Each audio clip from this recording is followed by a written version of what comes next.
It's the only way he's going to get value out of it, and it worked.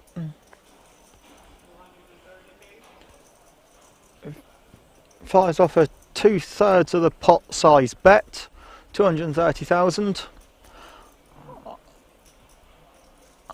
I imagine we're going to see a reasonable size raise here. Try and get value out of a 9.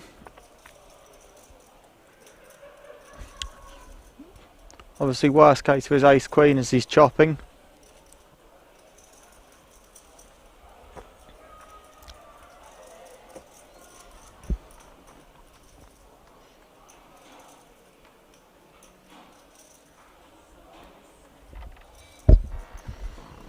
He is going for a raise on the smaller side here by the looks of it. Yeah, he's putting in a 500,000 a pot size bet. Sixes don't really have any choice other than to fold here.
So, for those of you that don't know, my name is George. I am co-founder of 813 Poker.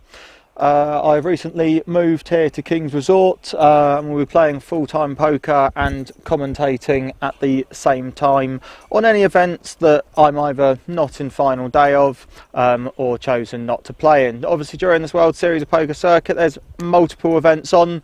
I played myself in a couple of the PLO events earlier this week. And have decided to not play the mini main so that I can commentate on it this weekend, and then we'll be back to playing in the mystery bounty from tomorrow. So hopefully I'll become a more regular part of the commentary team here, and you will be hearing much more from myself.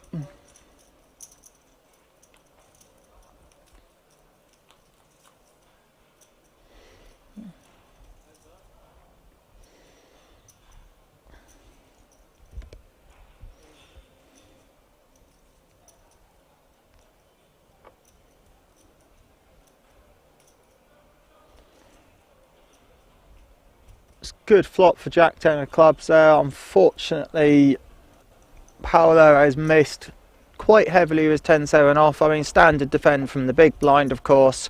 He's picked up a couple of backdoor draws, but I can't see him continuing with this hand after this flop. And he lets it go.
Oh!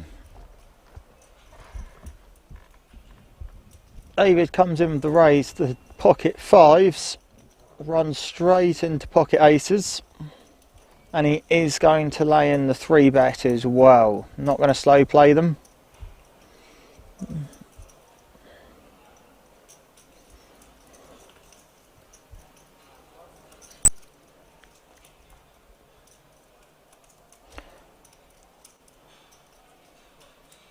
And he lets the fives go. The aces will take down the pot.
Hi Slim Donkey, I am sorry to disappoint you. You are stuck with myself for now. Hopefully Alan will be joining myself later. I'm George, new to the commentary team here. And what do we have going on here? Simply as 10s make it through.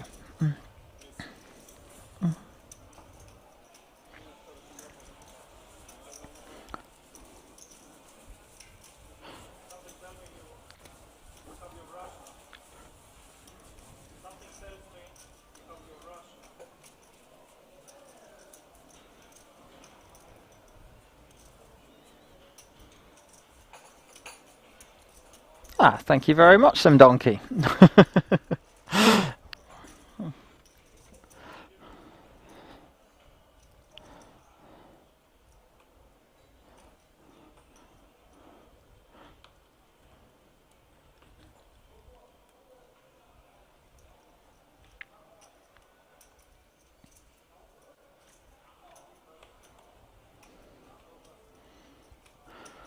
So we've still got a long way left to go here of day 2, still 192 players left.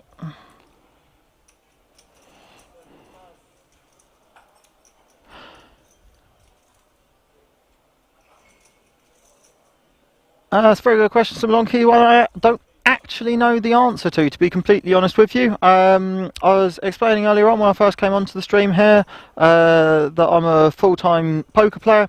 I play in this casino very, very often, so I'm here a lot. I've actually officially moved in here now because I was here all the time and it saved all the commute.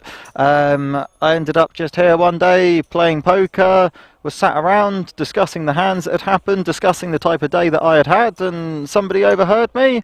He happened to be part of the commentary team here and he approached me and said, have you ever considered commentating? And that's how I actually came about to being sat here doing this now. So in terms of how you actually do it, I have no idea, but that's how it happened for me.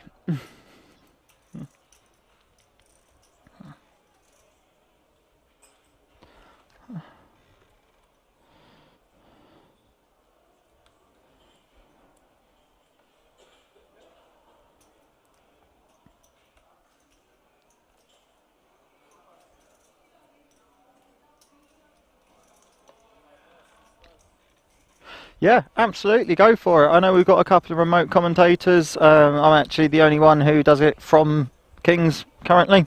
Have you come here and played yourself? Have you ever been to this venue? Do you play poker? Mm. Mm.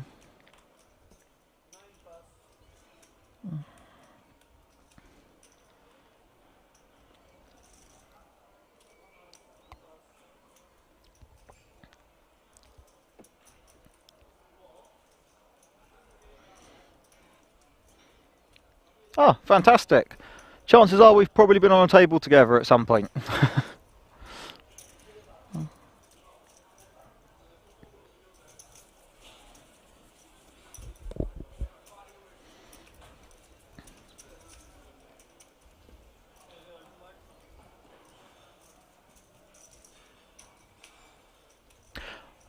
I'm not a massive fan of cash either, to be honest with you. I play it once or twice every couple of months maybe, after I've had a couple of drinks, but other than that I'm primarily a tournament player. So here we have the current chip stacks on the table. Big range, although there's a massive jump there between the top two chip leaders on the table and everybody else. So with quite a long way still to go of day two. Obviously all players in day two are already in the money. Pay jumps are quite small throughout day two. As it gets later on they will get bigger, mostly throughout final days where you start to see the bigger pay jumps. So you're not going to see many ICM decisions or anything like that throughout today like you would in final day or final table. You're going to see a lot of people trying to build a stack, but also trying to make it further. A lot of people play these events for the rings. We've got an early open here with ace 10. Raketla in the hijack has woken up with ace queen off. Comes in with a 3-bet of 165,000.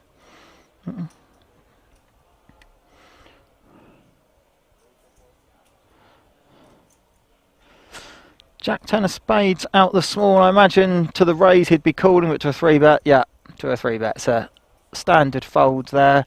Especially out of position, having to be first to act post flop. Not ideal of a hand like that. I imagine ace 10's going to flat here and want to see a flop.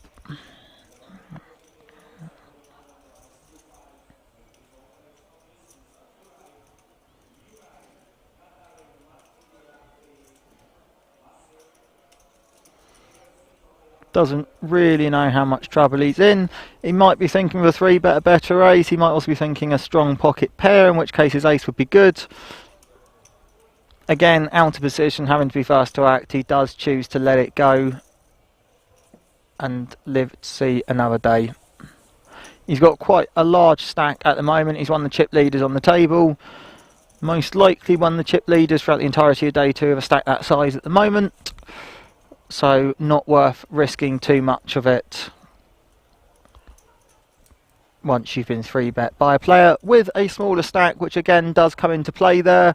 A smaller stack putting in that 3-bet against a big stack generally has to have stronger hands there because the big stack can afford to make the call a lot wider.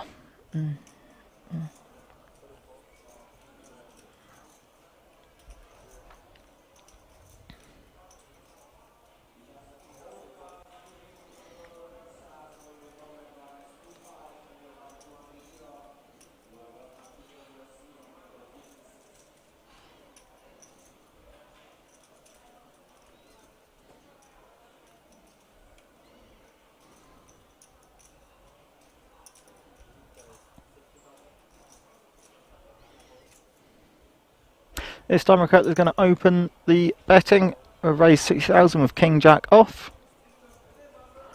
Flat from the cutoff with Queen 10 of diamonds.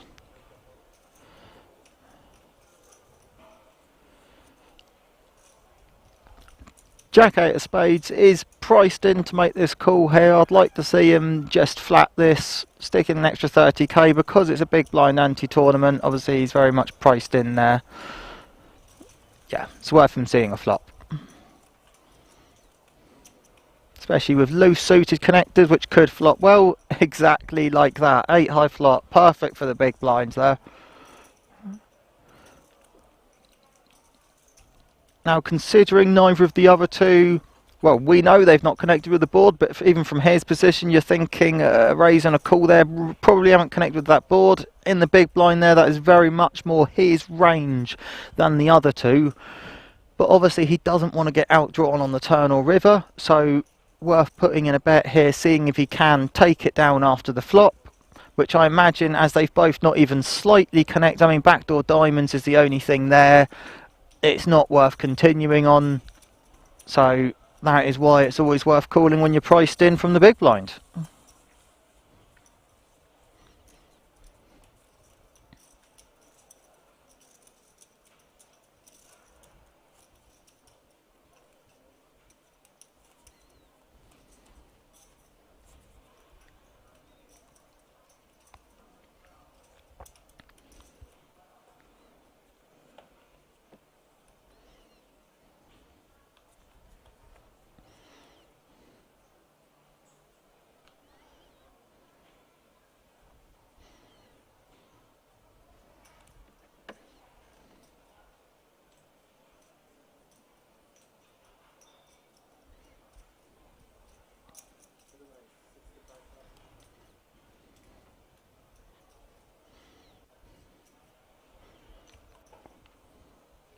We have an open under the gun with ace 10 of clubs.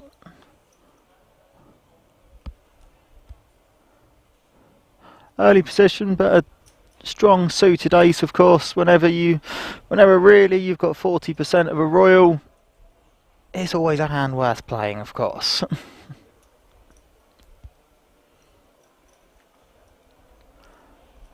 Oh, this hand could well get interesting. So, ace 9 of spades flats the raise. Under the gun +2 folds, but +3 wakes up with king queen of spades. They all have a lot of each other's outs here. Broadway outs, flush outs. If we see an interesting flop here, this hand could get interesting. Of course, he hasn't called yet. That is a raise and a call, both from early positions. He has to put at least one of them on an ace, which means he knows he is behind. But his hand does obviously have a lot of equity. Again, like I was saying, when you have 40% of a royal, it's a hand worth playing.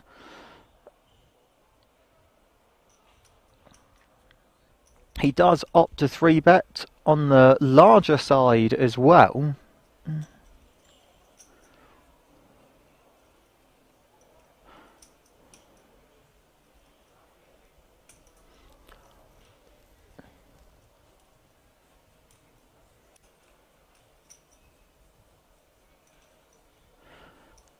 So this is the 2 large stacks on the table and one of the shortest stacks on the table.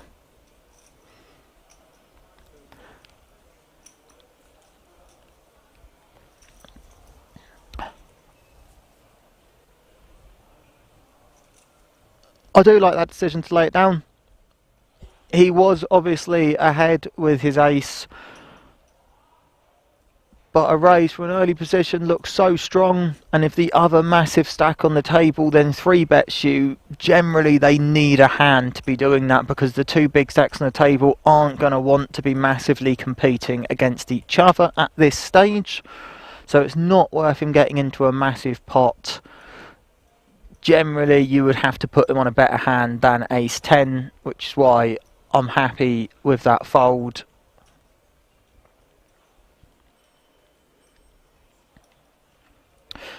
Tough decision of a suited ace here, being short stacked. We could see it go all in here, or let it go. He can't call. Calling really was not an option there. He'd have to call for half his stack, which is just not something you should ever do. I mean, what are you saving the other half for? So he had to go all in or fold there, which is what his decision was. He chooses to let it go, and that's a nice 3-bet from an early position there with king queen to take down the pot.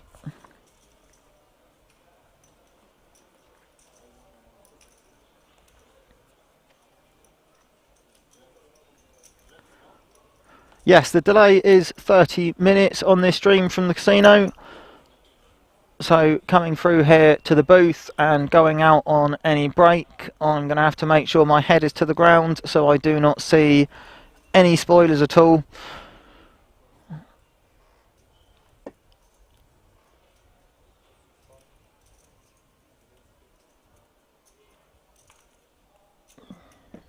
Chooses to lay down the 9-10 of hearts. Again, early position. He's just lost a hand. He's very short stacked. He's got a third of average. With only 11 bigs now, he's very much sitting very, very close to a shovel fold range.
I was just staying quiet so we could listen to the table talk at the table there.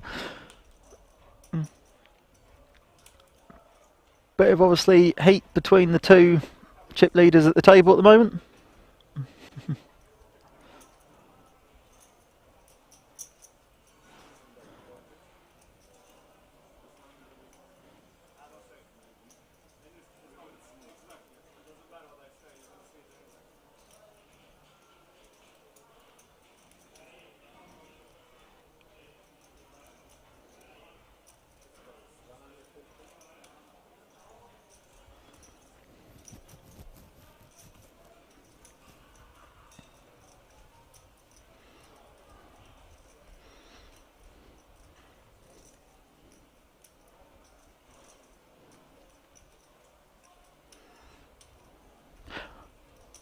Despite obviously being ahead with the ace here, that's a good raise from a short stack.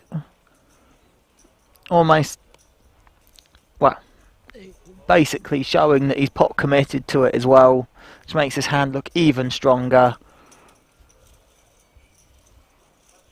So that's a good raise there to get it through, take down a pot, pick up some chips, which again from short stack is going to be very helpful for him now.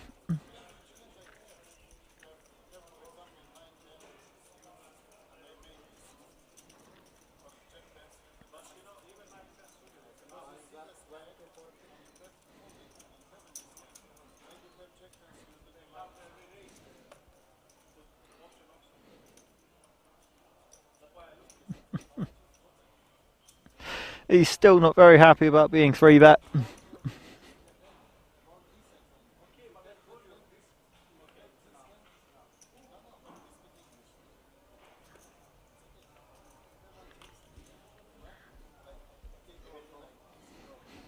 I'm going to not give an opinion on the matter which they're debating, because chances are I will be sat at a table with these people at some point over the next couple of weeks throughout the rest of the World Series. So, don't want to go upsetting anybody just yet before I've even sat at a table with them.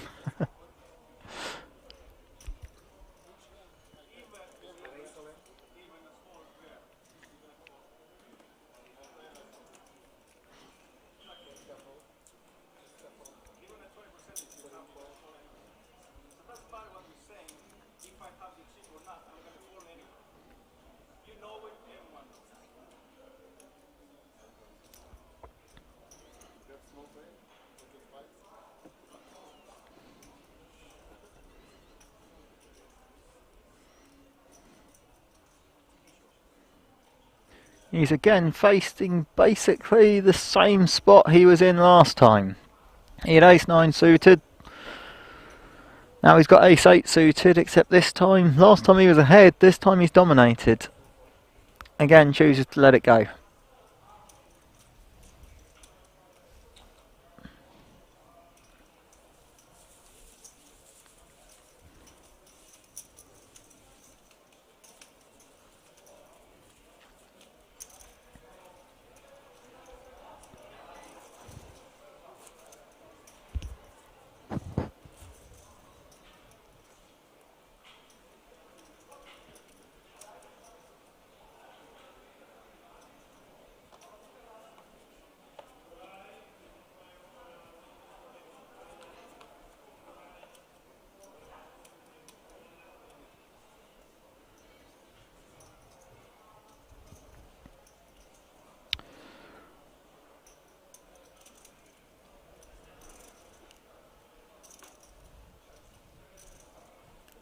Yeah, for those of you asking, there was obviously a total, as you can see, of 3,647 entries. The buy-in was €250, which is 225 plus 25.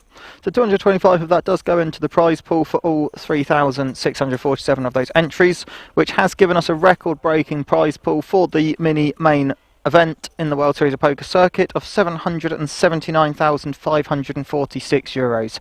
And there is a massive €116,000 up top for first place from only a €250 buy-in. So this event has a lot of value in it. I imagine this is the biggest return value that we will see out of any of the WSOPC events over this series.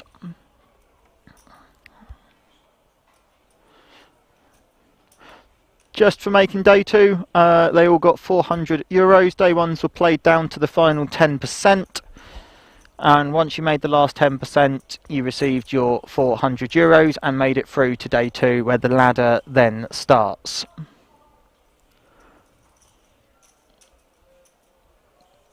So, Ace-8 already ahead pre of King Queen, of course, but has also outflopped it as well. It's a very good board for Ace-8 of Hearts. That is very much not a good board for King Queen. He's obviously got backdoor Broadway, backdoor straight options. But unless he's going to fire at it to continue here, which he does choose to.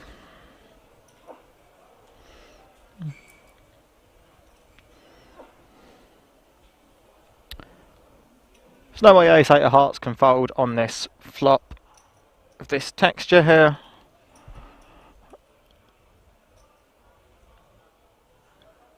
If it was Jack-Jack-4 rather than Jack-4-4 might be a different question, because you could potentially put a Jack in his range, giving him full house outs, but you can't really put a 4 in his range here, in which case best thing he could have is a Jack.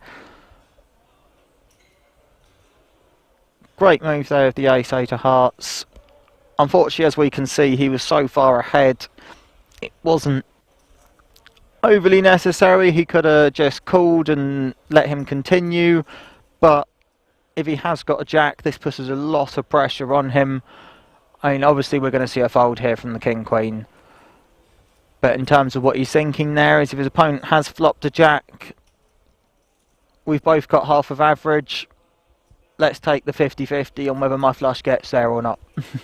And if you've not got a Jack, I'll just take the pot down now, and happy days.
I imagine as he does not have position after the flop here, we're going to see a 3-bet here.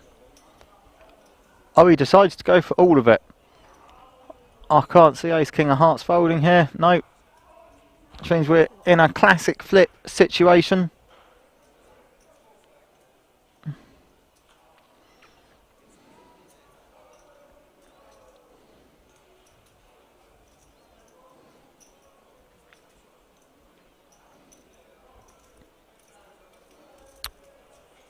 Will the nines hold, or are we going to see it get outdrawn by the ace king?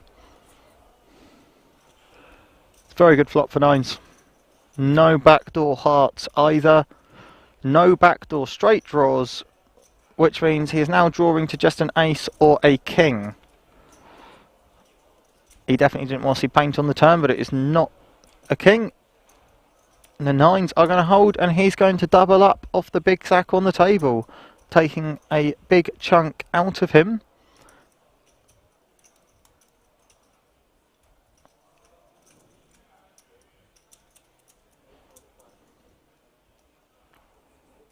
And will now be playing with a 1.5 times average stack.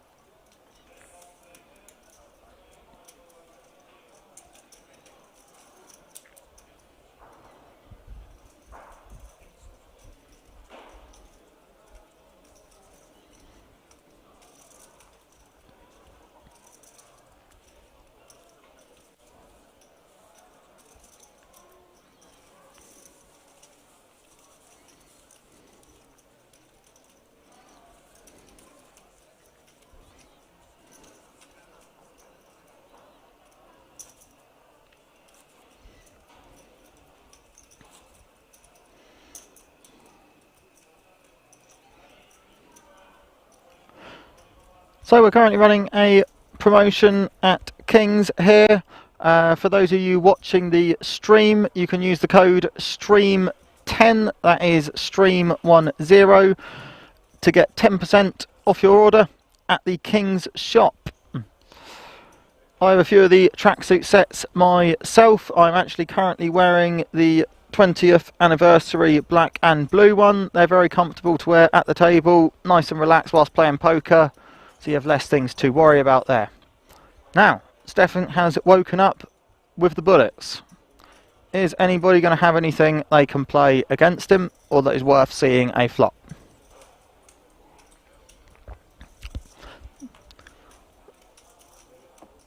He decided to go for 2.25 bigs, which... not sure what six to do here. Might want to call and see if he gets lucky and flops a set. With a stack of that size, I'd definitely be seeing a flop. But we'll see what he does here.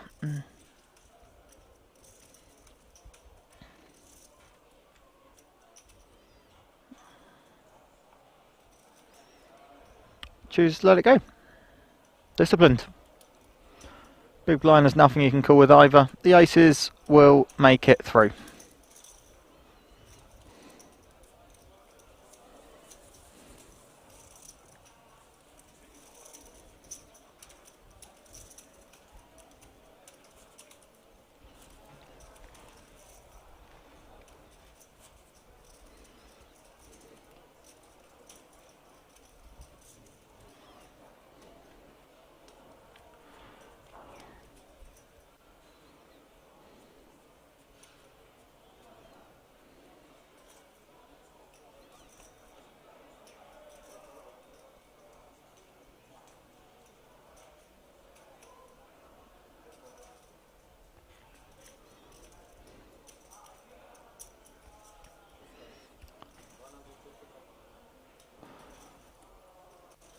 So we have it open on the larger side with ace queen off. It is from an early position.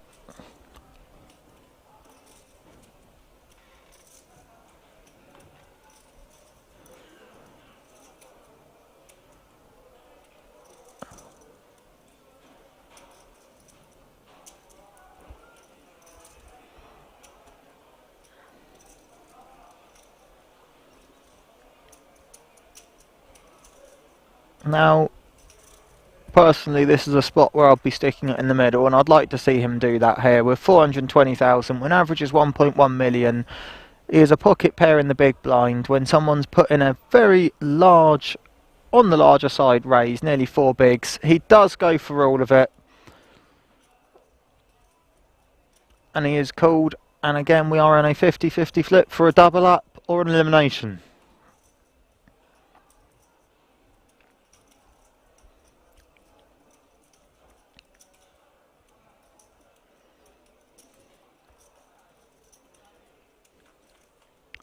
I see the flop.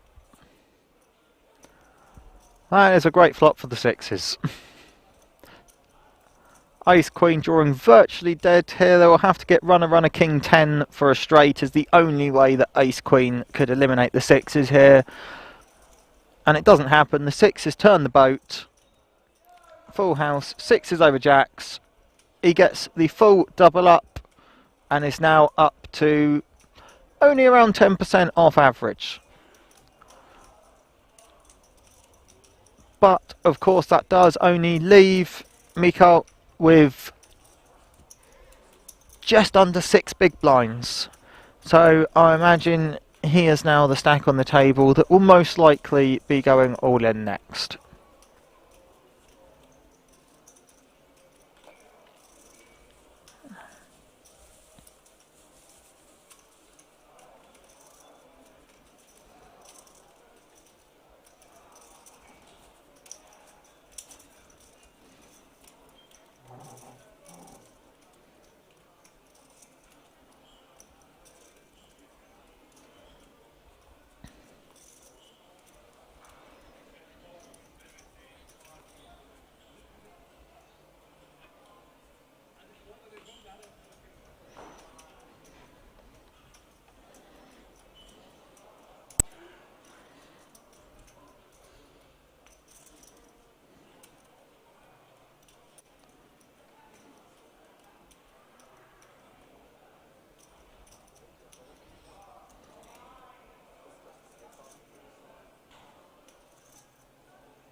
He does put it all in. Very next hand with Ace 6.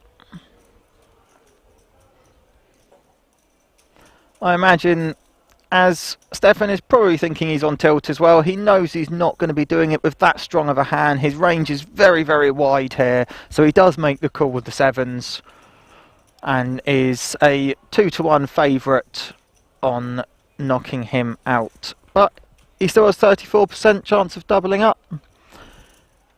That has just significantly dropped after that flop. He needs running 3-4, running sixes, or an ace.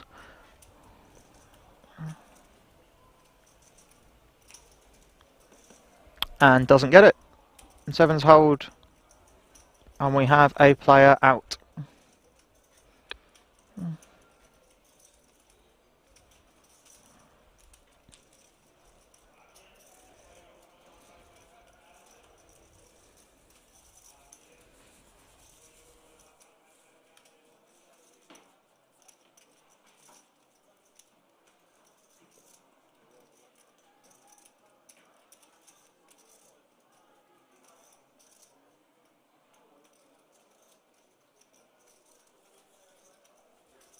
So here we get another look at the chip counts.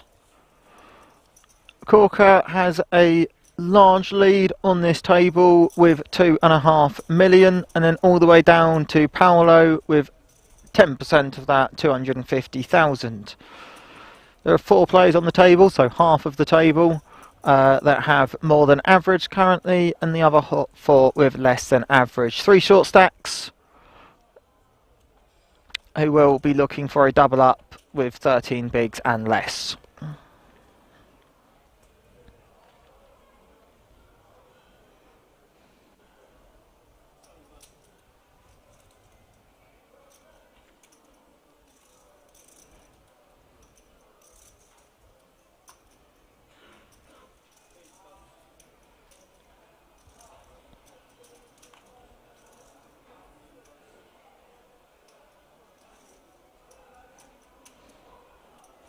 And here we have the chip leader on the table, waking up with a strong pocket pair. I say strong, really not a hand that I am a fan of. I can never seem to win with jacks for some reason, but for other people, it's a very strong pair.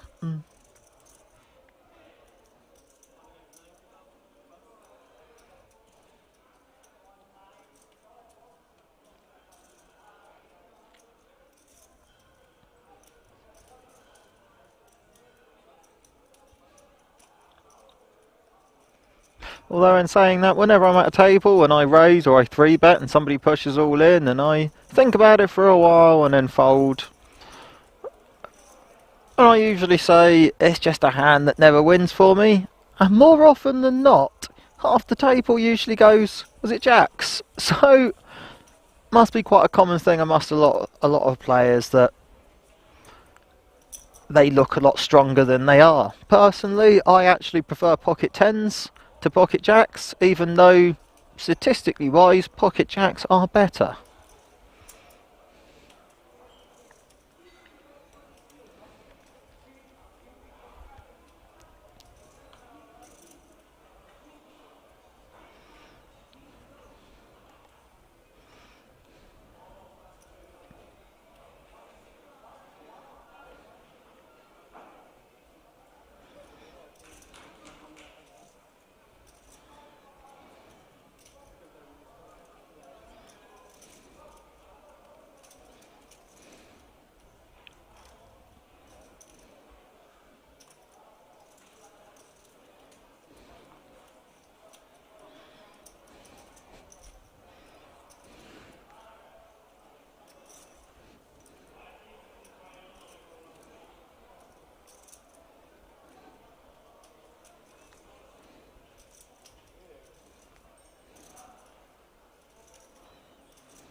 So, David's chosen to push all in here with his queens, which with only 400,000, obviously he's only got 10 bigs. It's an easy decision to push all in with that there in that situation. Now, obviously Stefan has only recently gained a stack, so not willing to take a risk on losing it with a weak ace there.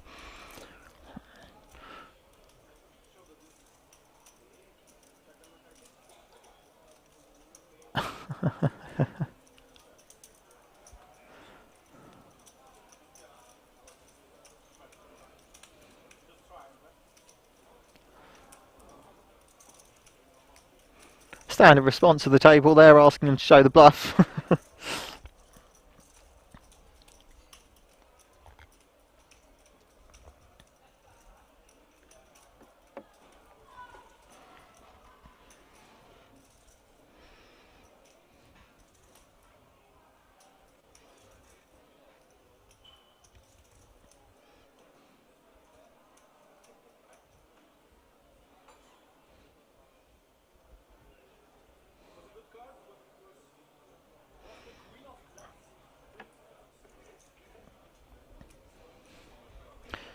28% of the chips on the table currently belonging to Vlantuts Korka, and only 3% of the chips on the table belonging to Paolo Cosa. With only 6 big blinds left, he is going to be looking for a double up before the blinds get to him, so it will be most likely within the next few hands, because otherwise obviously he has to put in the big blind and the ante, and that's a third of his stack gone just for a blind hand.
So it folds all the way around onto blind v blind. Obviously with the big blind,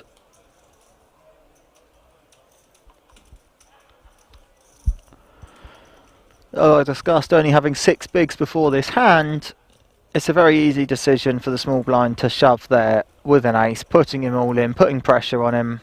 He does make the call with king 4. He's not going to want to see an ace. You know that the big stack from the small blind is going to be doing that with a very, very wide range there, so I can understand the call with king 4 rather than choosing to lose a third of your stack. As soon as you turn the cards on their back and you see that you're a big underdog in the hand, it's never ideal.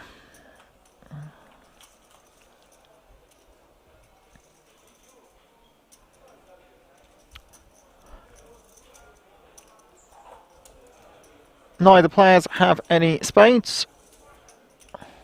They both have backdoor straight draws. Not anymore. He is now drawing to only a king or a 4. Obviously we've seen a king and a 4 get folded. And he is now eliminated.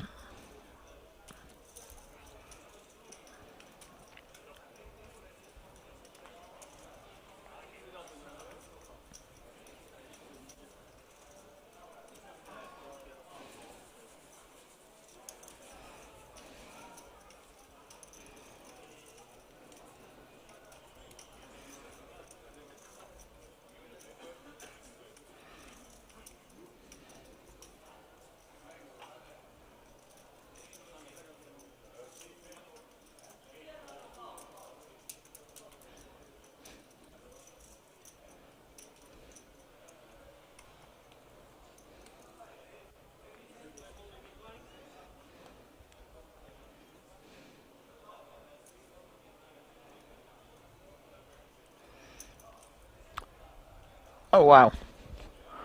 Always seems to be the way that whoever's the big stack will continue to pick up hands, and he does pick up aces under the gun.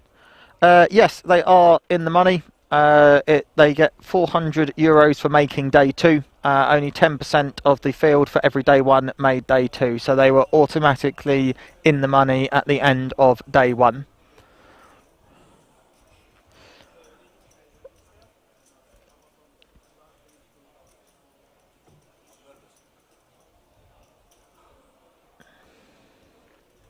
And now we have a new player at the table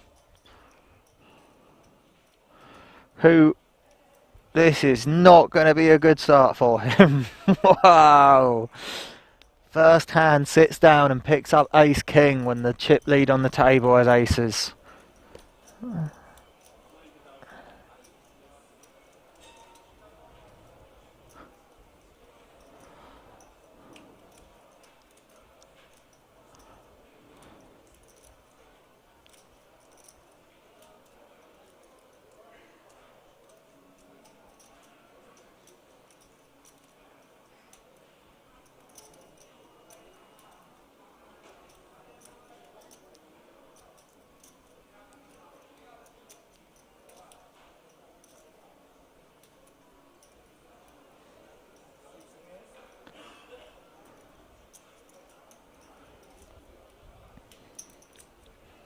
He is going to put in a 3-bet of 270,000.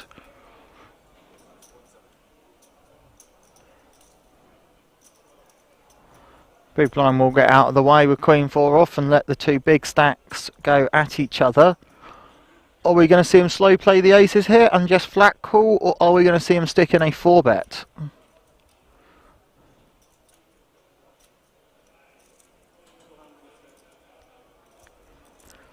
With lucky Luciano having just sat down at the table, and it's going to make it much harder for him here to get a read on him. Obviously he knows his aces are good here, but it's about whether he knows he can get called by putting in a 4-bet, or whether a 4-bet would just scare off his customer here. He is choosing to go for it. He 4-bets to 680,000 we could well see this go all in and call, which would be horrible for Lucky, having just sat down at the table.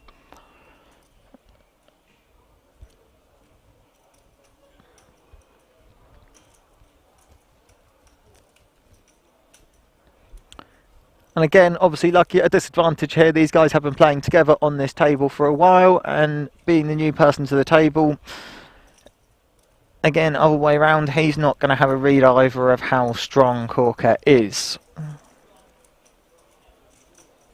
Or whether, with a stack that size, he is just bullying. We obviously know he isn't, but difficult thing to know when you've just sat down at the table.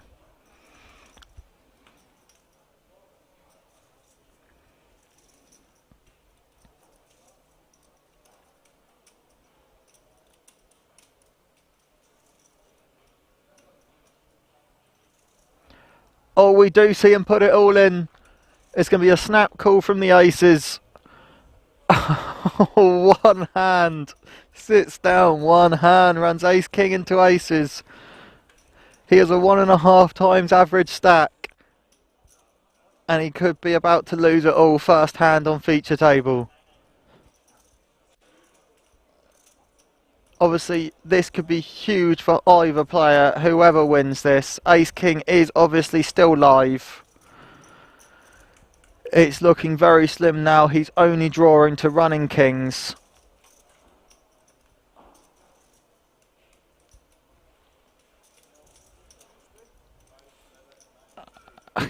There are now some chop opportunities here. If a 6 comes... Oh, it's a 6, but the wrong one. It gives the aces the flush.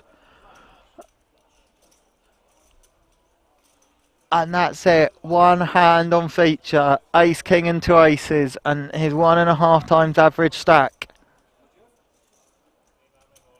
is gone. Which means Corker now, already chip lead on the table, has now picked up an additional 1.7 million here.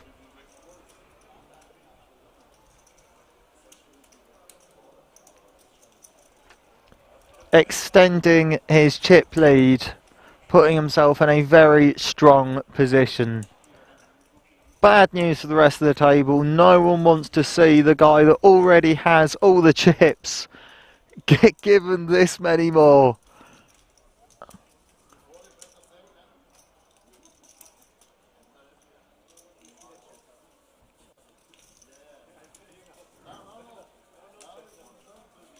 But what a hand.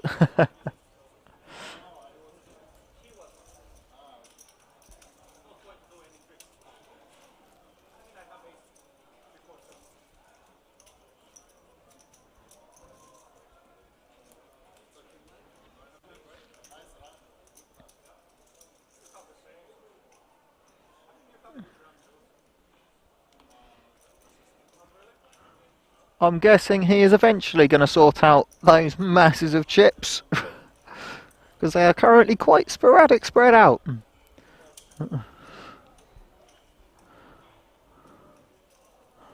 But however he does it, it's going to be very intimidating to the rest of the table, that's for sure.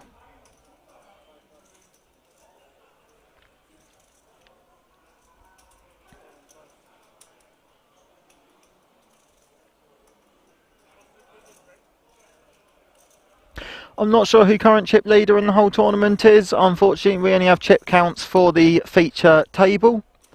But Corker in seat 1 is certainly chip lead on that table, and quite possibly now, after that hand, chip lead in day 2. Obviously, that is just speculation. Like I said, we only have chip counts for feature table. But 4.2 million when average is 1.2 and only 140 people left is one hell of a stack.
Players now, after the fact, obviously discussing here whether him going all in with the ace-king was the correct decision or whether he should have just called to see the flop against the chip lead on the table.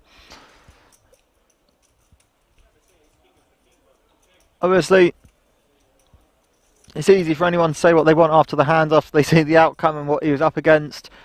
It's very difficult for anybody to say or to know what they actually would do in that situation if it was them sat there with those cards.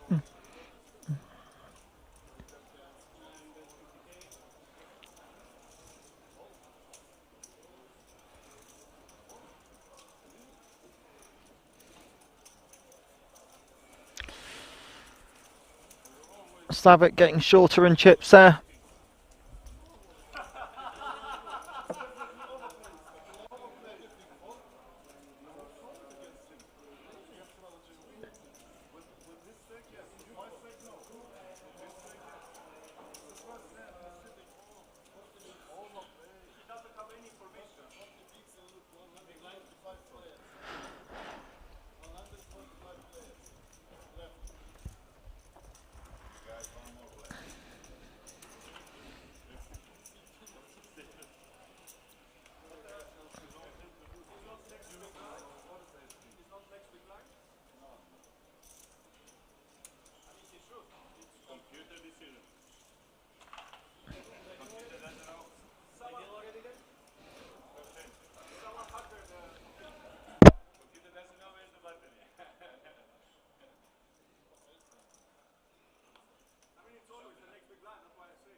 We do have a new player on their way to the feature table.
So we'll get the raise from the cut-off. Unfortunately, he has not scanned his cards yet, so we don't actually know what he has. But he's been 3-bet by King Queen and chooses to let it go, whatever it was.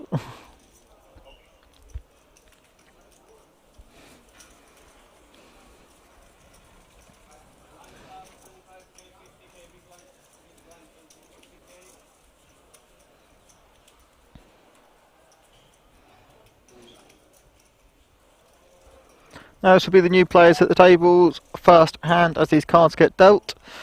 Are we going to see a repeat of what happened to the last person that just joined us?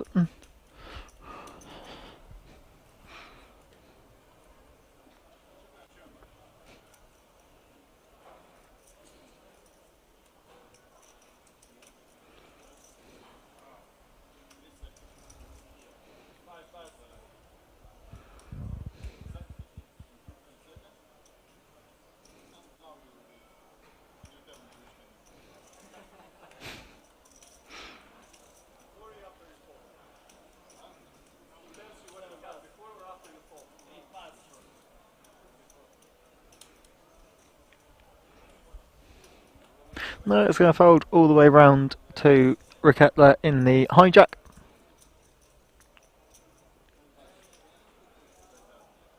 Now again, he's going to let his hand go without scanning the cards.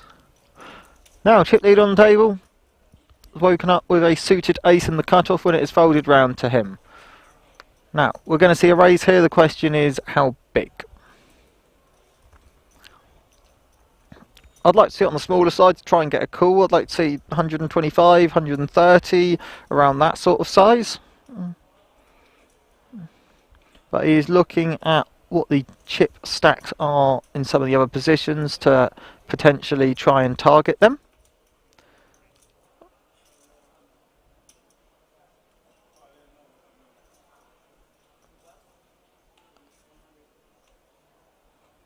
He's raised below the minimum amount, so the dealer's corrected him.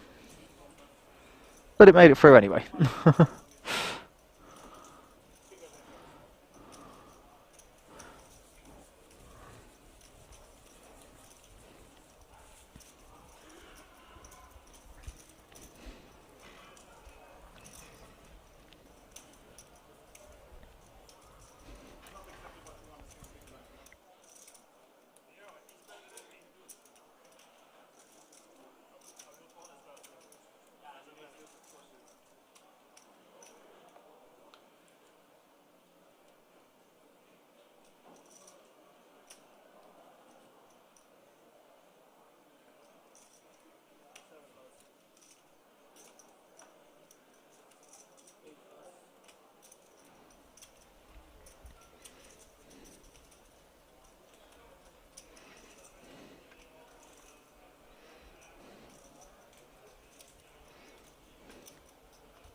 King Jack of spades out of position, decides just to put in the min raise there.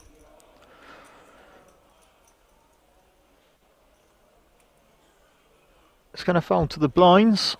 Are either going to wake up with anything? 8-6 with a min raise, could well possibly choose to defend here, or he could just let it go. Really, from the big blind and big blind anti-tournaments like this, a large majority of the hands you should be defending with, which he does choose to do. Simply because of pot odds and being priced in, of course. And getting flops like that. Now obviously last time he chose to defend at the big blind with Jack 8, it came 8 high and he took it down.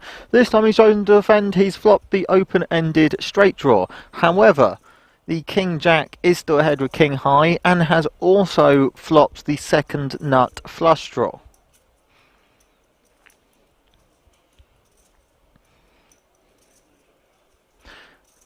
And he chooses to check it. He chooses to go trappy trappy. Now,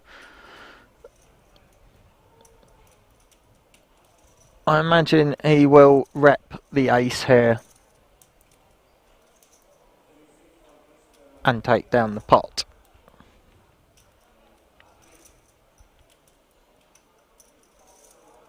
The ace obviously being much more in his range from a raise from early position than in the big blind's range. However, the flop of 3-5-7 is very heavily big blind range.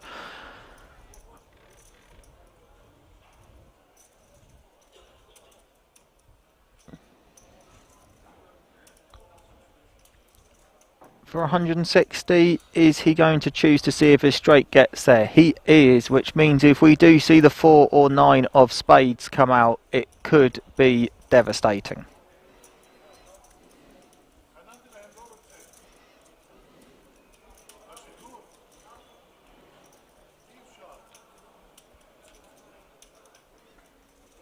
And it's not, it is the Queen of Diamonds. They have both entirely missed everything possible. King High remaining as the best hand. Now obviously with 8-6 off, the only way he is possibly going to win this pot, no matter what his opponent has here, is by putting in a bet to try and take it down here. He doesn't, he chooses just to give up and check. Ricetta does have showdown value,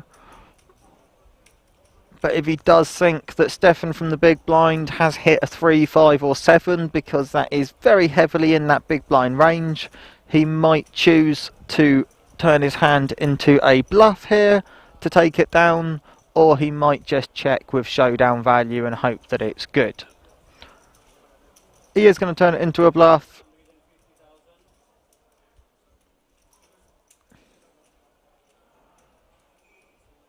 Unless we see anything crazy here, that will take it down.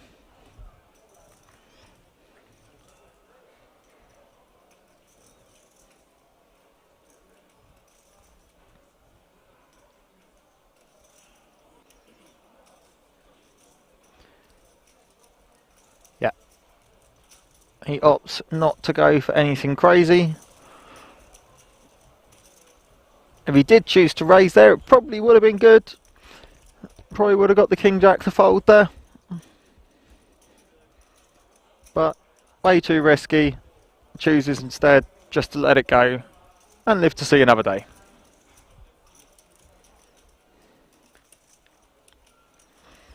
Here is another look at the chip stacks. Over a third of the chips on this table currently belong to seat 1. We're over 88 big blinds. We have 2 players with less than 10 bigs. Who will be looking to spin up very shortly.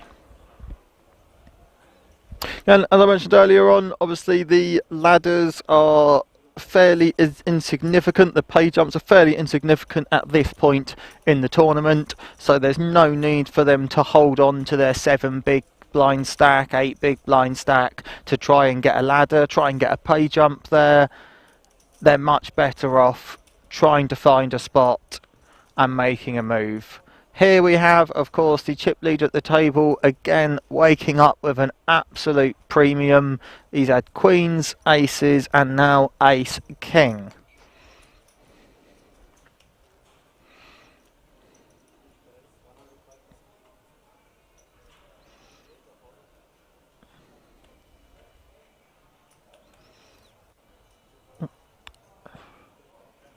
Comes in with the raise of 105,000. It falls all the way around to the big blind. Oh dear, the new player at the table. We might be about to see a repeat of him taking out the new player on their first hand. And he is going all in. Are we about to see it happen all over again? He's made the call. The 9s is currently ahead. And an advantage in the odds as well, as we have seen a couple of corkers outspin folded.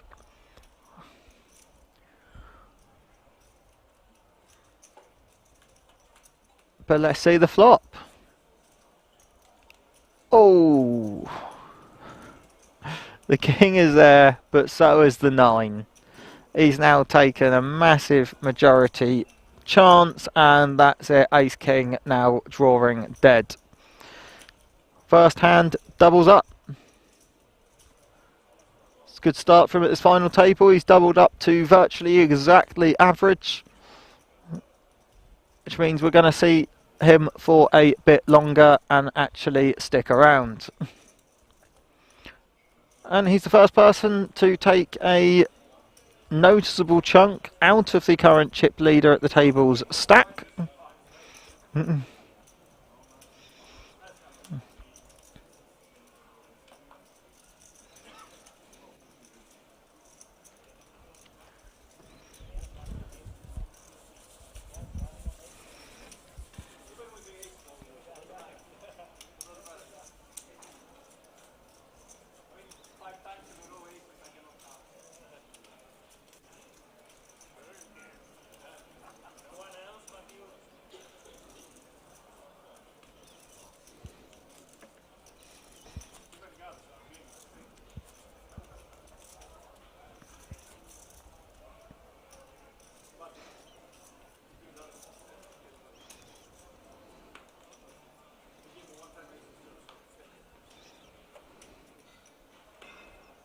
So as it turns out, corker is not invincible.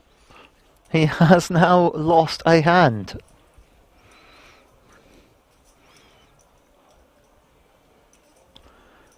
Now, obviously, when you're sat at the table with somebody with a stack of that size, constantly picking up premiums, constantly knocking people out, you can almost feel the sigh of relief from the rest of the table as he loses a hand there, because it shows them all that they have hope and he is beatable. Not that you ever think anybody's unbeatable, but it can start to feel that way sometimes when someone goes on a run like that. They can now all breathe a sigh of relief that his run may be over here.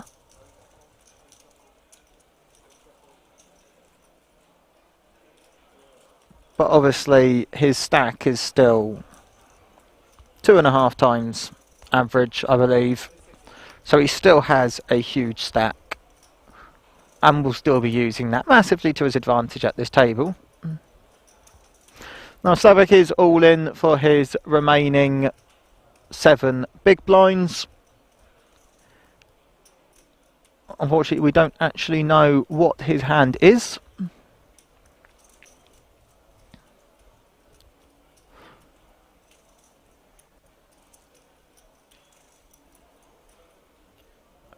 But from under the gun +3 with 7 bigs, his range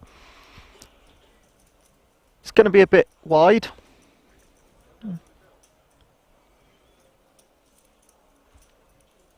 I'd say any pocket pair, any suited ace. Like I said earlier, where there's not many pay jumps at this point, there's a wide range of hands here which he'd be doing this with to try and spin up rather than waste a third of his stack on the big blind and ante.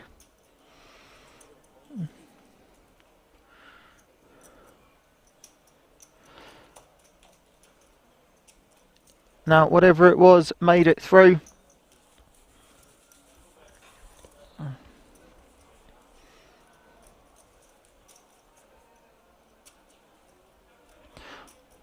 Now, the next pay jump is €135, but 20 more people need to go out to reach that pay jump.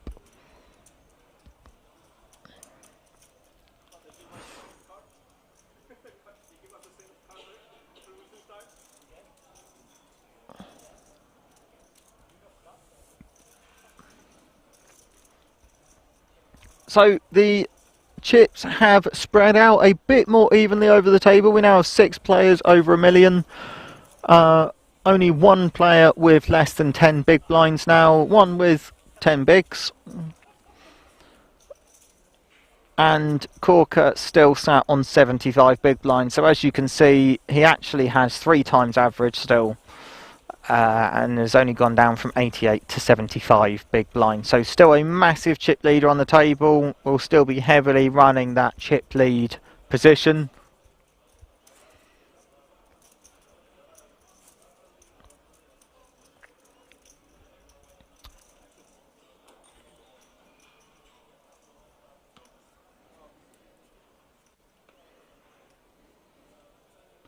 But still a very long way to go of day 2.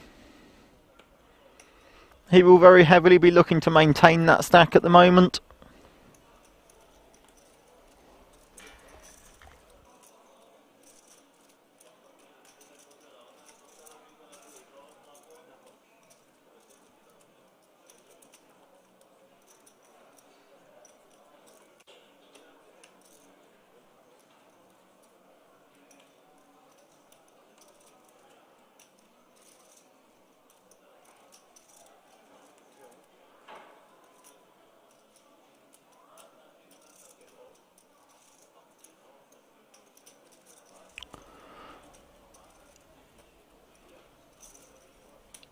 So, the 1 player who was left on the table with less than 10 big blinds has chosen to push it all in with ace 10. Now, with less than 8 bigs, it's as good a hand as you could hope for to push it all in with. Big blind waking up with jacks here. It should be a snap call. It is. And that is not what David wants to see.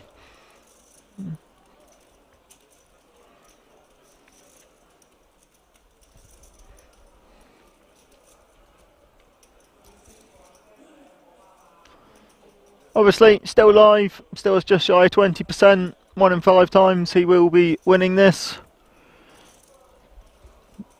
Well, it's an interesting flop.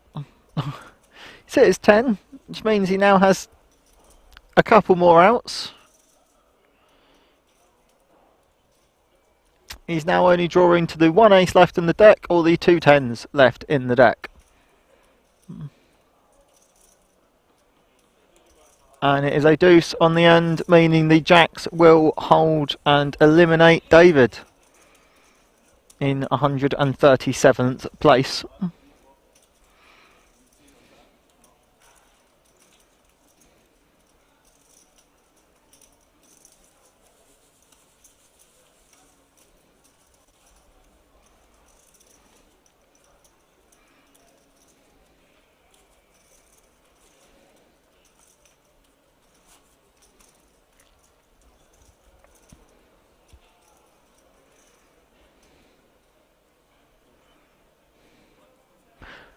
As you can see from this aerial shot of people's chip stacks, that stack in seat 1 is outrageous compared to the others on the table.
We are going to see a 3-bet here with the ace-king from the big blind.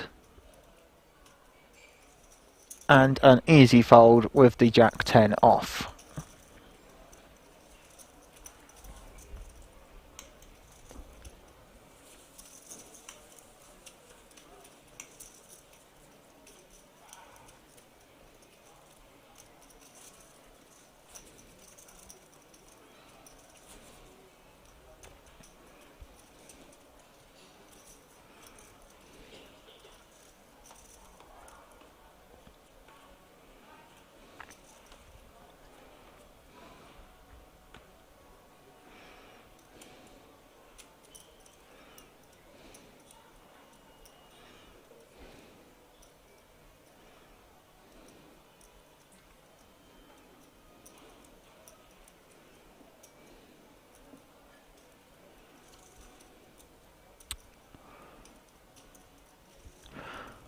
So, Slavic has pushed all in again. This time we can see what he has.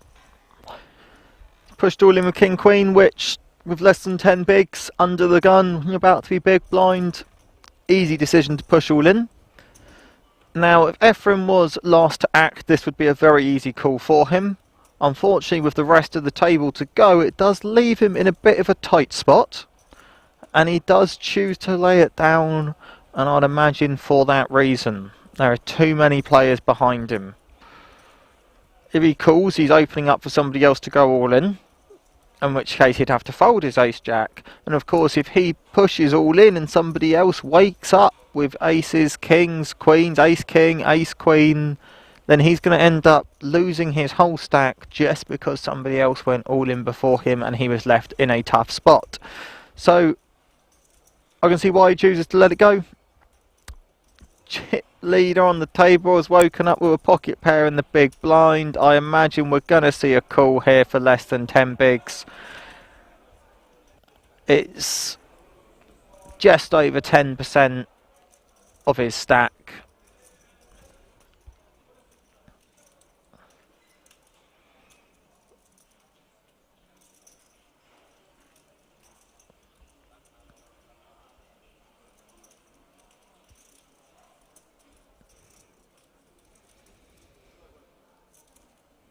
He does opt to make the call, and we are in another 50-50 flip for an elimination.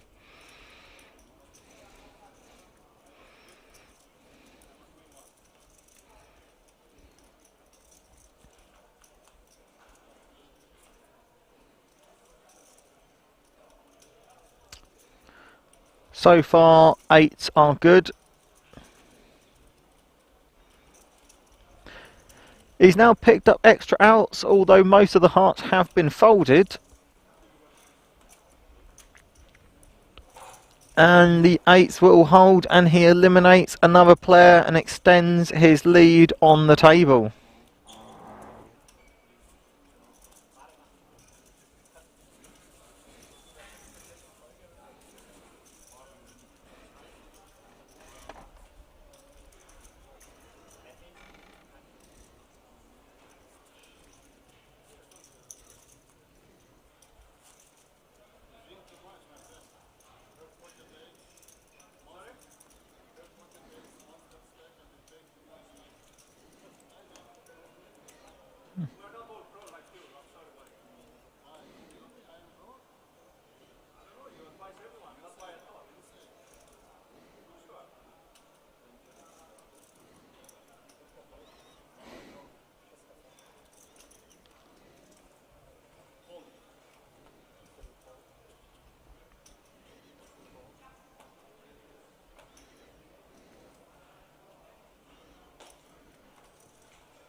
It's not often that you see a walk at this point in the tournament, but with ace deuce off in the small blind, you're giving the big blind a walk.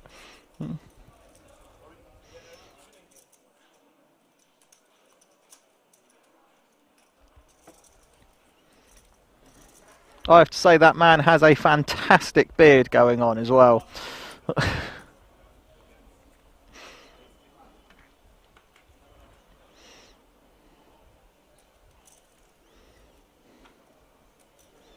And we're going to have another new player join us at the table.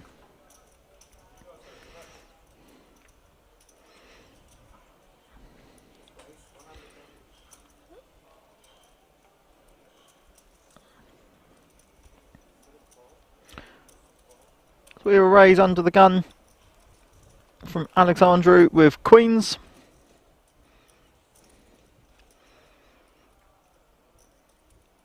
He's gone on the smaller side with his raise. He is obviously looking to get a call, looking to play these.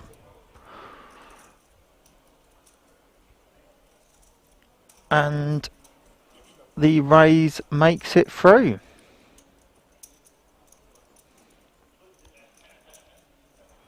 It's interesting because we've seen Stefan defend twice now to a raise of that size out of the big blind with hands worse than what he had there, but with more equity. And both the other times he's flopped very well. This time was clearly dominated by the queens and chooses to make a good laydown despite obviously being valued in there to make a call.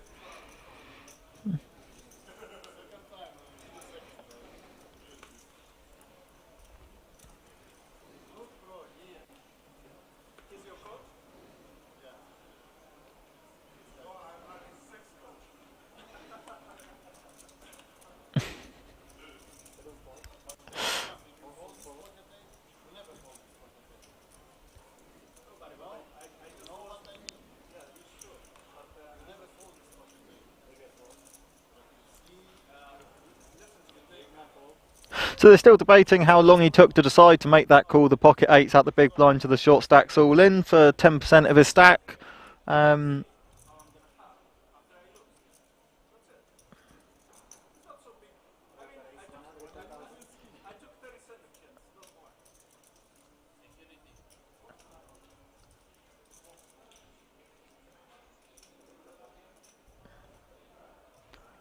He's stating that it wasn't really a massive decision, he just wanted to check what the bet was compared to the size of his stack.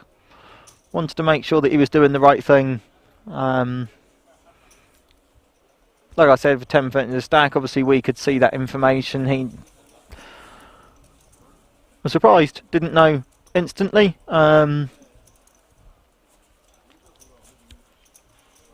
But with a stack that size, it's very difficult to keep track of exactly what you've got. But obviously most players in tournaments like these do have a rough idea of how big their stack is, which is what the point the other player was making there.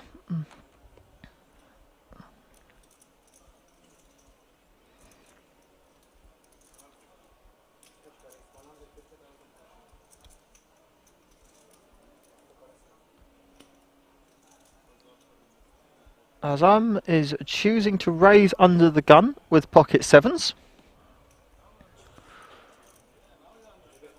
Now, of course, with how many players have been knocked out, they are short-handed at the moment. I think they're seven-handed at the moment.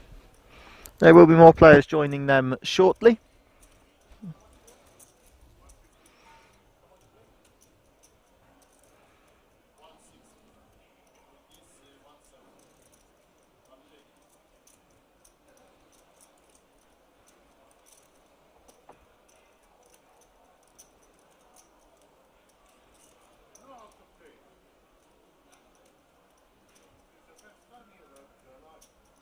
Corker again waking up here with Ace King, of course.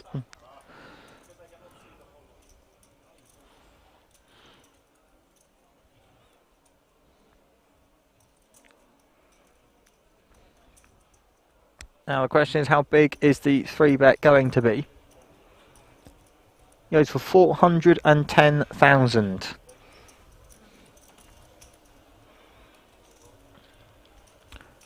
About 3.5x on the raise.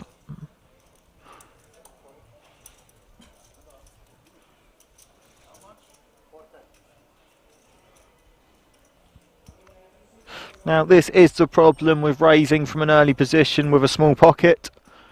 If you get 3-bet, it can leave you in a awkward position over what to do next.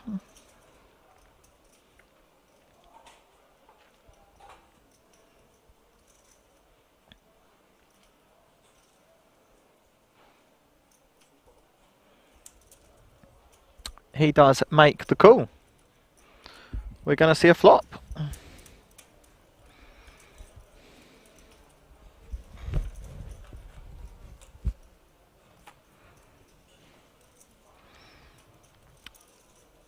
King Jack 3.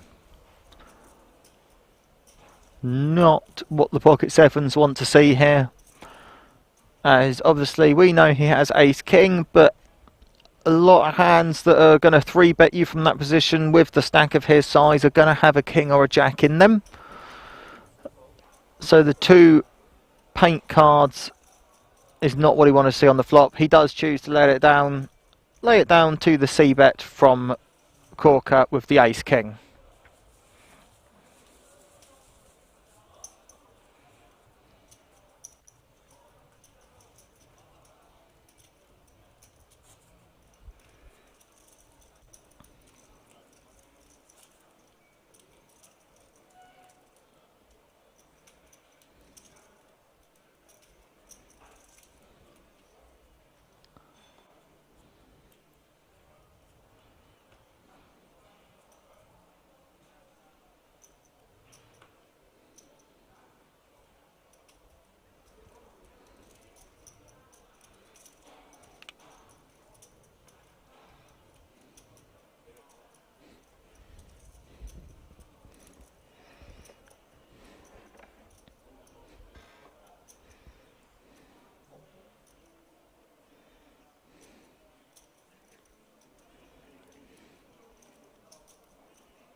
We are going to see a 3-bet here with the ace-10 off from the new player at the table.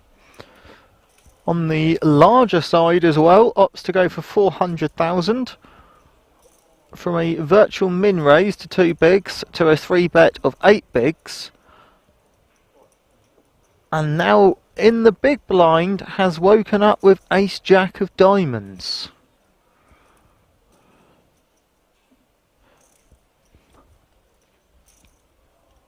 Now to a raise and a 3-bet, it's a difficult spot here, because if you flat and then the initial raiser jams all in, you're left in a bit of an awkward position. If you 4-bet here, then you're inviting one of the two of them to shove all in.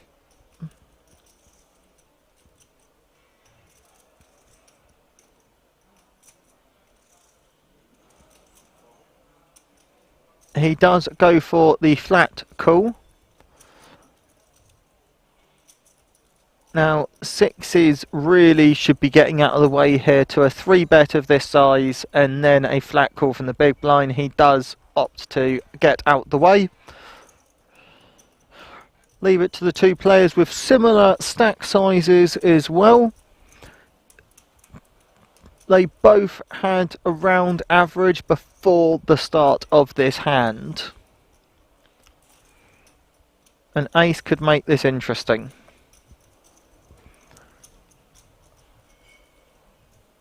Now that should be an easy takedown for Azam from here, as the ace-10 has not even slightly connected with that board. You've got backdoor straight draws, backdoor flush draws.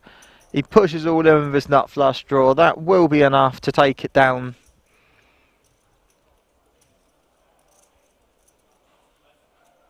And the sixes would have flopped a set.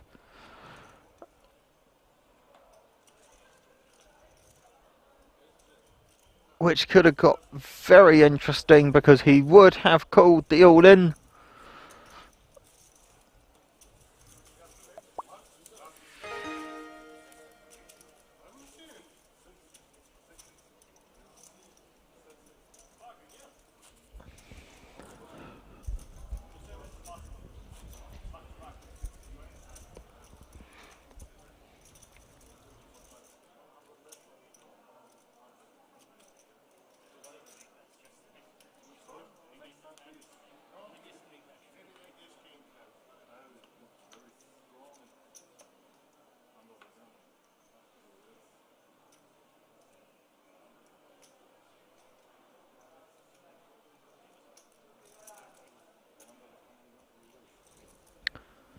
Good evening, Jay Wasello. Good of you to join us.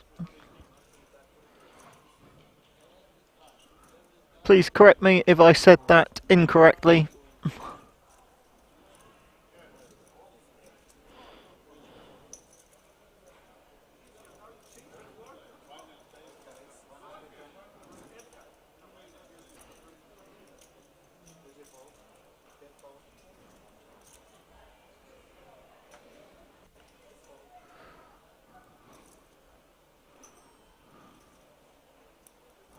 Ace-jack on the button.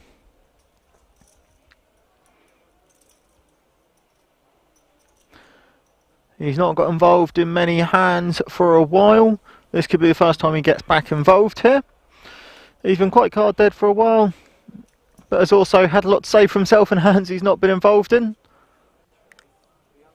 So I'm sure there's a couple of players on the table that'll be interested to get in a hand with him now after some of the comments he's made towards them.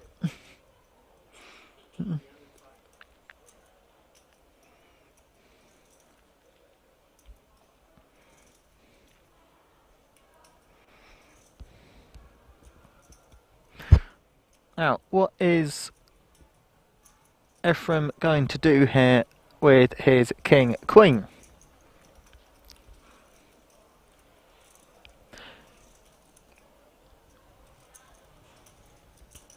Stand size 3-bet, 3xing the raise there. Obviously Ephraim does not have loads of chips to play with if he makes a call and opts to fold after the flop.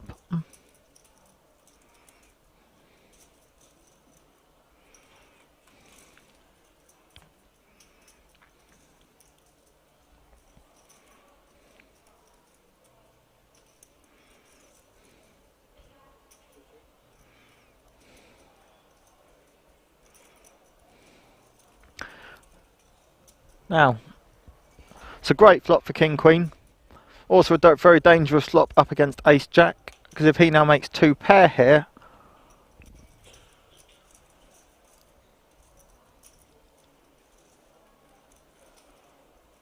at least with the 9 down there, he now knows he doesn't want to make 2 pair.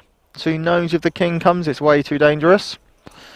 Obviously that's extra outs now as well for the Ace Jack, though, as an 8 will also do. He's looking for an ace, a king, or an 8.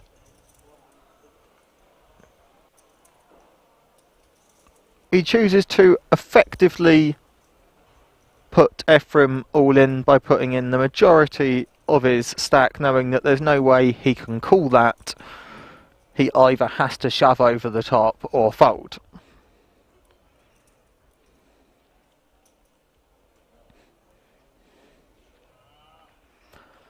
He does go all in over the top.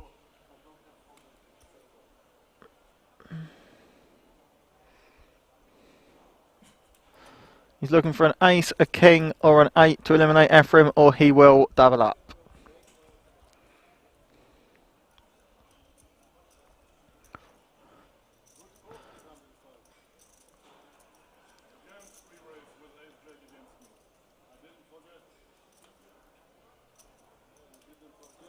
And the king queen will hold, and he will double up.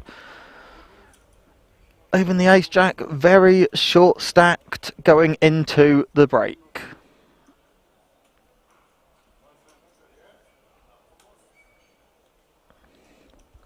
So I believe all the players are getting up now because they are going on break. That is about right.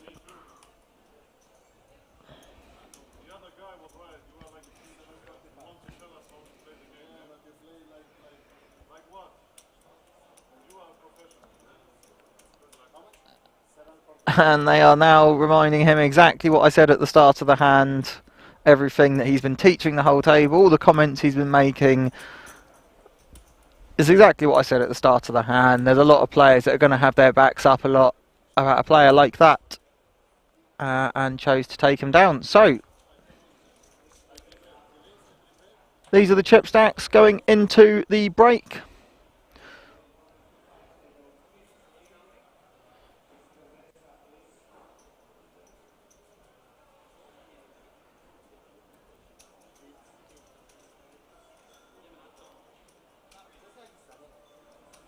And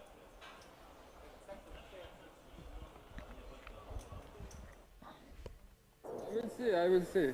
Doesn't matter. Nuts. In river I have nuts. There's not a player at this table who doesn't mind seeing that 9 roll off on the turn. That much I can assure you, as the talents of Shilko no longer need to be contended with. Without paying the Bravo. You play slowly, but now you are hot. Таня.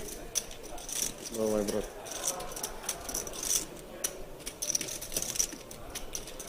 Well, no time for any eulogies. As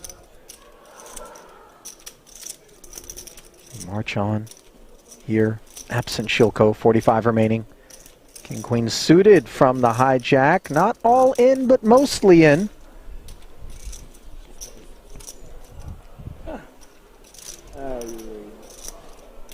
Got Alice Sarah saying, don't forget Benitez called time against Charles Cornuth in a hand at the break that he wasn't even playing in. I remember that.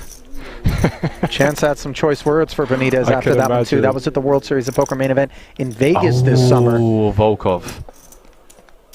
Wakes up in the big with ace-king suited. 3-bet it I like you. You play to get the last 70 in there. Yeah, you don't, I don't like you him. don't Yeah, like him too I much. like him.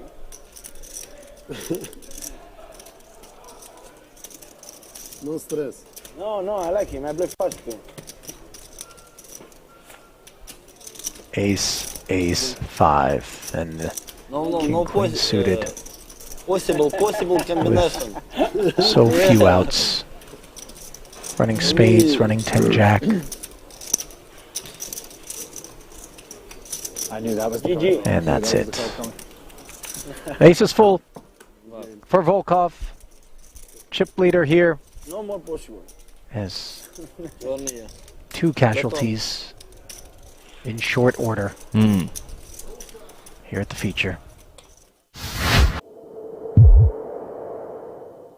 100 blinds. Daniel Dvoris comes to mind as someone that's just always involved in dogfights. Even for the smaller pots, you know, the single raise pots, button v big blind. Let's see someone really earn this 1.5 million. I've been bouncing in and out.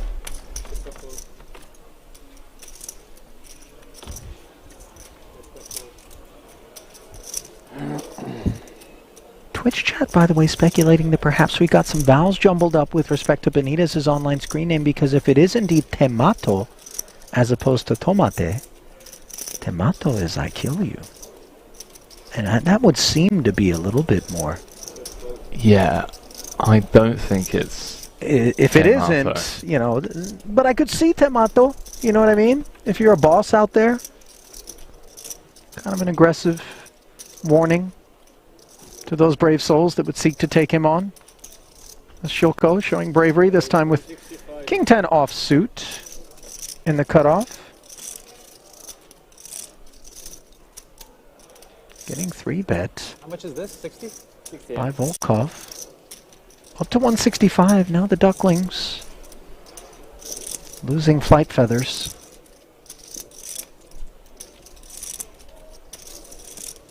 Surely Keating isn't considering. We're at that stage of the tournament, my friend, where you really earn your money. I think we can expect to see a bit of a dogfight. We've got the right lineup for it. Deep stacks. A lot of ego, testosterone, competitiveness amongst these players. Oh, hello. Hello, cold 4-bet. Quack, quack. Up to 440 in total. Ladies and gentlemen, we give you Alex Keating.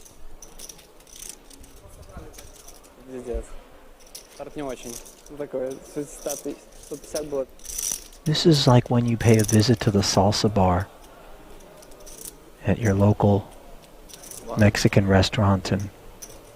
What? What have we walked into? I thought Najad? that the ghost chilies were going to be delivered by Keating, and yet all of a sudden Volkov flexes with a 5-bet up to 1 million. This is a Carolina Reaper here with Ace-Jack. I was somewhat joking when I mentioned egos and testosterone with this lineup, but these guys really flexing on each other, taking it to the streets. A 5-bet pot in 2023, and Keating hasn't mucked yet.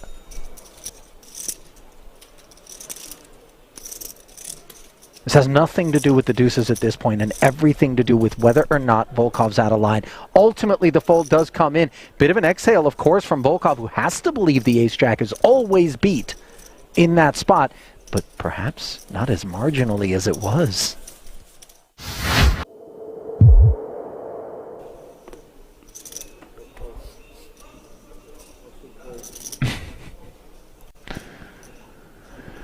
Ooh. Here we go. Blind on blind against the action man. Got what, 13, 14 blinds and a monster. This is a monster off of this stack of 13 blinds. I guess we could raise it up. I like a raise, but not all in, you know, say make it like 3 blinds or so. You want to charge the big blind to see free flops. He's actually pretty unlucky from Tochi's point of view that no one's open before him, because this would be a lovely spot to get a jam in. Over and open, but as it is, he plays the hand he's dealt. Oh, and he's gone for the... There is a chance that Rajanovsky says, well, I've got an ace, it's blind versus blind, let me just rip it in. He Which has gone all in. Trouble. Rajanovsky's jam running into the 2-10s of Tochi. Of course, he is live with the over, as is often the case when you rip in an ace-x hand. One of those cards is going to be live, Randy. Button to blazer. Yeah. Glasses on or not for the all-ins, do we think? Well, we do think that the 10s are good on this board. 5, 6, 7.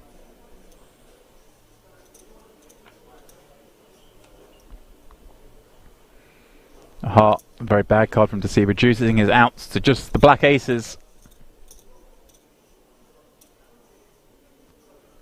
Tochi with a chance to get up to 1.4 million. That's what he's going to do. Very improbable from the 350k we saw him have a very short while ago. Now has quadruple that amount.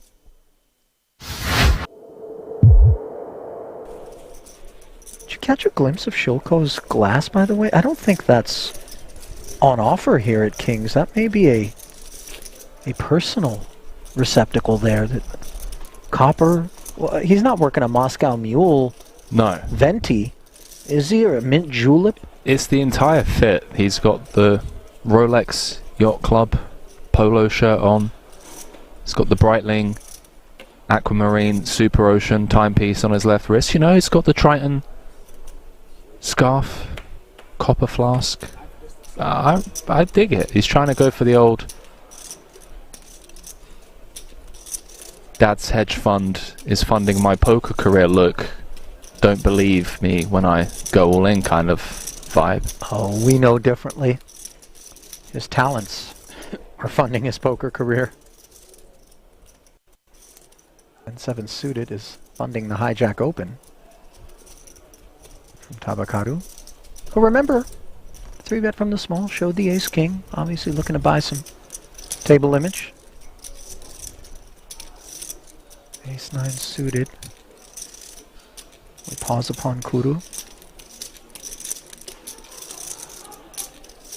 I don't know if you've sensed the shift in the pace of play as well as we head into the final 90 minutes or so. We've been at 46 for a while. They were dropping like flies when we came back in as Shilko in the small Home TV, stream.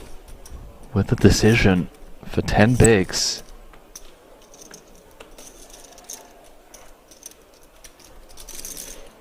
Oh, here we go. Is this it? Checking the itinerary. 245 already delivered, so this will be a spin. There's no world in which Kudu's going to release. But Shilko trying to put him on a range here. Hijack open, button 3-bet.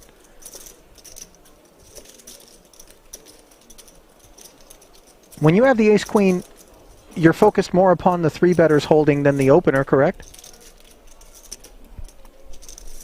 Yes and no. I mean, the 3-better is on the button, playing around the same stack as the opener. Going to just be leaning into the perceived lighter open from the hijack. I think it's evenly split in terms of how worried we are about both players. Not an easy spot. Not an easy spot. I mean, he knows he has no fold equity, so he's always going to be spinning the wheel. Just whether he wants to go for it or not. Everybody playing so slow. Who just said that? I didn't catch it. Maybe Benitez? Oh, there we go. I know, man. Comes to the right decision. Yeah, Benitez a bit uncalled for in my opinion. It's a 3-bet spot 26 left, main event. with action behind. Like, A minimum dame. Минимум, да, мы не годится. I know. Никогда. Просто You don't know about that. Здорово.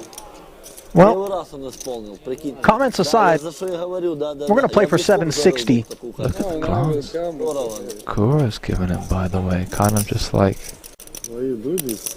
hey pal, Удивительно, да? Time for slow. be careful who you make enemies of. Нормально. Yeah, just ego 2-3 minutes. Paired flop, presenting opportunities for Kuru. Shilko.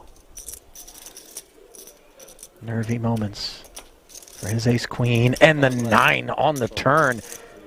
A dagger delivered to the Belarusian. Can he find a queen in turn on this river? That would be the only escape. And he cannot. No justice sometimes. Obviously, Shilko coming off of a massive victory at the PSPC. Doesn't have a whole lot to complain about, but that was a spot that deserved a bit better.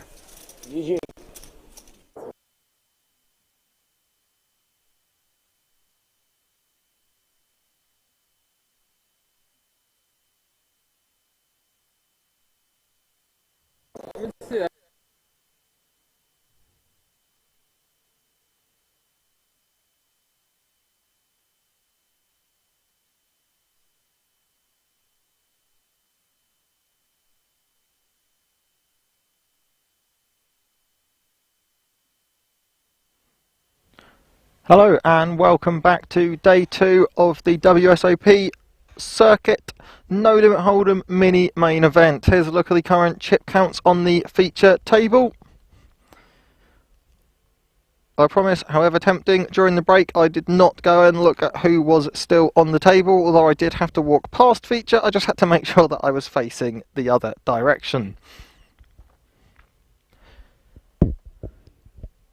So obviously, as we saw, Oxymoron before the break lose a big all-in hand and is now down to just 6 big blinds. Will obviously be looking to make a move here and double up to get himself back into it.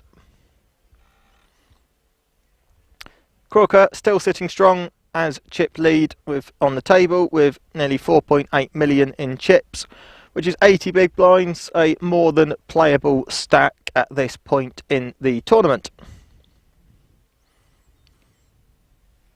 I believe there was only 127 players left as we went into the break.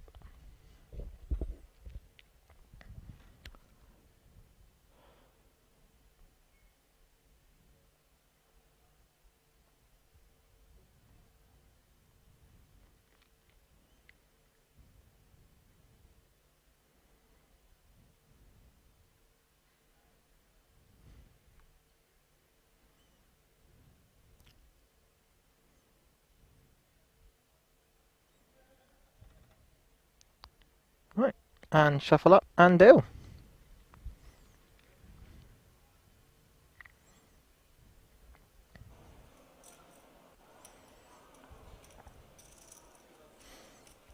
Ephraim obviously doubling up just before the break as well, now sitting on a healthy stack. Yep, there are 127 players remaining.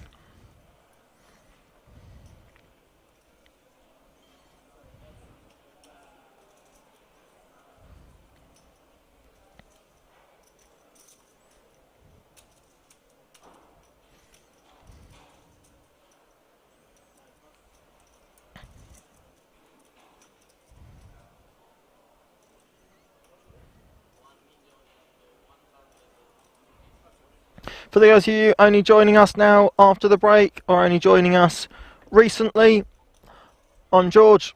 I'm new to the commentary team here at Kings. I'll obviously be joining Dan and Alan as part of the commentary team on the English stream.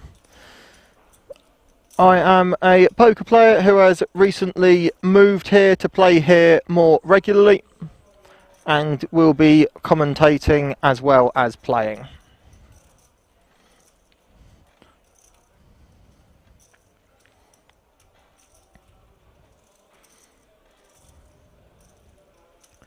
I did want to commentate on the final day of this event, as it is a very exciting event with a lot of value up top compared to the size of the buy-in in this tournament. Obviously only €250 buy-in, but over 110,000, 116,000 I believe it is, for first place.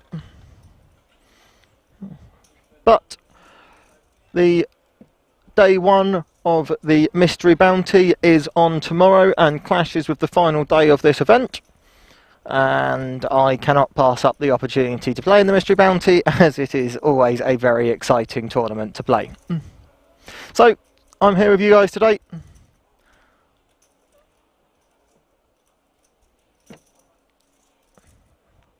Where we will be playing up until the end of level 30. So still a long way to go. Still a very long night ahead of us. And of the players in the tournament, of course.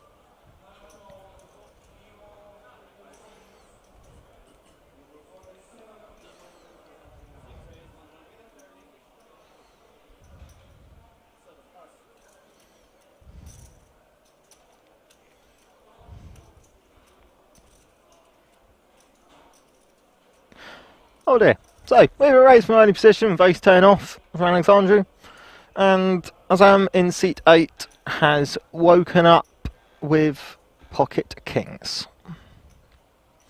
Are we going to see him string along his customer here, or are we going to see him come straight out the gate with a 3-bet?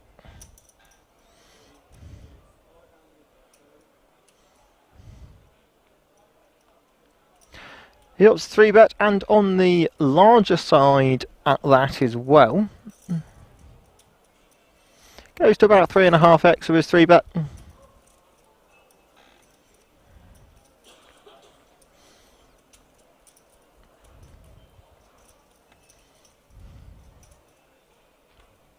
There is 3,647 entries in total.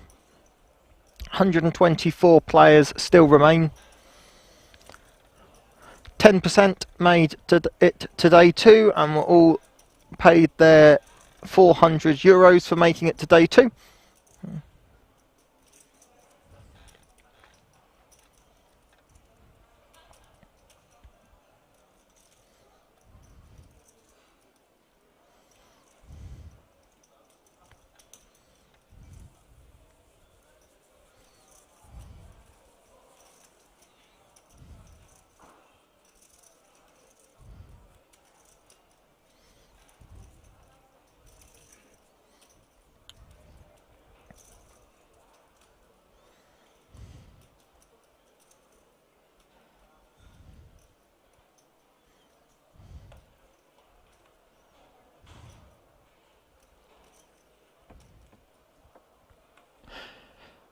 Yeah, absolutely was a huge turnout for this event. It is the biggest World Series of Poker circuit mini-main event.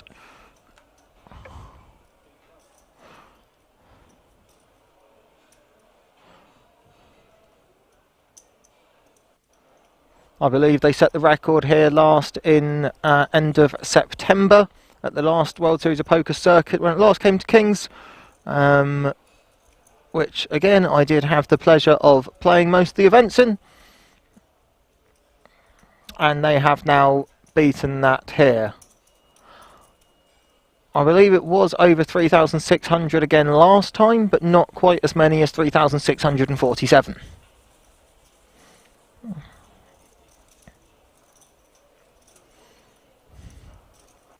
Total prize pool 779,000, whereas last time round I believe off the top of my head was 771 or 772,000. It was around that.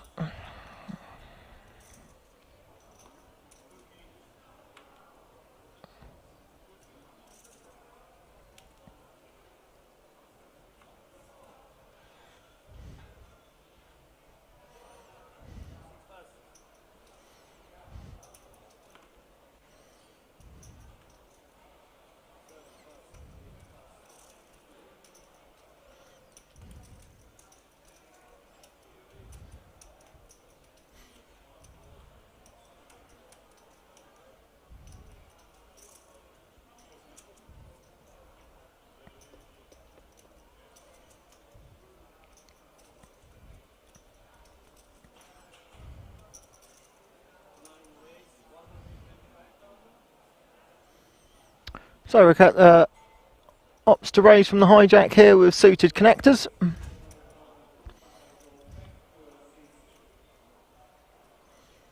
Personally, I'm a big fan of suited connectors. They can flop really well, but if they don't, you can get away from them. So you never end up losing too much with them if they don't do well. But you can win quite a lot if they do flop well.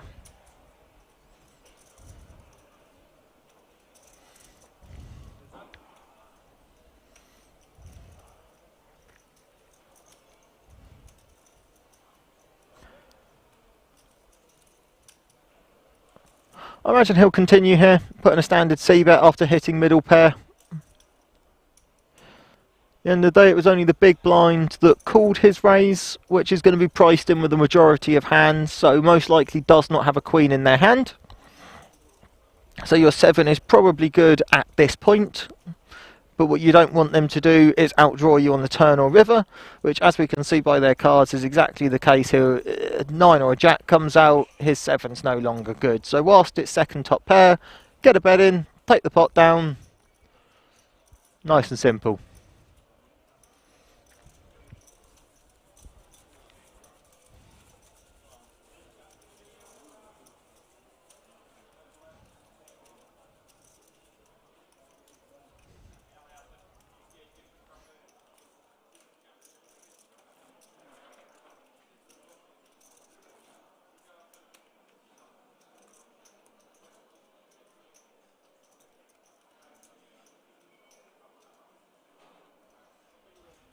Here we have another look at the chip accounts with 4 players over 2 million, 5 players over 30 bigs, 2 players very short stacked on the table with less than 10 bigs, and 2 sat on around 20 big blinds, which is playable, not necessarily show or fold just yet. Obviously with 20 bigs they still have other options, whereas the 10 bigs or less players are most likely all in or fold.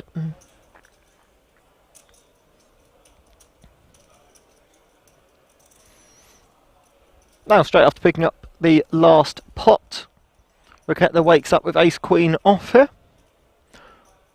From an early position, I don't think we're going to see anything too crazy in case anybody else wakes up with anything. Yeah, he opts for basically a min raise here.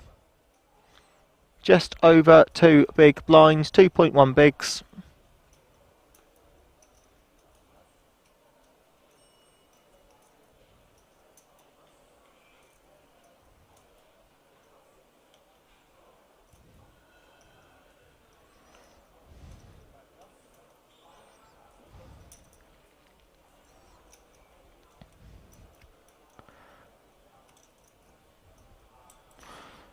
So, Twitch had 11, that's a very good question. Even when big blind ante comes into play, 20 big blinds is still absolutely playable. In terms of, obviously big blind ante only ever comes into play if you are the big blinds, but in any other seat it doesn't really make too much of a difference to your stack. Generally 12, 13 big blinds or less is when you start to get very much into that short shove or fold type range. A healthy stack would certainly be 30 big blinds plus, which as we saw half the table do have. That's more of a healthy big blind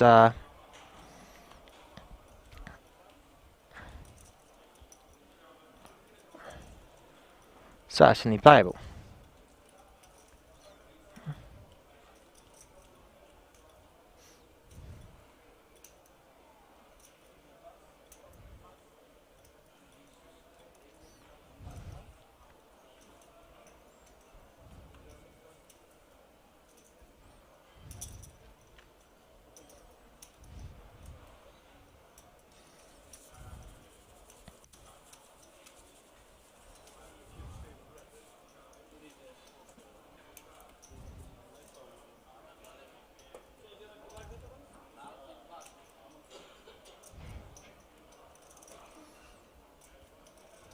Yeah, So here we have what I was talking about. 5 players here on the table do have 30 big blinds or above. 2 sat on 20, which means they've got 6 or 7 big blinds on 18 and 19 bigs to play with there before they're looking more shovel fold range. And the 2 players down the bottom very heavily looking at shovel fold range, mostly because there's no point them raising to 2 or 3 big blinds, leaving themselves 5 behind. Because if your hand's good enough for you to go 2 or 3 bigs and put half your stack in, what are you saving the other half for? It makes absolutely no sense. You may as well just be putting it all in on that spot, trying to get a call. If anything, putting in 2 or 3 big blinds when you've only got 7 or 8 can actually look too strong and have people want to call you less, because they'd be questioning why it is you're doing that, and the only conclusion they could come to is you're trying to trap and get somebody involved in the hand.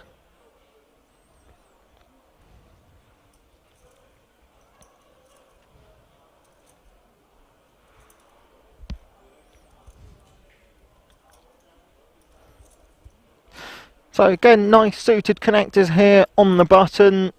9, 10 of diamonds. There's a hand which can flop very well.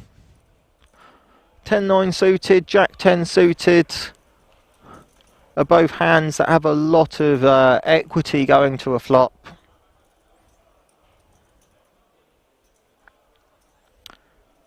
He opts to push all in for 18 big blinds with it. I imagine Ace 10 is going to have to take this opportunity out of the small blind to call. He only has 6 bigs.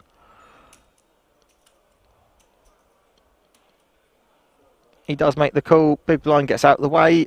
Unfortunately for Alexandru, folding 2 diamonds,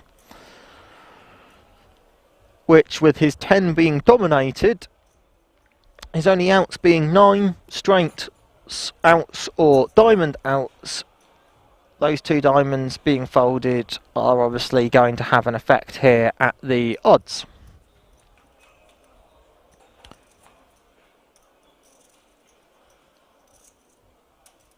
And that is a fantastic flop for 9-10, leaving Ace 10 drawing basically dead to the 1 ace left in the deck. Oh my god! He hits it with 1 ace left in the deck. It comes on the river, and Oxymoron is going to double up and get himself back up to 15 big blinds.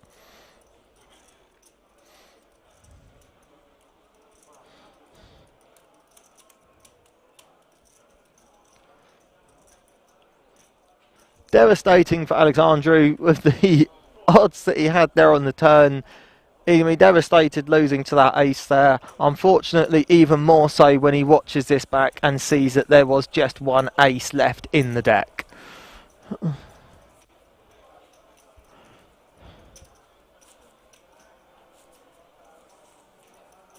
So as you can see, he more than doubled his stack in that last hand because of picking up the big blind and ante, as well as the full double up from the button.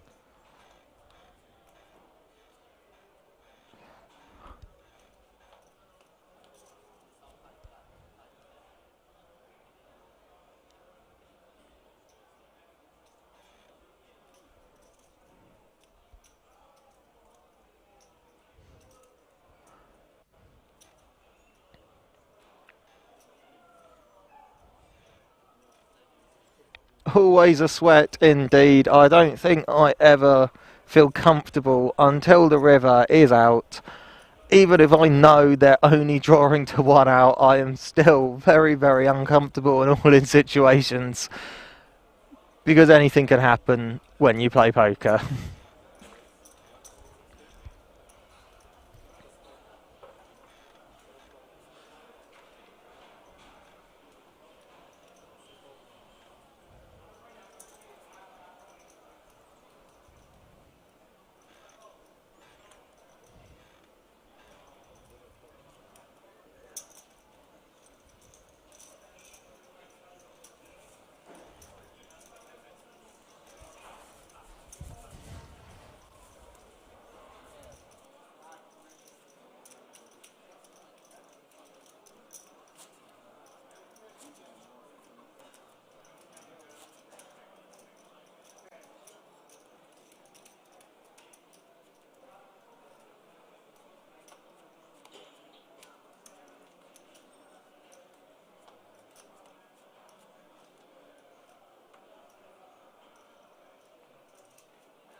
So Azam picks up a suited king here on the button after it folds round to him. Puts in the raise, knowing he's only obviously up against the blinds. But the chip leader on the table has woken up with a better suited king. I imagine we'll opt to 3-bet here.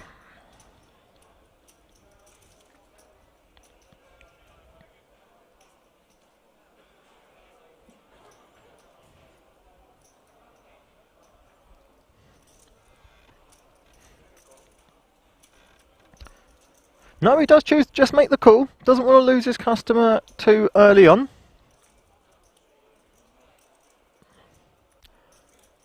And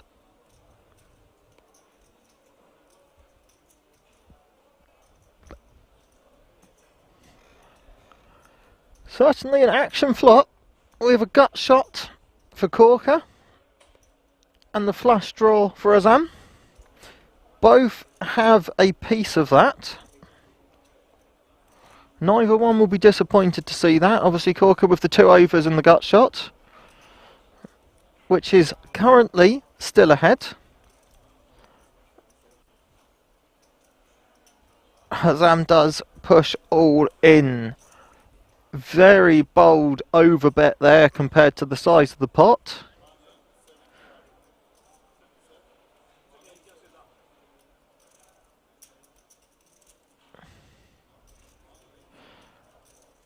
And there's just no way Corker can make this call, so it's a very good move there.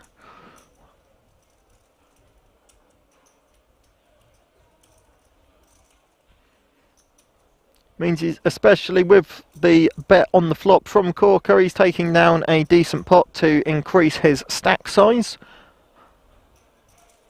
But also knowing that if Corker had something that he could make the call with, that he's still got outs with his flush.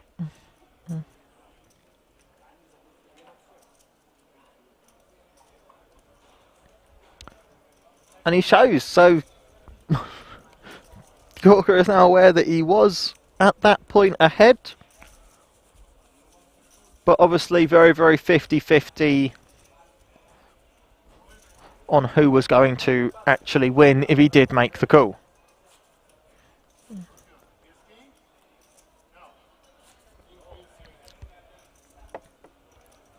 I agree, I'm not a fan of showing cards.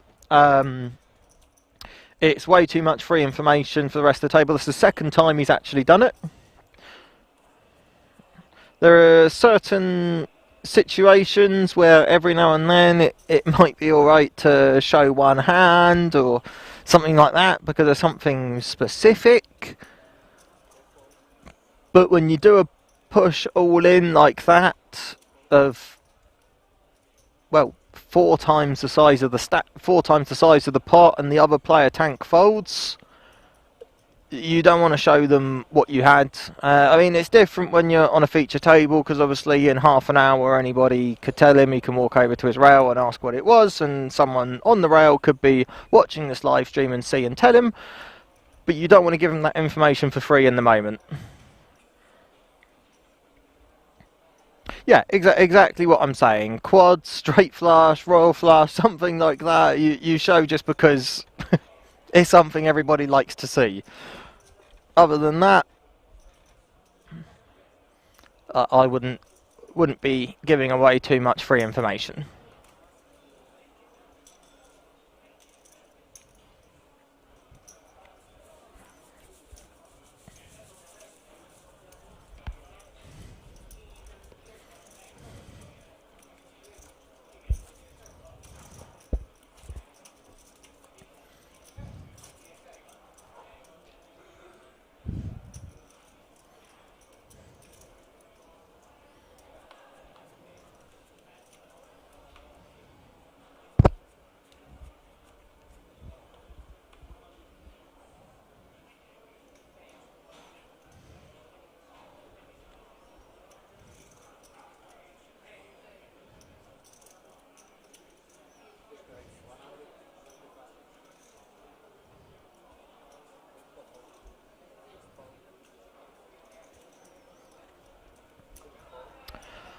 Miklos picks up kings here under the gun.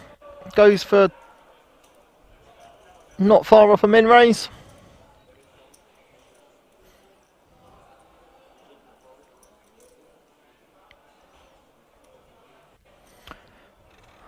Oh, King Jack in the small blind here. I imagine we'll be making a call. He's not going to 3-bet because a raise under the gun from a short stack looks way too strong. I imagine he's going to flat call, not knowing how much trouble he's actually in here with King Jack against Kings. And big blind, I would say, is priced in here with his 2s to see a flop. Massively priced in pot odds wise, because if he flops a 2, he knows he's going to be good against most hands. He does opt to make the call, see the flop. As he has his big blind and ante in there, he's very much priced in. Oh my...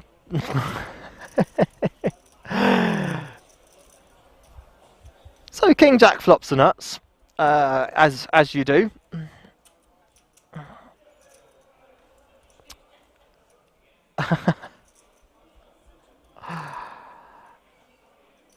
And obviously checks. The c-bet comes in from the Kings. I really want to see a flat here, just a flat call. I don't want him to lose his customer. Not that he'd lose Kings as a customer, but in the long run,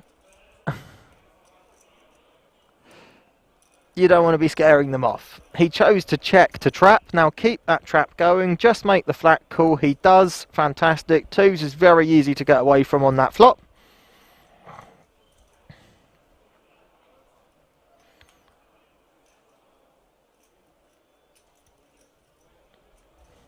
Neither one of them want to see that. Board pairing is not ideal when you have the nuts. He now no longer has the nuts. And the Kings was thinking, I'm good with my overpair. After he's been called on the flop, you don't want to see the board pair in case Roman does have the queen. Now obviously we know he has much better than a queen.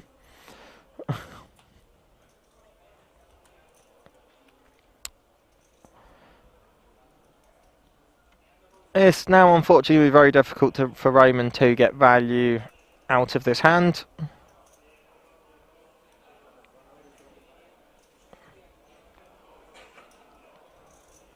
Miklos will most likely just call here.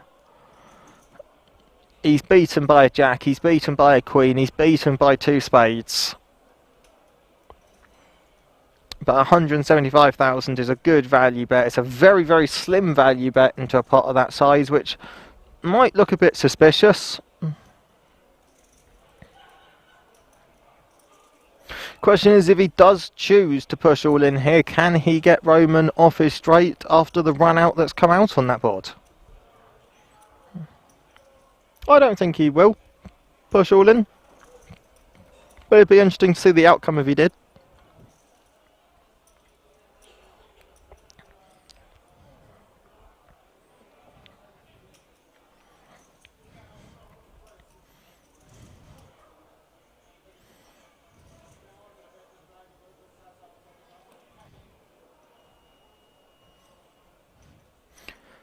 At the end of the day, Roman has checked the flop, checked the turn, and put in a very thin value bet on the river. He flat called pre, he didn't 3-bet him. All these things are currently going to be going through Miklos' head. But with a strong overpair like Kings, I imagine we're just going to see a flat call and then muck his hand when the straight is shown. There it is, he puts in the call, he sees the straight. You see the look of disbelief on his face, and he mucks the hand.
Folded round to blind on blind, and Ephraim's woken up with a middle pair at the small blind.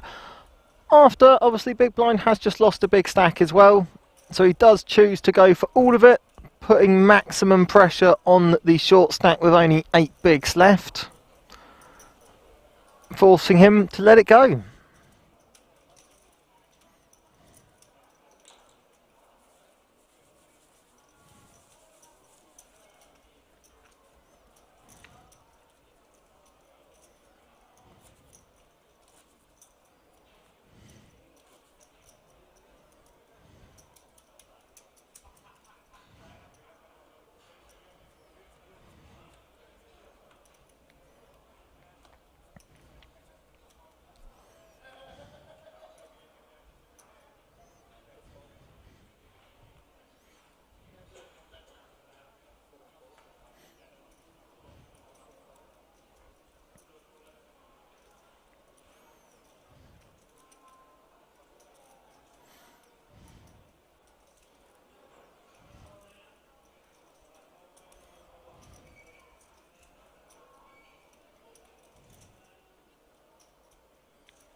Raketta's going to open the betting to 125,000 with pocket jacks.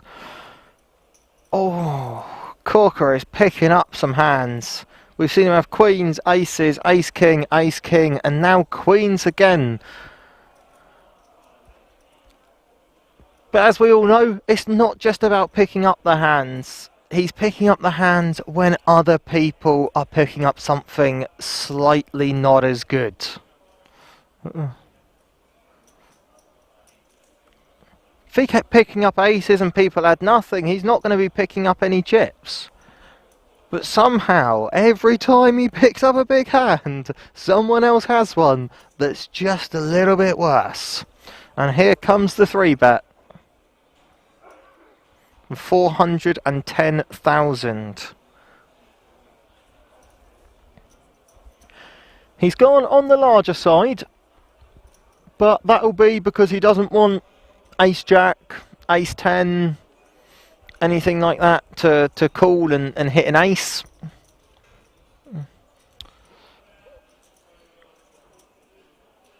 And he wants to get max value out of hands like jacks.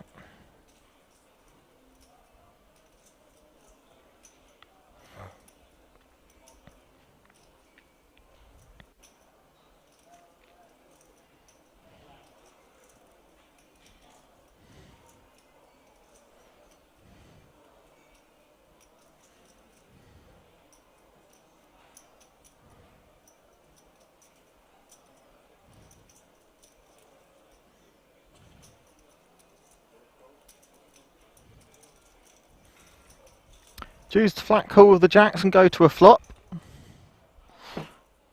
This pot is a big size already, and they have both got an overpair to the flop. Neither one have spades, which means if a spade comes on the turn, it could kind of save Raketla in a way from losing too many chips here.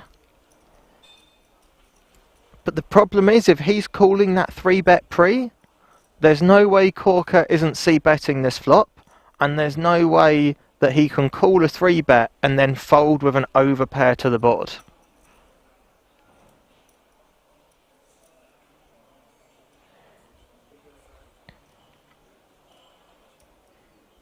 Chooses to reduce the size of his bet on the flop.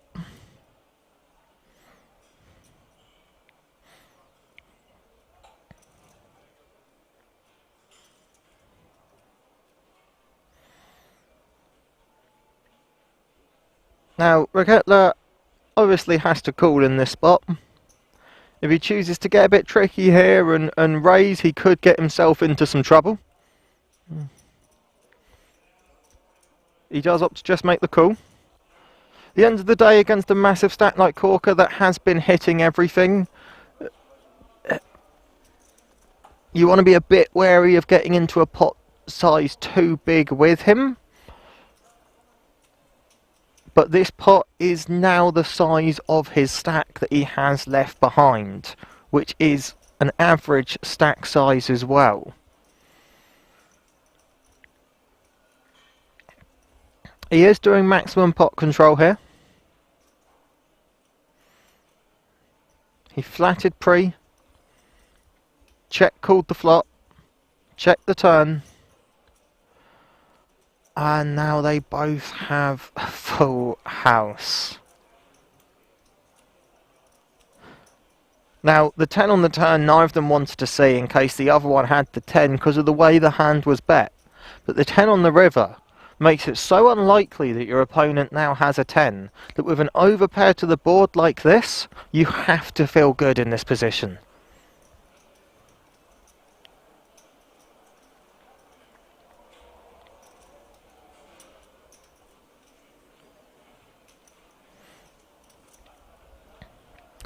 Goes check check as they both have a large amount of showdown value. And again, pot control. That pot size, like I said, had already reached the size of an average stack. Meaning the two of them didn't need to keep going at that in that one hand. And however unlikely the other person has a 10, there is always that possibility.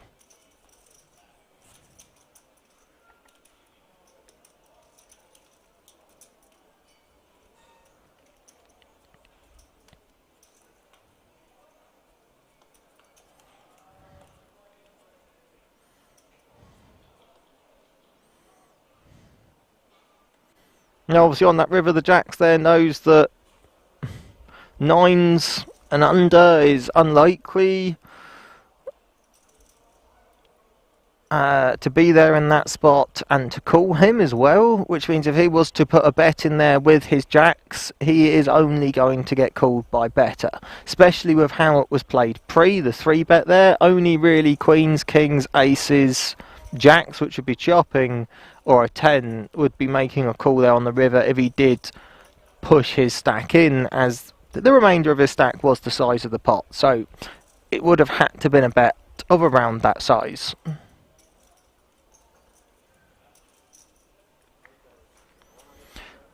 Ephraim's turn to pick up the jacks here. In the cut-off, goes through a raise of, again, just over 2 big blinds.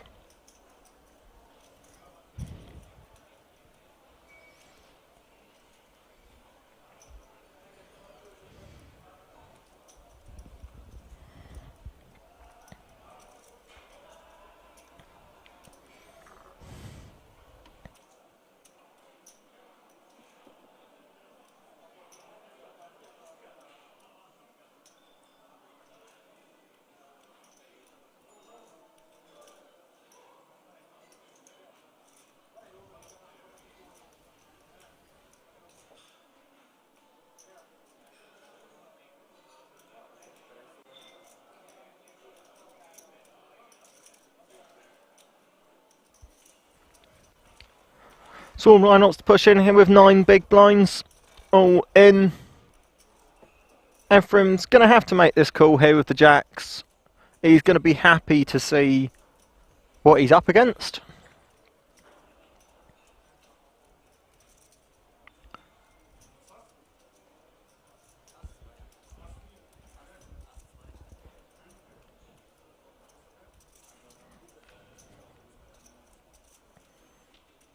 But Ace-2 obviously still very live, 28% of the time will be winning this hand, either with a straight, a flush, or simply just by hitting the ace.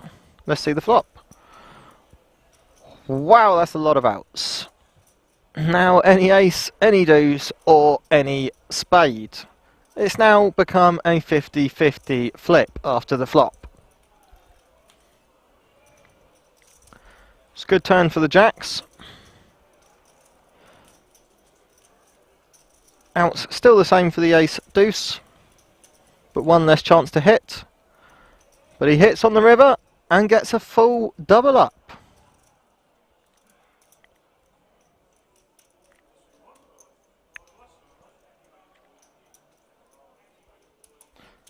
Not a crippling hit for Ephraim, at least. That will be his kind of only takeaway from that, that at least he still sat on around average, within 10% of average there. But massive for Stefan there, getting that double up, putting himself well back in this race.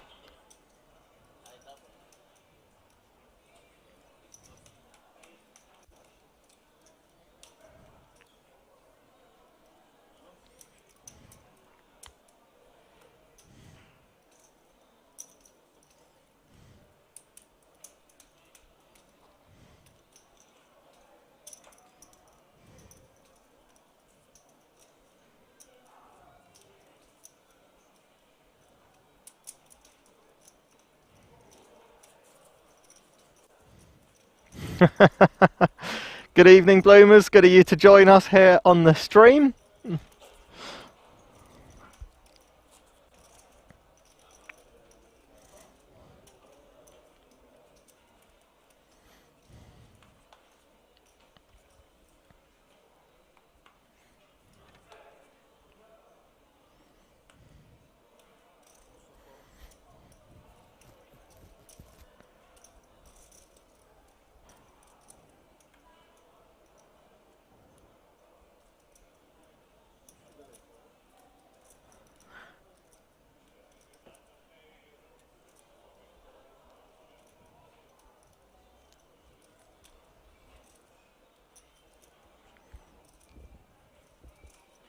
Corker looked tempted there, but doesn't want to risk too much of his stack. A very early position, too many people have too many hands they could wake up with a couple of short stacks at the table that could obviously easily shove all in as well, meaning you'd have to fold it. So opts to let it go.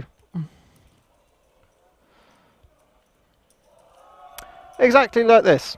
Straight after losing an all in, Ephraim wakes up the pocket tens.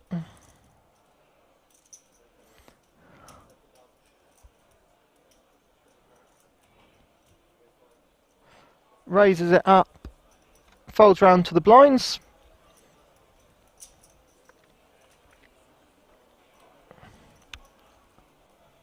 Right, we're going to see a defend here from the big blind with an ace. Again, very much priced in to see a flop here.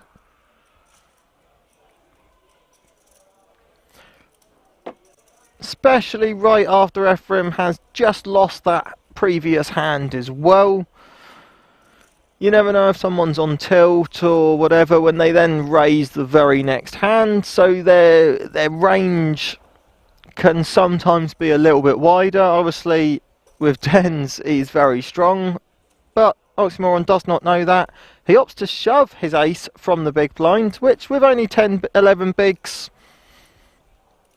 is a fair enough decision, but Ephraim is going to have to make this call here, as much as he doesn't want to call a second all-in after losing the last one. With tens, he's going to know it's his opportunity to get the chips back, plus more that he just lost. And he has a strong enough hand to do so.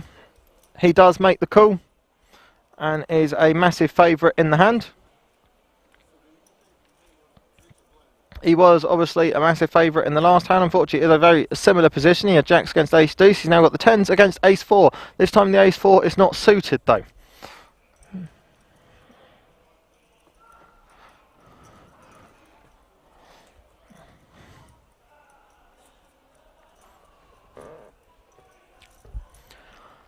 Good flop for the tens.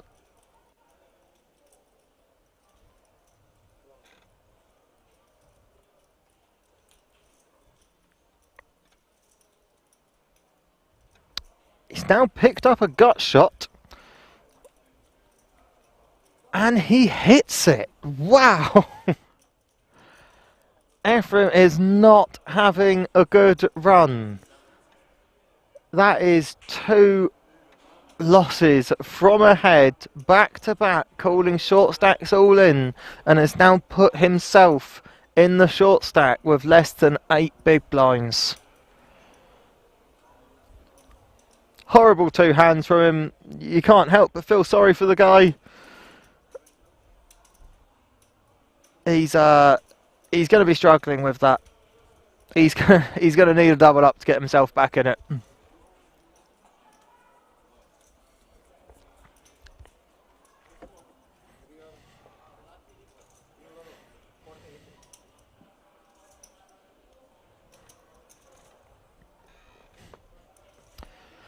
So we now have 3 players in the danger zone as such, with less than 10 big blinds. All going to be looking for the double up. How Ephraim's managed to find himself as one of those 3 players is beyond me after those last 2 hands. But what we have is obviously still a very top heavy table. Corker up the top there with more than double, nearly double anybody else on the table.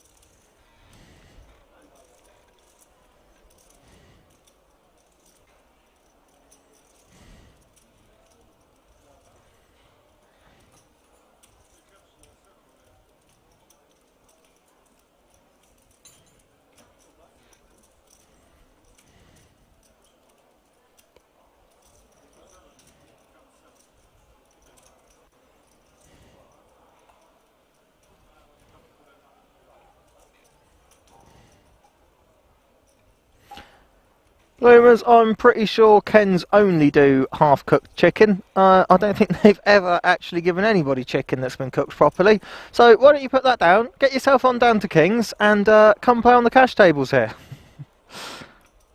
Then, Dave, you're sat on a cash table. I'm more than happy to sit at it. Not that I play cash that often, but, you know, easy money and all that.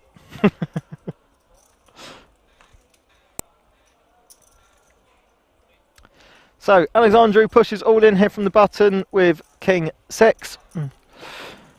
Folds round, and he opts to show just the king, which is the better thing to do in that situation. So people know, being short stacked there, that he's not pushing all in with nothing. Although, really, with King 6 off he was, but it looks good to show the king. Looks like your ham's a lot stronger than it was. Meaning, if he needs to shove, finds a spot to shove again. Obviously he's looking for it to be less likely for people to call him if he's shoving just to take down the pot there by showing that he had something the first time that he shoved.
Interesting decision from Stefan with a smaller size stack to put in a raise with pocket threes there. I mean,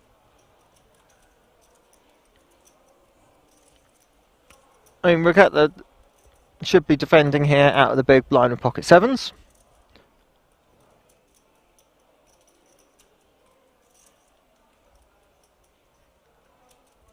Against any two, he's priced in to make the call here.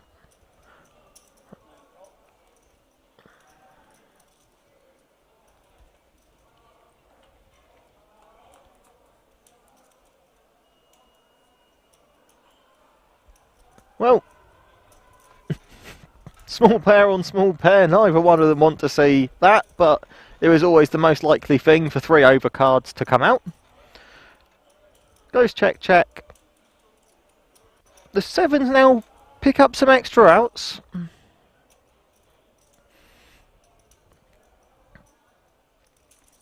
I mean, obviously,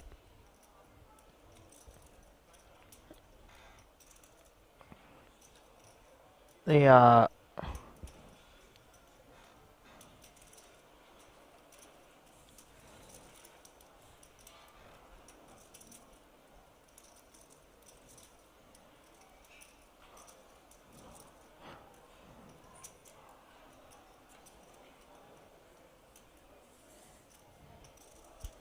I imagine this will just go check, check to showdown.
Right, I imagine Ephraim's putting it in here.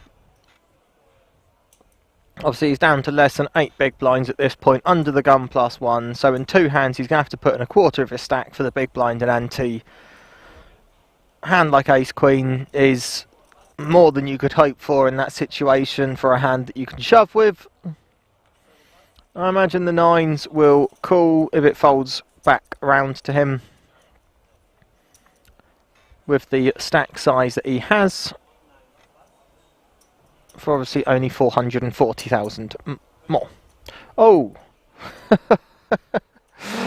Or Corker is again going to wake up with a premium in an absolute dream spot.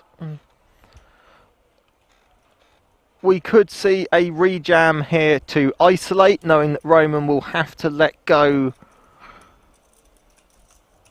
of most hands that he could be raising under the gun with.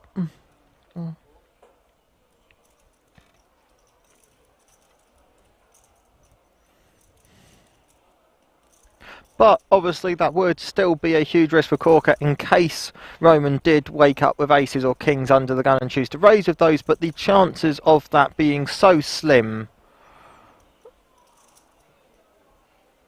it looks like we are going to see an isolation bet here.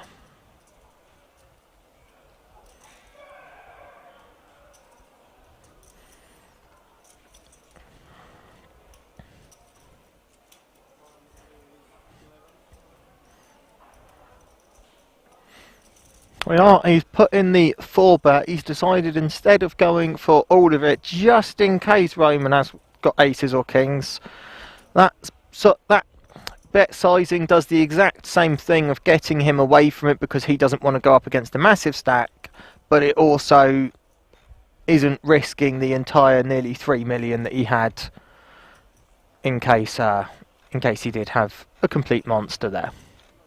Now, Ephraim's unlucky run looks like it may continue here, but he is still plenty live. He is no longer plenty live. He needs runner for a straight or runner aces for a better full house, and that is it. That was a very, very unlucky run for Ephraim of 3 hands there, doubling up 2 short stacks from massively ahead, and then finally waking up with ace queen and a dream spot there, when of course the chip lead on the table, who manages to wake up with everything, wakes up with a dominating hand.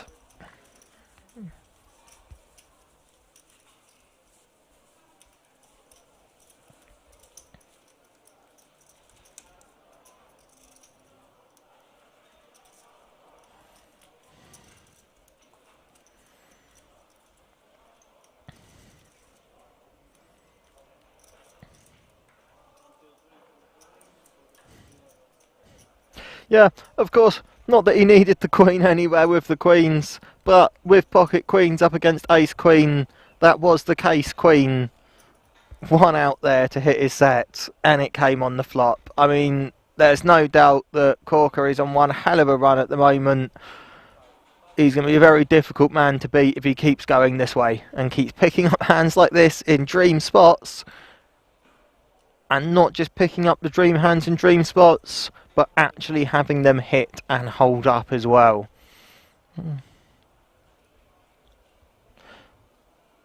So, under the gun with only 6 bigs, King Queen is more than a reasonable enough hand to push all in with. Alexandru reshoves with 6s.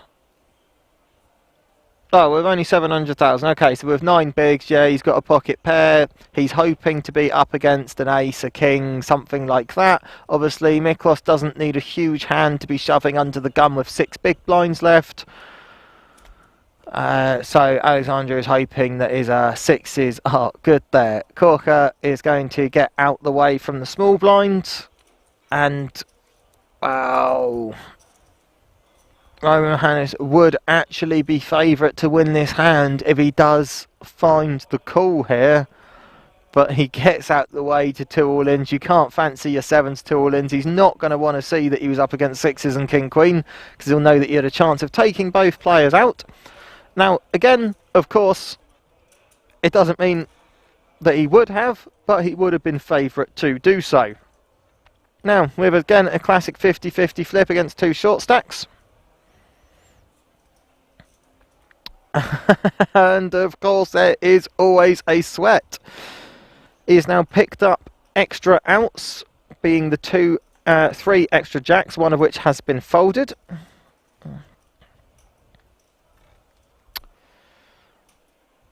We're looking for a king, queen, jack, or he is out of the tournament, and that's it. We're going to lose Miklos. And Alexandru is going to not quite double up, but close enough.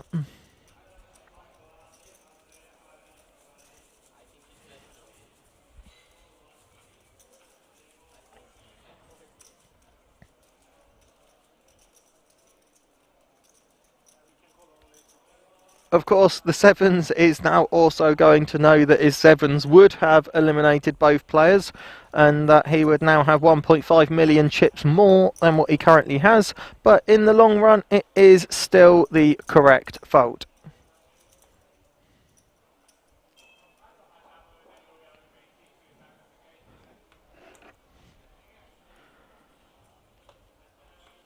That is not the correct prize pool that's on the chat. The prize pool is €779,546, with €116,000 going to first place.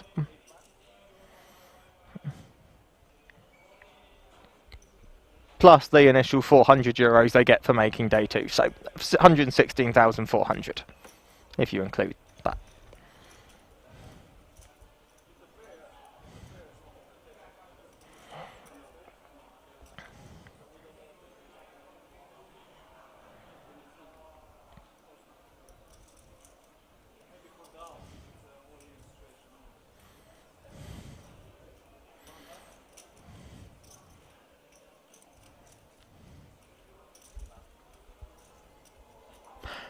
Average stack is creeping up to 2 million now as the field drops into the double digits, just 94 players remaining.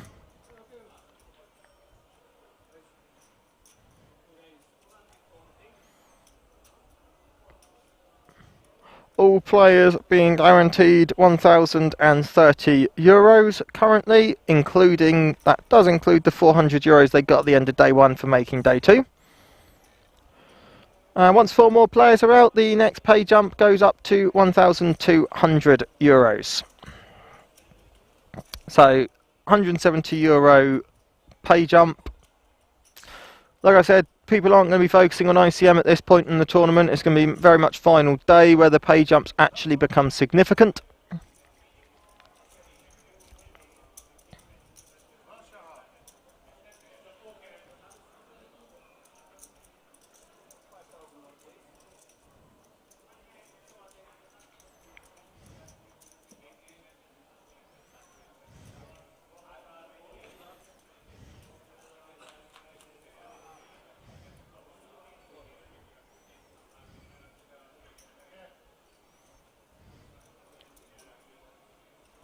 The buy-in was €225 plus €25, so €250 in total, 225 going into the prize pool.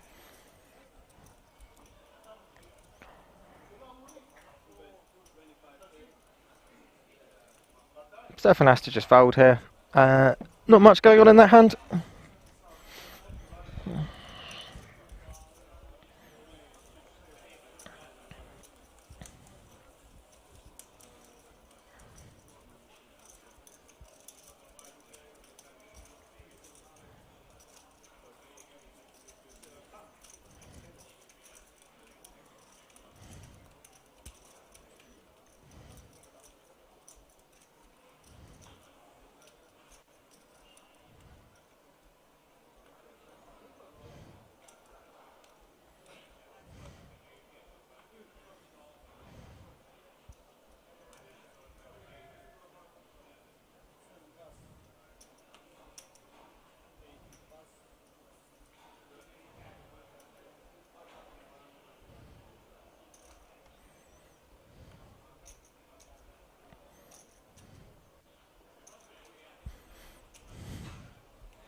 There's still plenty of events left in the World Series of Poker circuit after this one. This is obviously ring number 2. Number 3 and number 4 have been played already. So 1, 3 and 4 have been played. Number 5 is on at the moment. There's a total of 11 rings up for grabs. But after this,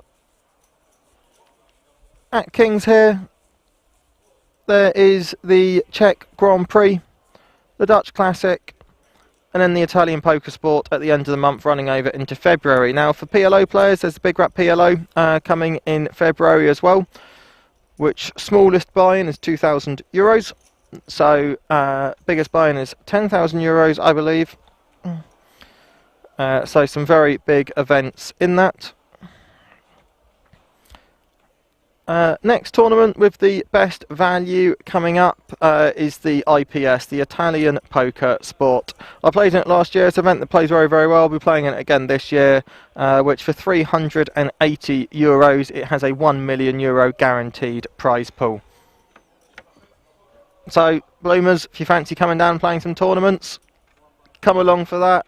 It's the 29th of February, 29th of January through to the 5th of February. It's a great event, and you can do your regular 8 bullets and help build the prize pool.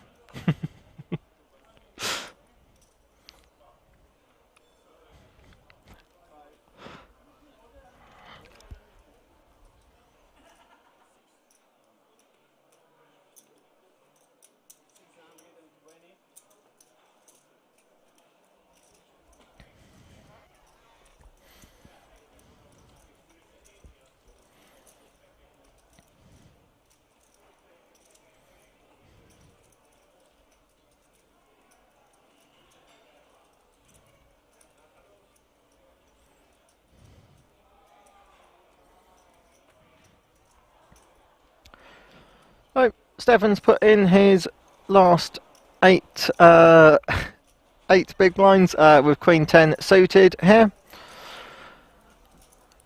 Now, although Alessandro's got a nice suited ace here, if he was in the big blind, I imagine he'd be making that call there. But out the small blind, has to let it go with the big blind behind him. Big blind now with a very similar hand, but not suited, but being last to act. I imagine, knowing the range here of an 8 big blind shove, we could well be seeing a call. Looks like we are. He puts in the call.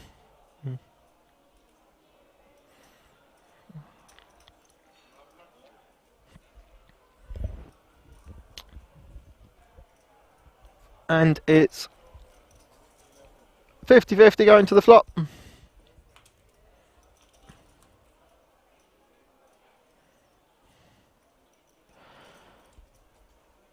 There's the ace straight away, and neither of them have hearts either. There are now chop outs. The heart for the chop would be an interesting outcome. It is not there though. Stefan is eliminated in 91st place.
Well, Matador, I have to agree with you on that one, but when you have 3,647 entries into a, I won't use the word cheap, I'll say reasonably priced event like this one, you do get all types of players enter it. So there's a very wide range of skill levels in a tournament like this, very wide range of experience and types of players and their style of play as well.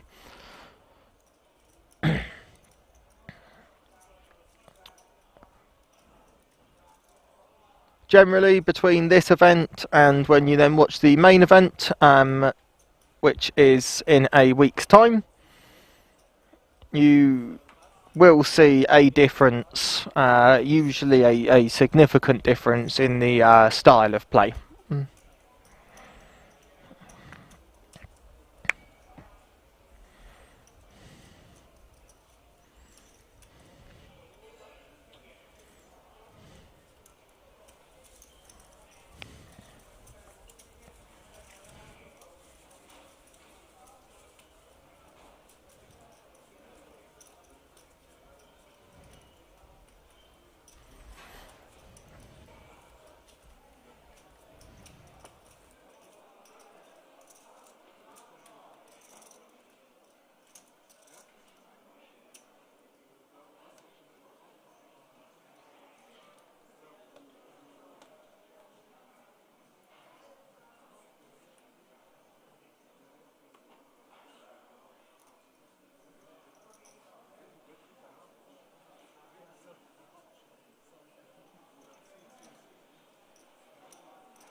And Corker has queens, of course. Yes. What else would he have? We've seen queens, aces, ace king, queens, ace king, queens from Corker so far. He's pretty much picking up all the premiums on the table.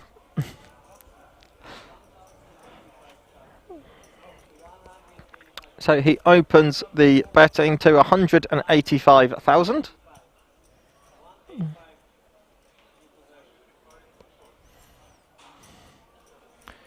As I'm going to call with his 10-9 of clubs.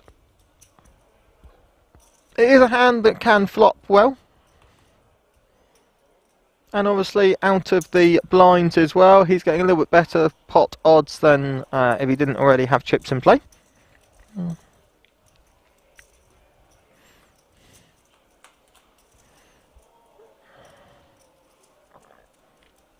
And a flop like that is going to be very easy for him to get away from.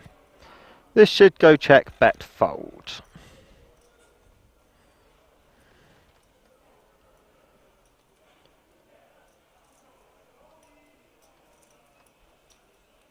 Or because he's missed so significantly, he's going to try and make a play? No, he does check. Corker is laying the trap and hits his queen, of course, on the turn.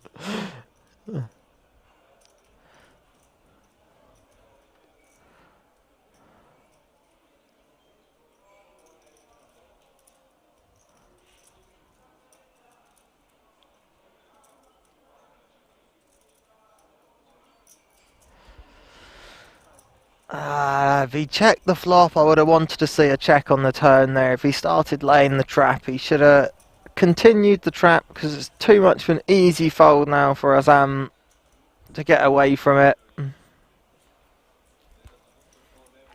But again, another premium, another pickup, and he will continue to extend his lead over the rest of the table.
There he raises with the ace-8, makes it through.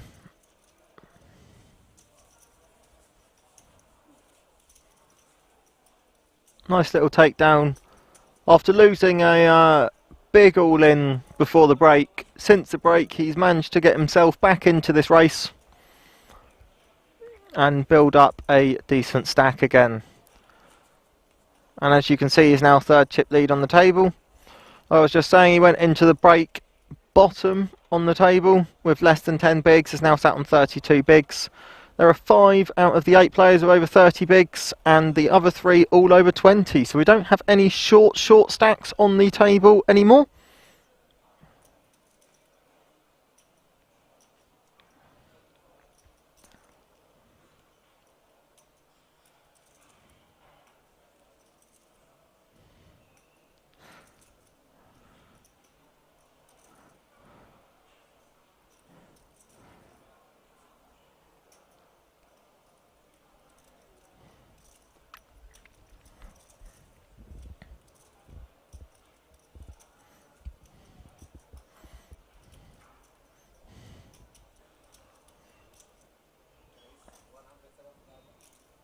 MVG has joined the table.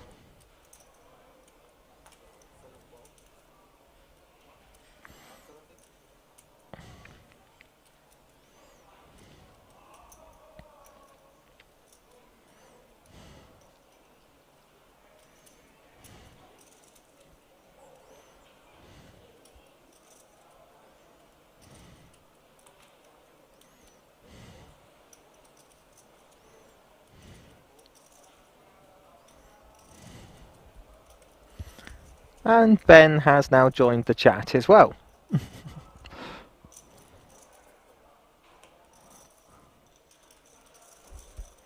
Right, here's Razor King Jack, makes it through.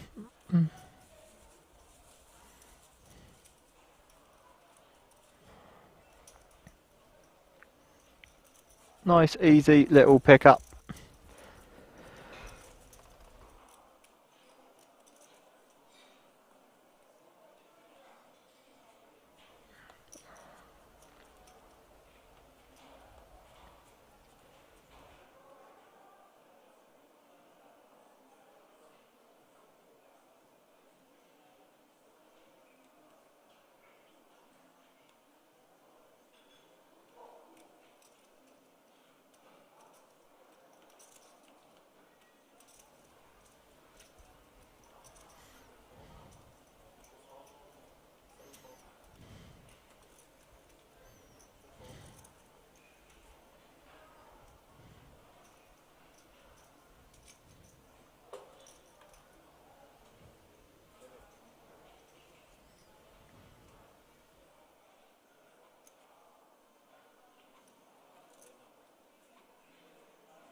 The buy-in for this event was only €250, 225 into the prize pool and 25.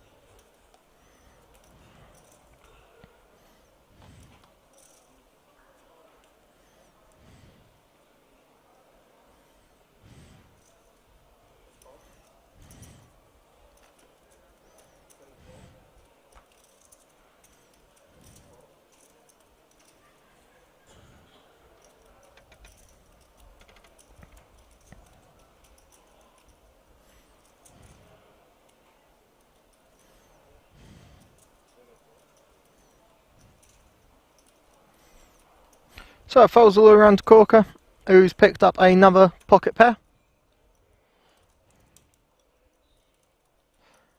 In the cut-off.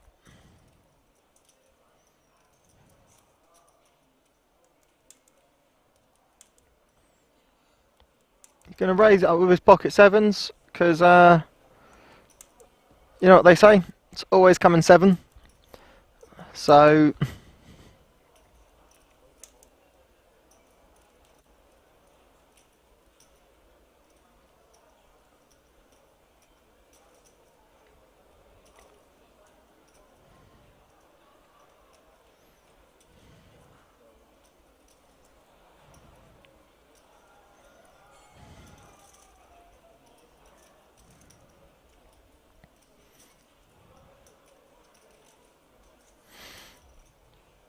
nice easy defend here with King 9 out the big blind.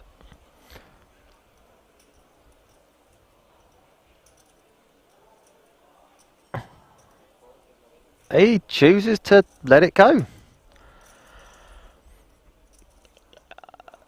Interesting decision. I guess he's new to the table, doesn't want to get tangled up with the big stack on the table, and doesn't really know people's opening ranges or anything just yet. Has less information than the rest of the players, and I guess that ultimately is what made his decision there.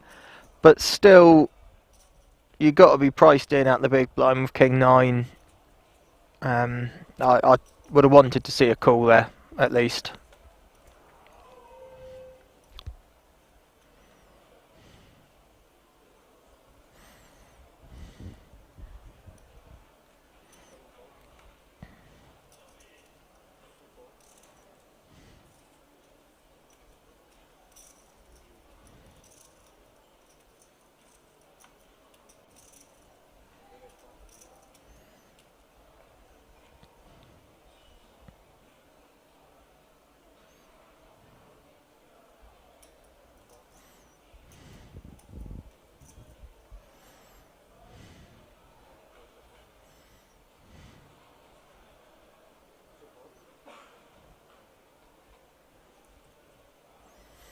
Here we go, it's folded round to blind v blind, and MVG has woken up with the ladies.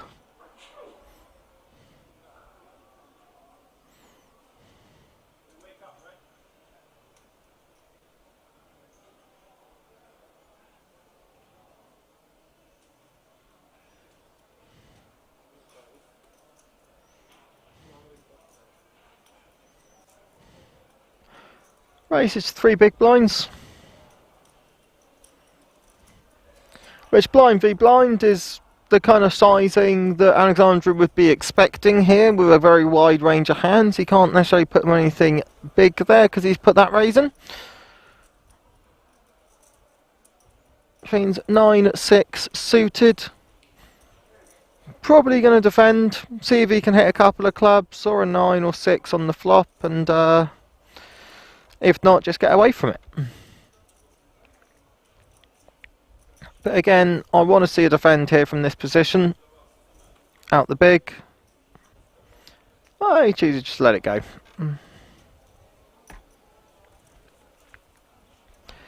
With his stack size, it's a fair enough decision.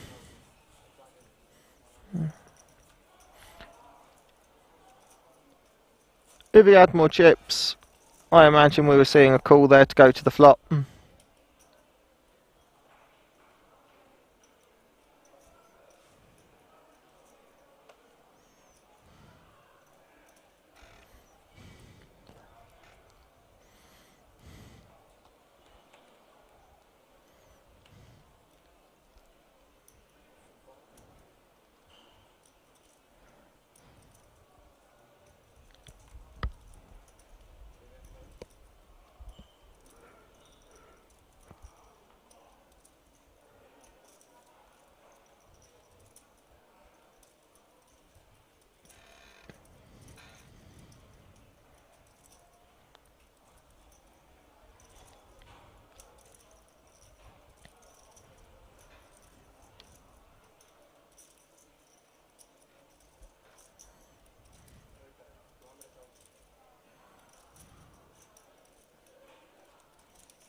Straight after picking up the ladies, MVG has now picked up pocket tens. Are we going to see a 3-bet here or just the flat call? He goes for just the flat call.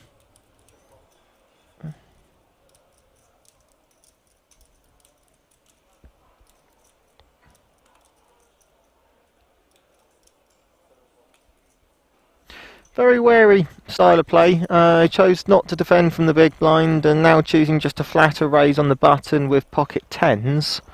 I guess new to the table, but it's been quite an aggressive table so far, and he doesn't seem to be keeping up with that aggression. But who knows, once he's settled in, he might liven up a bit.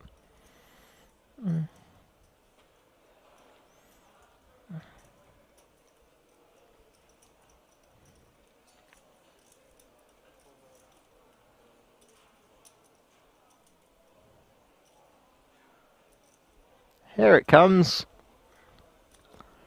Here comes the raise.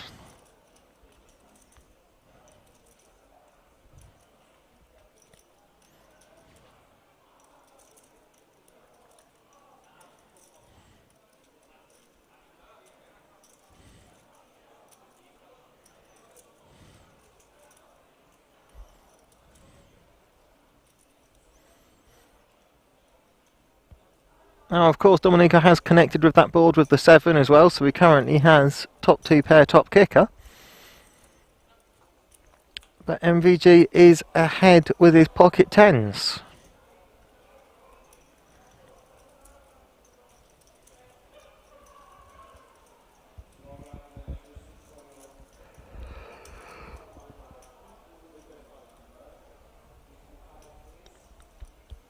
He opts to continue on the turn, despite being raised on the flop.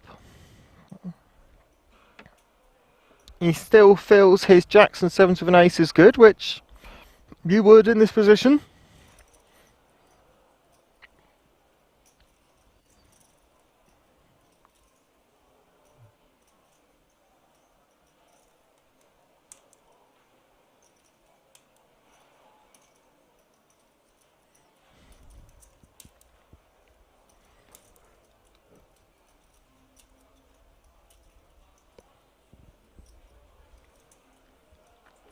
And it's enough to make MVG fold the 10s.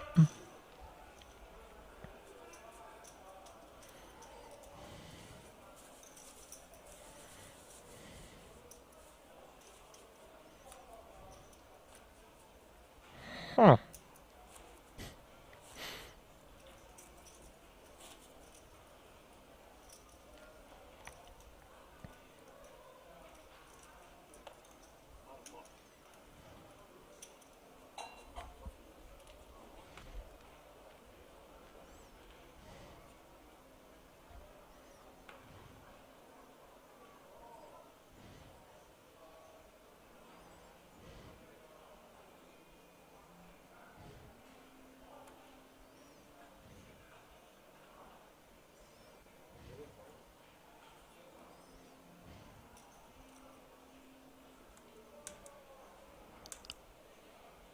This time it's Corker's turn with the 10s.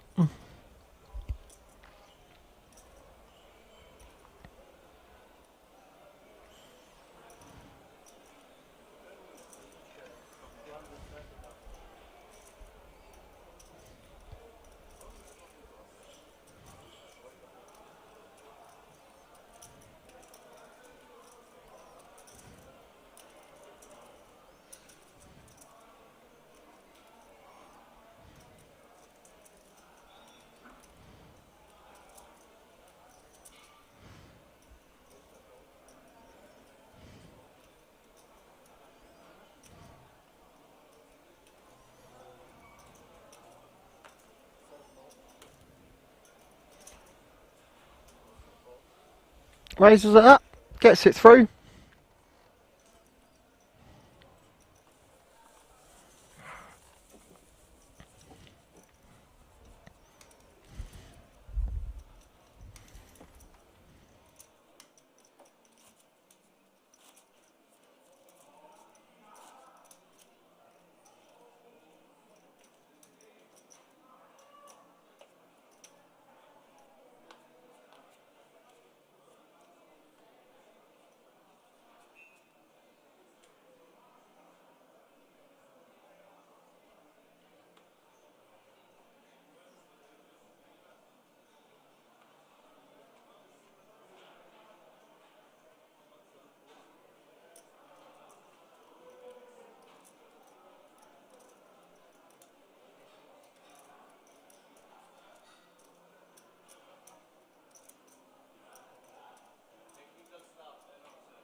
Now he's got suited connectors when it's been folded round to him in the hijack, and chooses to let them go.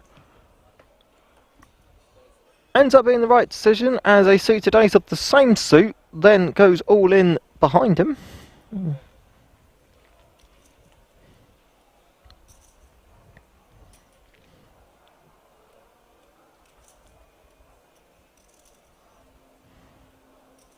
For 14 bigs, which is quite a big all in from the cut off.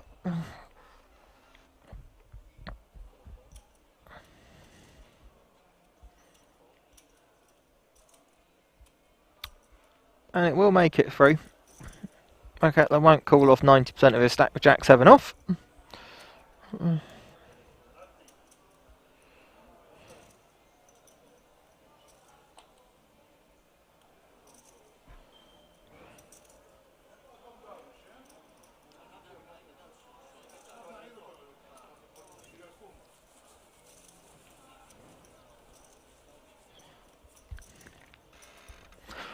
Corker still massive chip lead on the table with nearly double anybody else. Been sat in that position obviously for a very long time now, has been regularly picking up pots, increasing the stack size, staying that bit ahead of everybody else. Other than that, and Domenico pulling away slightly from everybody else, the rest of the table on similar stack sizes. So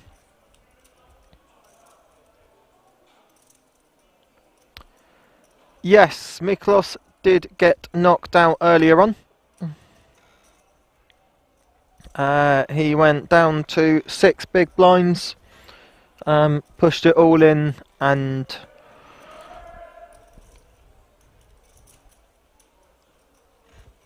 I believe got knocked out by Corker, as most of the table have been.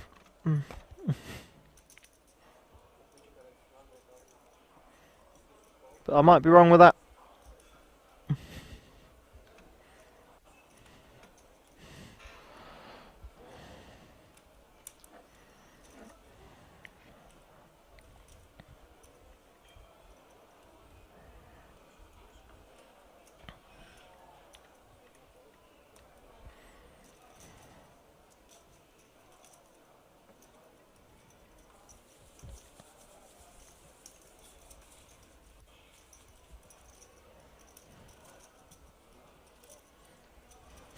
It's not Dan, it's George today on stream, but either way, you're welcome.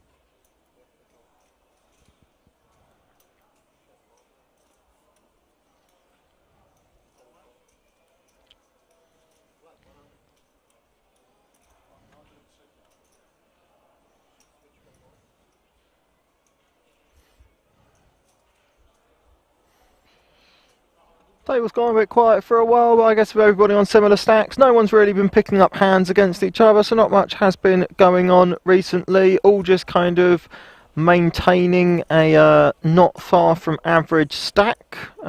Pretty average stacked table, other than Corker, of course.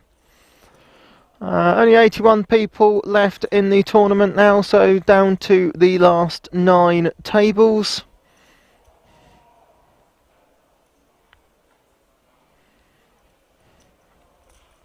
Now, Corker has got a suited ace in the small blind when it's folded around to him, so blind v blind will be putting in a raise here. And not the best spot to be putting in a raise when the big blind has pocket queens. So, are we going to see him string him along here, or are we going to see a big 3-bet? I'd like to see him bite back with a 3-bet here. Oh, wow. Not of that sizing, but I suppose he doesn't really want to get tangled in massively in the hand. Very difficult to play post-flop against a stack of that size as well. Corker is considering the call here.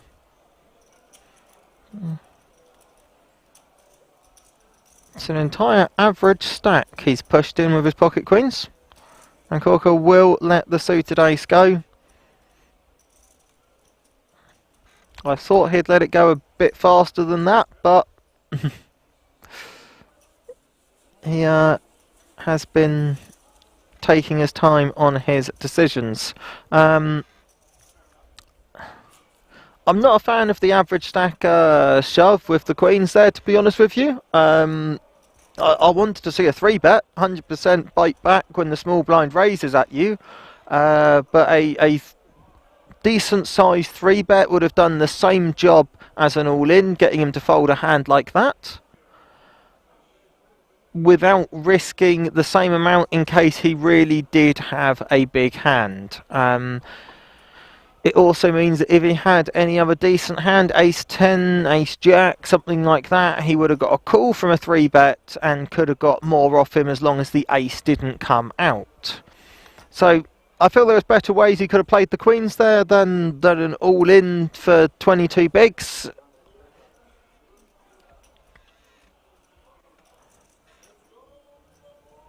But fair enough. It worked. He took the pot down.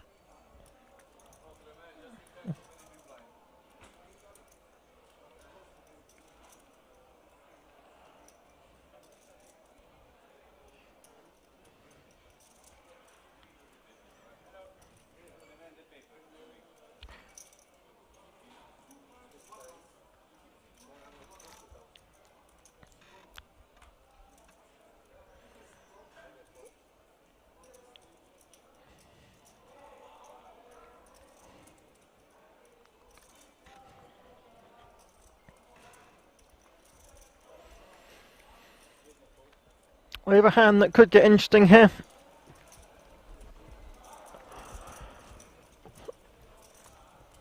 I imagine with a 3-bet sizing that small that the king-queen is going to look to make a call here.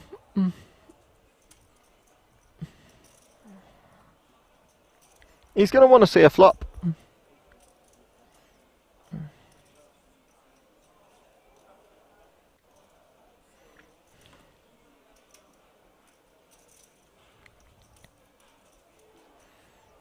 Then again, he has only just got his stack back. He might not want to risk it again. No, he chooses not to risk too much. And Azam shows again, still not a fan of him showing all these hands. It's giving away a lot of free information to the rest of the table.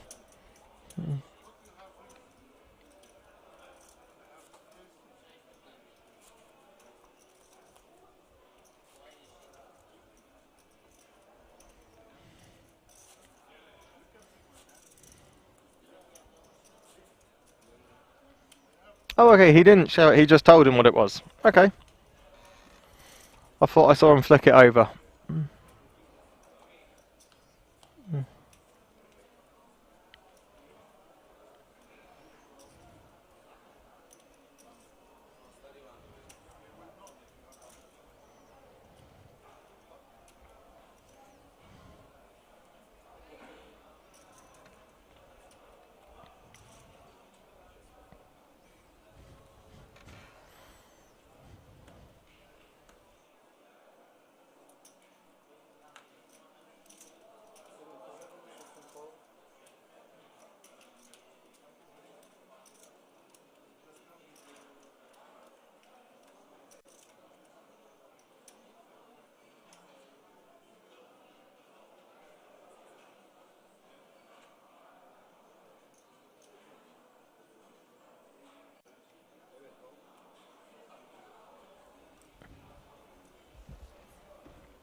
So, ace king suited on the button. obviously raising it up here, but are the blinds going to wake up with anything? 7 deuce, easy fold.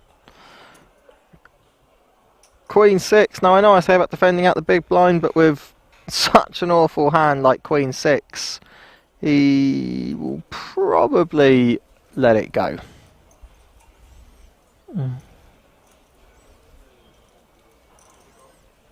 No, he's going to defend.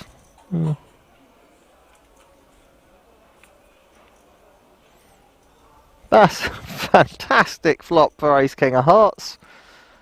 It's as good a flop as you could pretty much ever hope for.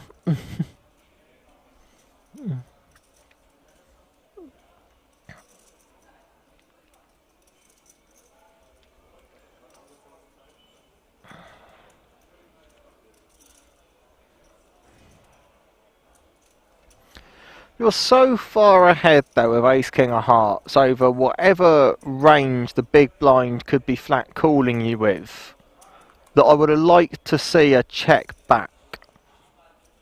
If you had Ace King of clubs and it came Ace 9 3 2 hearts like it did, I'd understand the C bet there, but with such a strong flop, you've got pretty much everything that you could hope that they could have a piece of to call you with. There's not many hands still that they could have there that would call you on that flop. You kind of want to wait and let them improve on the turn there. A queen or a 6 on the turn, he would have got a bit more value out of them.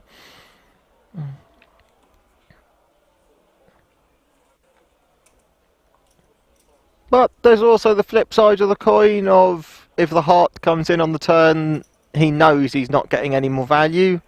So if the big blind has hit the 9, but that's pretty much all you're hoping for there, that the big blind has hit the 9 and you're going to get a bit of value out of him on that flop. So more often than not, I'd say a check back with a hand of that strength after the flop would in the long run get more value out of a hand like that.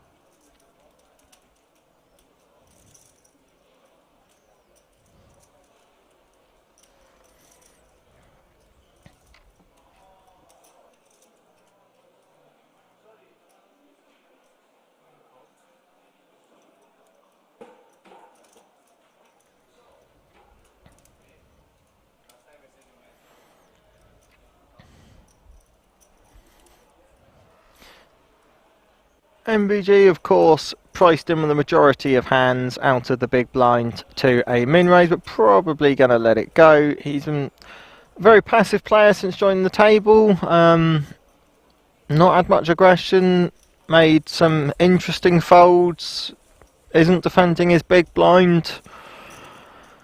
He's now down to just below average, came on with more than average. I always feel he's waiting too much to pick up hands.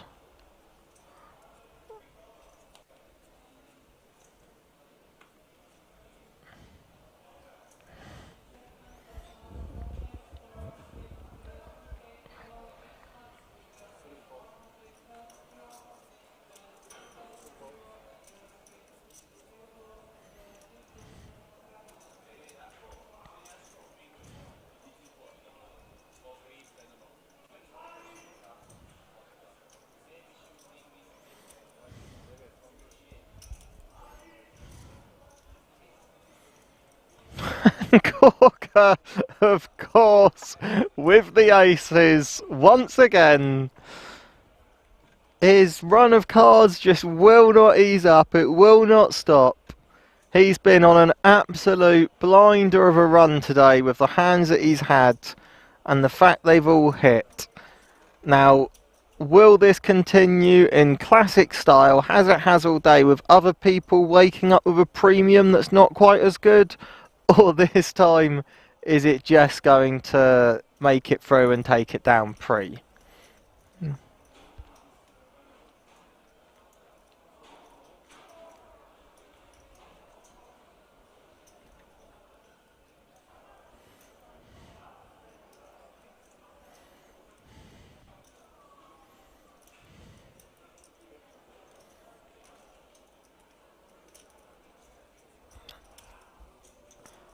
Well, this time no one had anything, and he just takes it down pre.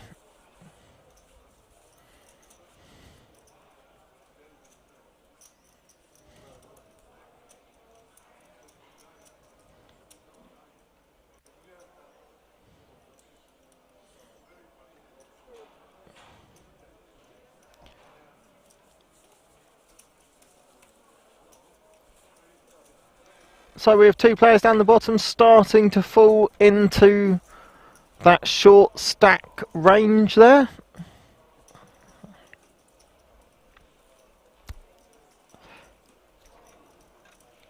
See you later, bud. Thanks for joining us this evening. And a lot of players sat again between 20 and 30 bigs. Not much has changed. There hasn't been much action recently.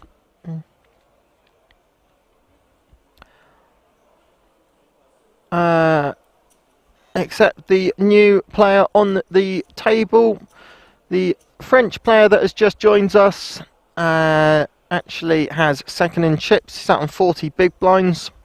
Second in chips on the table, of course. So that could add a bit of spice into this table, which has gone quiet for a bit now, but will no unlikely pick up a bit.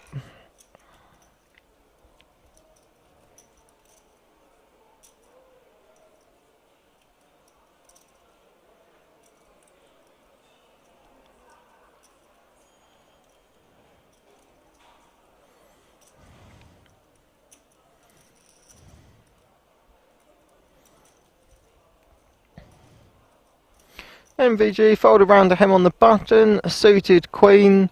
This is a spot that he should be making a raise from, but again chooses to let it go. Yeah,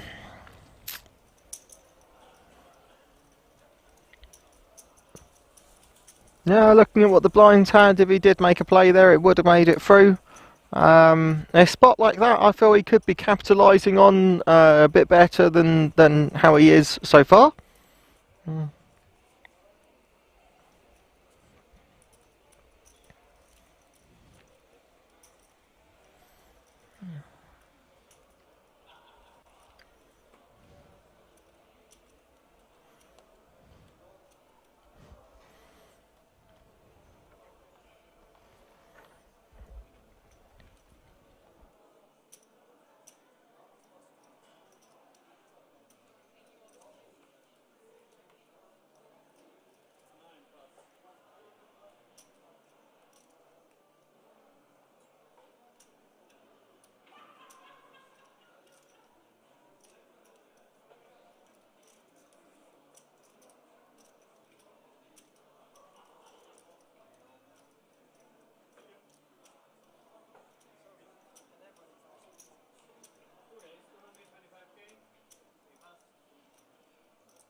So Roman opens the betting from an early position with ace jack off.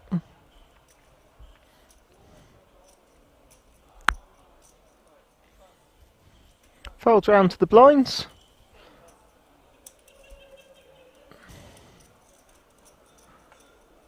Queen 10 should be defending here from the big blind.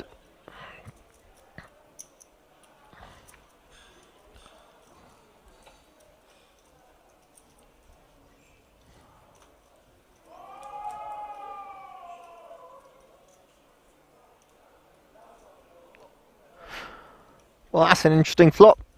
So we have open-ended for Azam and middle pair top kicker for Roman. Both have a piece of that. Obviously, with two of the aces being folded and one of the aces being in Roman's hand, then it leaves Azam just one ace for his open ender. But three of the nines are still live, only one nine was folded. And of course a queen would put him ahead of the jack as well.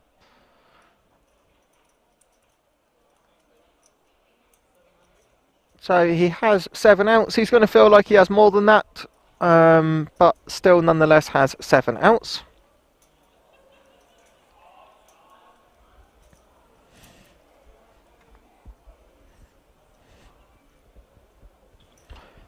If the case ace does come out, as it did earlier, it would be brutal for Roman, obviously making his 2 pair. Because it can't be the ace of clubs as well, so it would have to be, wouldn't put the flush down there.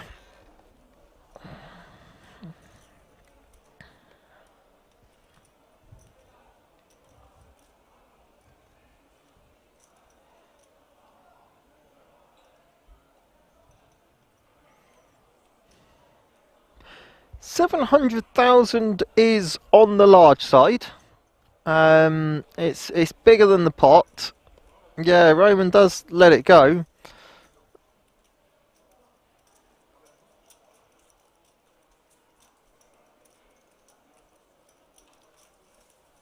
And he does take it down.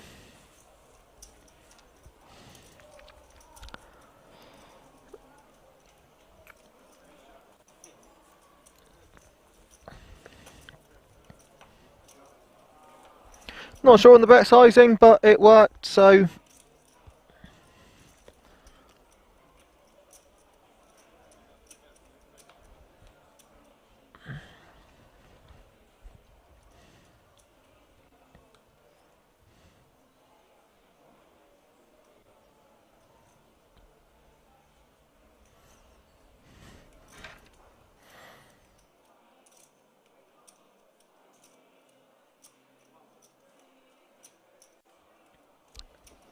Yeah, he's been showing most hands that he's been involved in, to be honest with you. Every hand that he's either folded or someone has folded to him, he's ended up showing.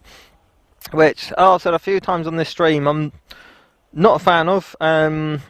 Especially in tournaments like these, it's... Well, it says it all that he's shown virtually every hand and no one else has shown one. I think he's definitely giving away way too much free information that no one is willing to give back to him.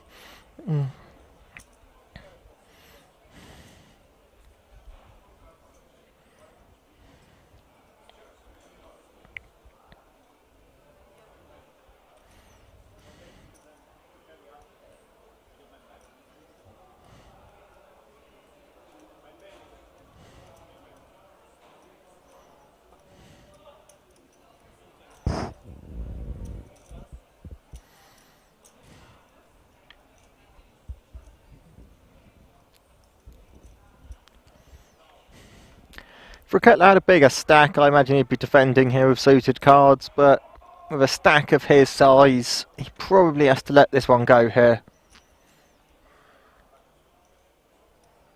Or make a play. I don't think a call is the right decision here. He either needs to fight back and make a play, put in a 3-bet, shove all in, if he doesn't believe him, or, as he has, like I said, just let it go.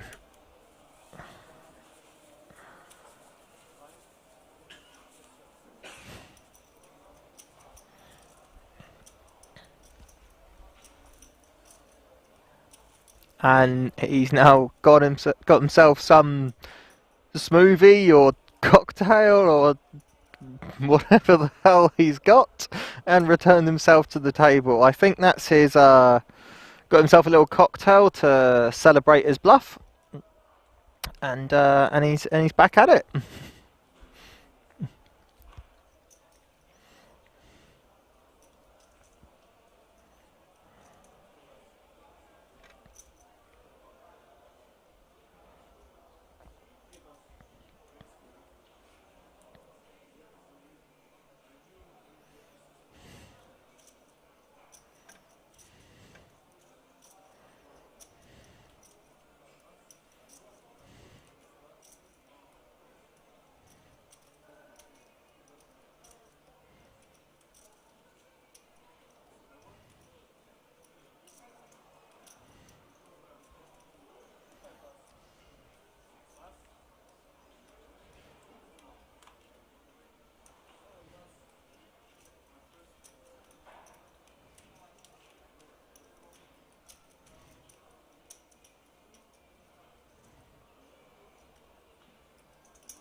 again opts with the larger size here in this hand.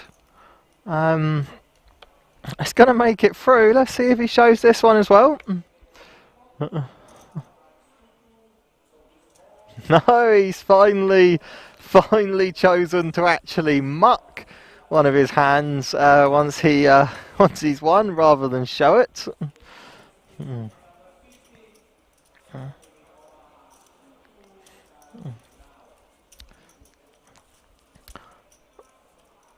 Some of his bet sizing has been confusing me from the start of this stream, to be honest with you, but each to their own and all that.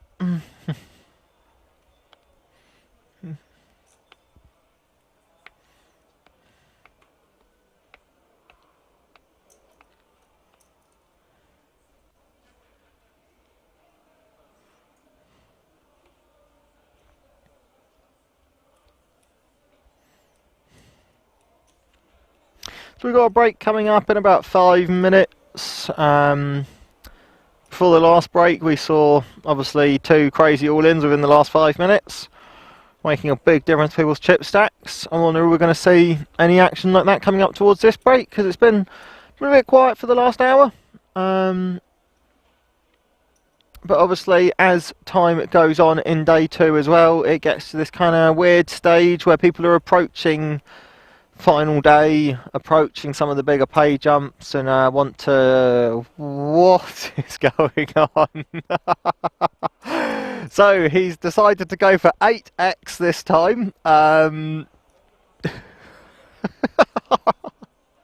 don't think I need to say any more than that.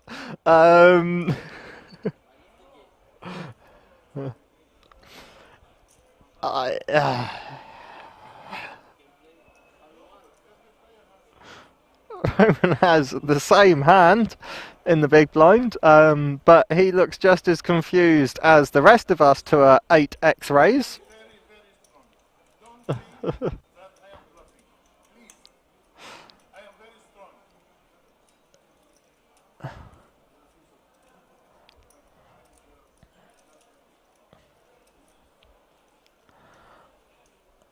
My only guess is that when I joked about him drinking a cocktail, my only guess is he actually is, and is starting to get drunk and was a better player to get here before he started drinking. That is going to have to be my best guess as to how he's in the last 77.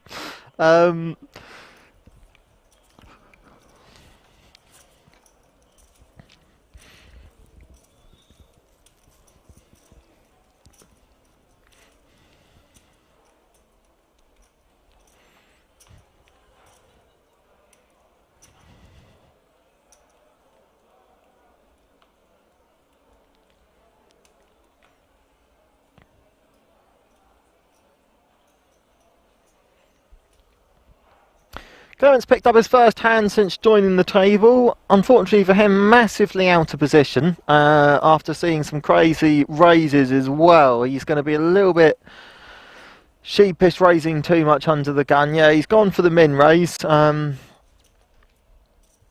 say his first hand we've seen him actually pick up since joining the table. He has come on with a decent stack size as well, so if someone else wakes up with something, it'd be interesting to see how he plays here.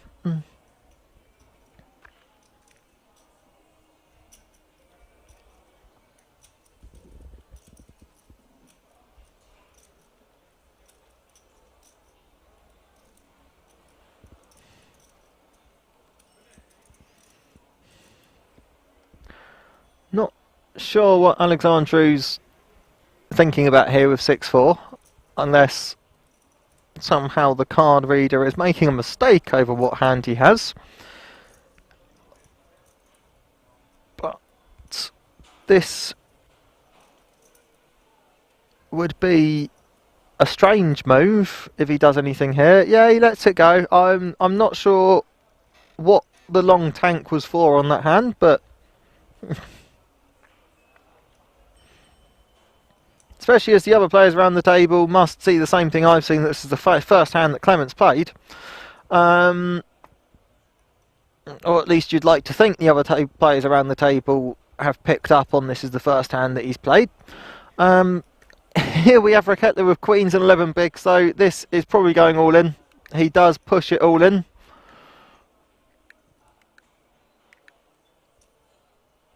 Corker, for the first time that someone's gone all in, hasn't woken up with something and felt his 8-2s off.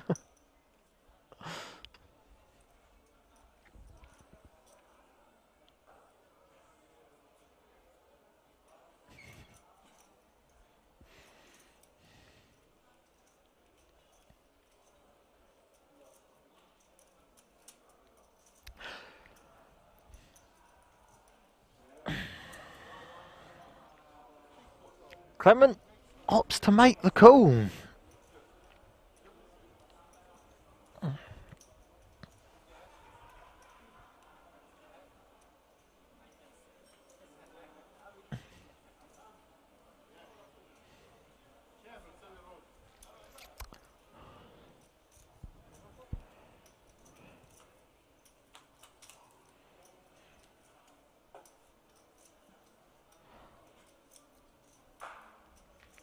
There it is. Now, pretty much every single time from this spot, Raketa's going to double up here. I mean, running nines is the only... Is he aware people are all in here?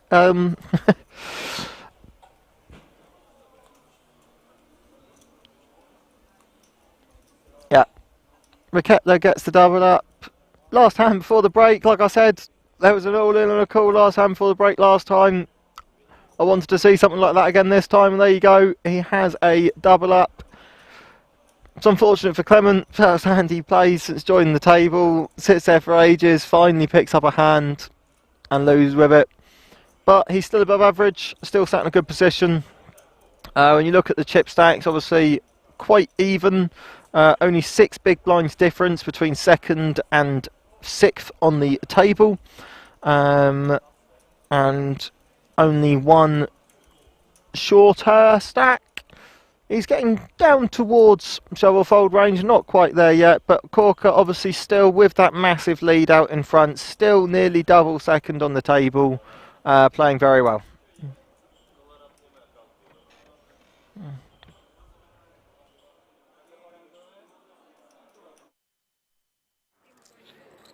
Does want to thin out the field a little bit, get some value in. Leon here with the jacks. We could be seeing some fireworks and let this man away here. He may just cold call, which then would invite a whole slew of players to follow along. What do you smoke? No, these vapes. Řekněte, ať slyšíše baru, přinese různý ty cigárka sem vybrat. Různý. So Ivan opening it up once again. There's an 800 straddle in play now. It's actually Dorf that opened it for 2100 from the hijack with the ace queen. Gets Ivan from the cutoff with 10-8. Yo viral in the hand from the button with his deuces, and now Malika is likely to do something a little bit different than just calling with her cowboys from the big blind. Does want to thin out the field a little bit, get some value in. Leon here with the jacks. We could be seeing some fireworks and let this man away here. He may just cold call, which then would invite a whole slew of players to follow along. But I think we're likely... That looks like a call right there. Indeed it is. Let's see if Dorf is just going to ship his stack in. I mean, he's not that big at this point. There's a lot of dead money in the pot. I want to get back my chips from Milika. Indeed, that's what he's doing. Taking the risk, folks. Showing a lot of heart here. And Malika, is she just going to get her stack in? She indeed is. And Leon has a decision. Look, if Leon comes in, then it's perfect. He's thinking about it, which is a good first sign. I'm so much behind. It's all in? I think he can fold this for this amount. Yeah, he recognizes that he's behind. I'm just behind. And Elke taking a peek at the Cowboys. I'm behind. I'm behind. It kind of does matter. I have a nice hand. I'm she behind. Could be doing it with Ace King. You all in, right? But you're right, I'm probably not ahead of much there. Good man, Leon. I love that. Good fold there, Leon. Good job. Okay, I think Because it's hard to Malika fold took her in time a real little bit there. more. Let's take a second. I think if she took her time a little bit more, Malika, it might have been different. She was a very immediate interaction. We did see another player with an ace in their hands. There's two live ones. Malika offered to run it twice. Dwarf always seems to like to run it twice. So I think we're going to see two boards here. Oh, wow. But there's one of those aces, so maybe for once Dwarf not so happy it's being run twice. 5. Nice one, Leon. Crazy. And everybody congratulating Leon on his great fold with the jacks. And first half over to Dwarf, but can he double up? I think there's only one ace left in the deck. You should be safe. I folded ace.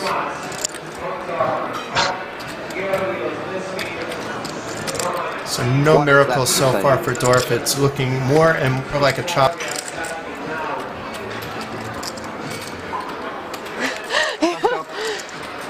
Malika seems like she's sweating this out, even though she's such a huge favorite at this point for the second half. But it is a considerable chunk and change. Not one jack. Button for And 5 of spades on the river, another chop. If I'm shoving behind here, I know it is. Yeah.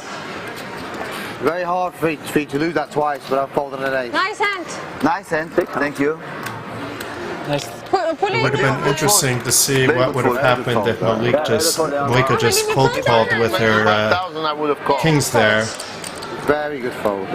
and how Rob would act.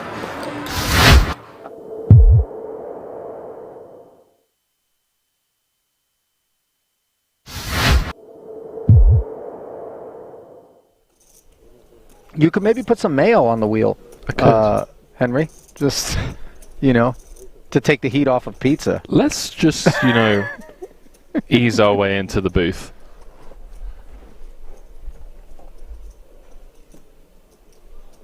Pocket sixes. Let's see how the German eases his way into this one.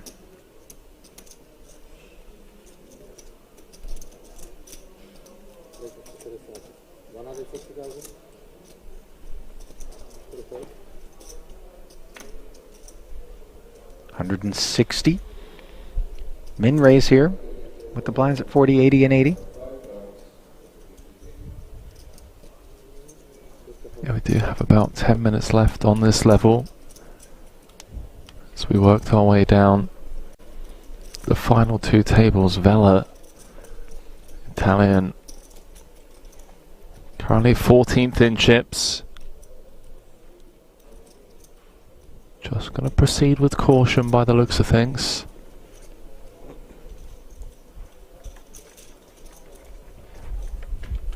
Comes with the defend. Uh-oh. Top pair against bottom set. Monotone texture, though, could keep Vela from losing more. Yeah, the saving grace here is these 3 diamonds on board for Vela. Could have been absolute showers, because it does mean that Poodle's going to continue for a smaller sizing rather than a larger one. Say it was like a Queen Jack 6 two-tone.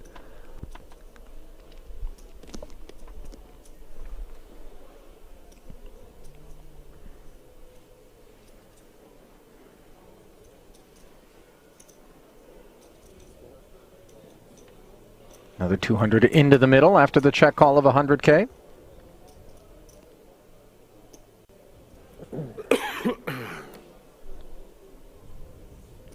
Very dry turn card now.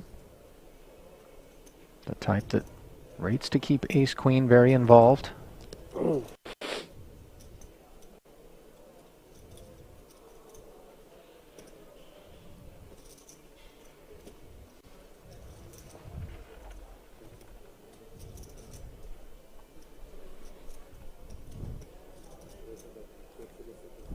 Wow, he's gone pretty big, 5-10.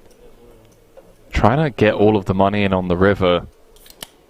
Also trying to make sure that those diamonds are going to pay a hefty price if they want to see a river. Sure, but I feel like this size actually gives the Italian an option to escape this setup when we bomb 5-10. It feels like he's playing the strength of his hand rather than targeting specific parts of his opponent's range. You know, like this bet size, for example, just folds out all Jack X. It folds out a lot of the Queen X. And those are hands that we should be trying to get value from, right? Feel like we could have sized closer to half pot. But what do I know? Because he's getting paid. That he is. As another million plus suddenly finds its way into the middle. You see the heart swallow there from Poodle. He's okay with red cards as long as they're hearts. And that 8 doesn't look very scary.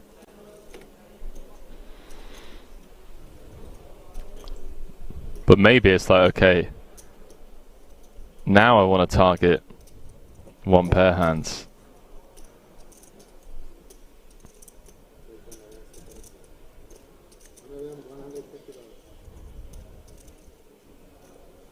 $1.2 million. This is a big chunk of the 2 million back. It's grim. Vela. It's grim because of how under-repped we are. I mean, he's flat called pre off of 30 big blinds. Oh, he's looked him up. 4 million chip pot for Poodle and Vela down to dust, Ali.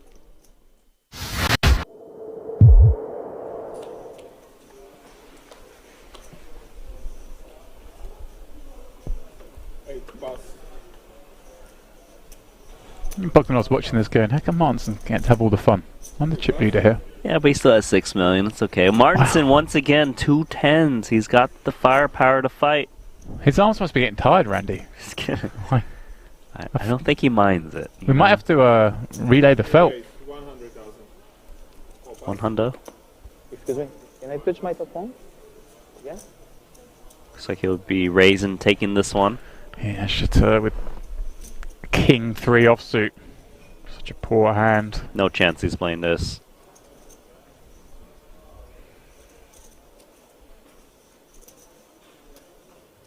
Is he? Okay, I'm sorry. There we go, Randy. It's surprising because he hasn't been wanting to play hands, but He's seen enough. He's seen Martinson play every hand, though. I guess Randy's decided, look, I'm gonna make a stand here for one blind. I've got a short stack back. He's had enough. Yeah. Didn't want to wait anymore. No flop. Martinson top set because he needed a hit hand. 7 check. Can Martinson find the check back, Randy? Against such a short stack. I don't think he will, just because this board hits the big blind a little bit, right? 7, 6, gut shots. Is it a tiny bet and trying to induce a check jam? I think he comes in small because he has the best pieces of this board with top set. But rarely would he want to check back this flop.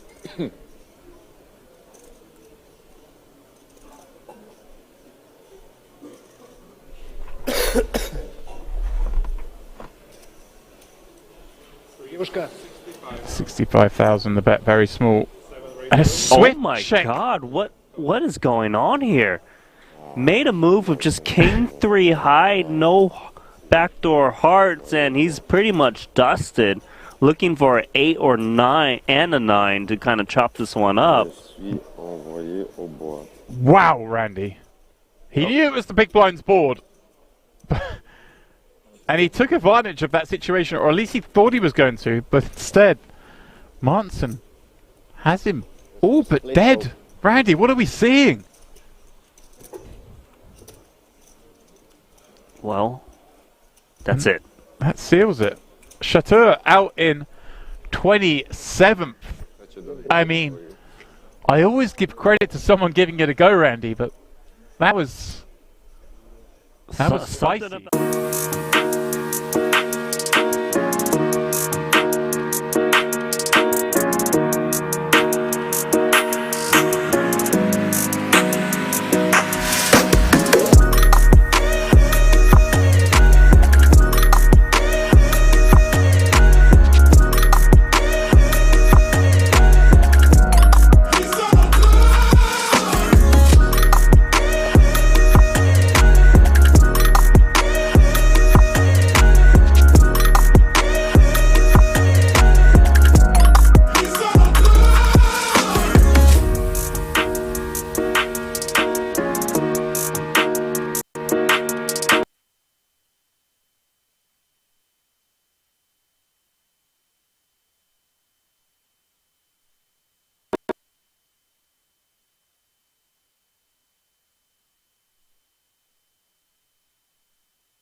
And we are back for the last session of day 2.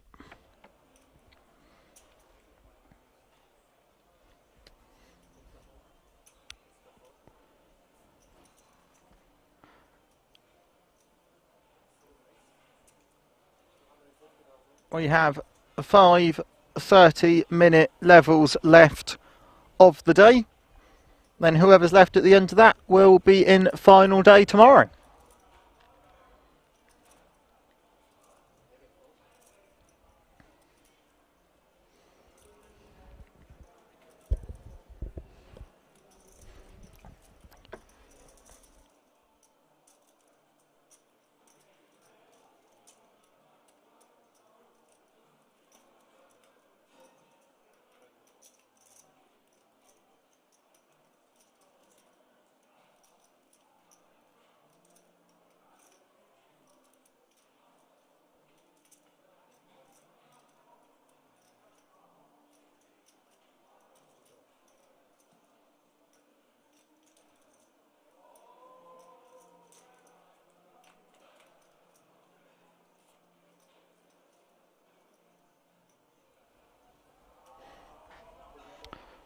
Right, good flop for ace 8. 8, 8, 4. Unfortunately, king 3 has not improved on that turn, so Oxymoron's going to struggle to get value here unless Clement decides to have a stab at it to try and take down the pot.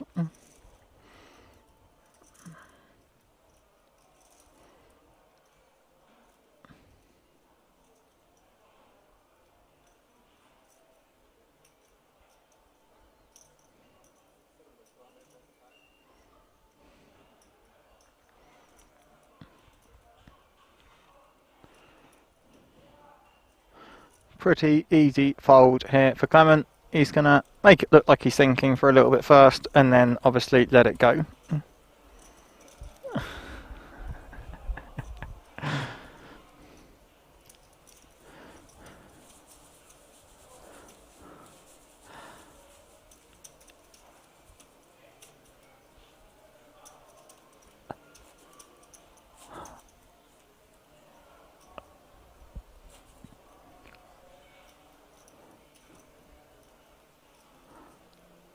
I'm not entirely sure. Oh, he's eating a lollipop. Okay, I was not entirely sure what was going on there.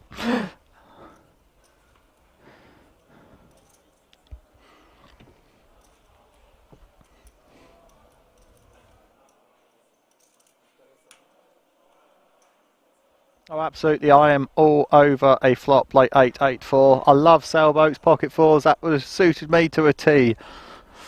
I also clearly love playing 8-4 off. Quality hand. Obviously not. Alexandru, the shortest stack on the table, pushes all in here with King Jack suited under the gun. Doesn't mind a cooler, but also, oh, he would mind getting called by that. He was mostly looking just to kind of buy the blinds, buy himself another orbit, especially from under the gun there. Now Clement obviously called off an all-in just before the break and doubled up the short stack, which is going to be running through his mind now as well just after the break. This is either a chance to get his chips back or double up a second short stack, putting him as the shortest stack on the table.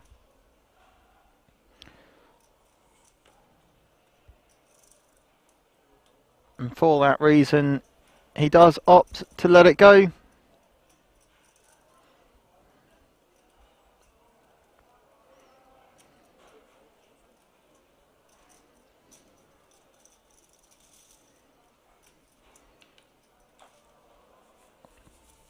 And there you go, Alexandru has now paid for his blinds, which he is now in.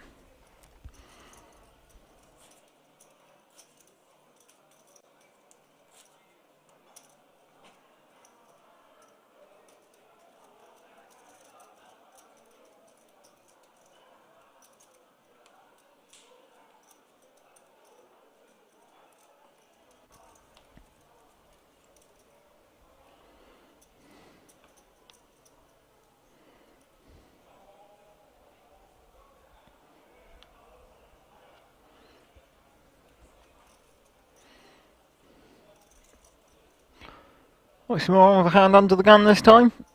Ace Queen suited. Raises it up. Okay, they were pocket eights, but again, early position, facing an under the gun raise, and has only just doubled up to get to an average stack. Probably isn't going to want to get involved in this one.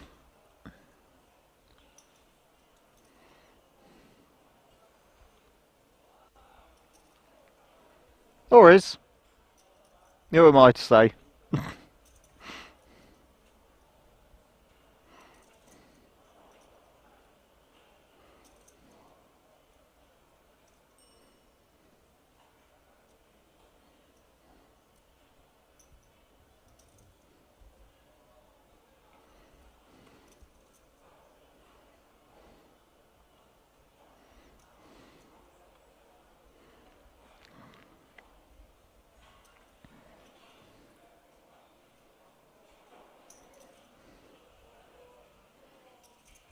Roman also puts in the call with Jack 10 of diamonds. Clement also with 2 diamonds. And MVG out the small blind is getting insane value here with his King Jack suited. With a raise, call.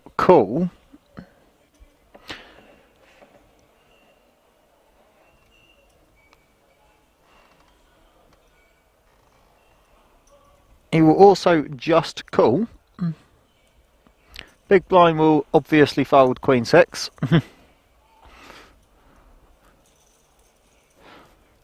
It's way too loose for what you're going to be behind.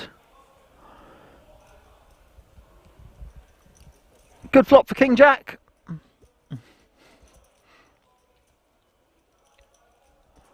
No one else is connected with it much at all. Backdoor diamonds and backdoor straights for Oxymoron and Roman.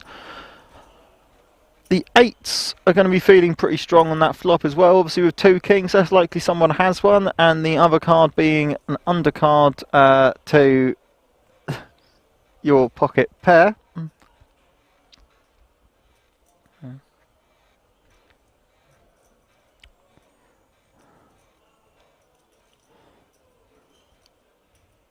Thanks for the advice, Ben. Hesitate, does that say? But Queen 6 is one of the worst hands in the game.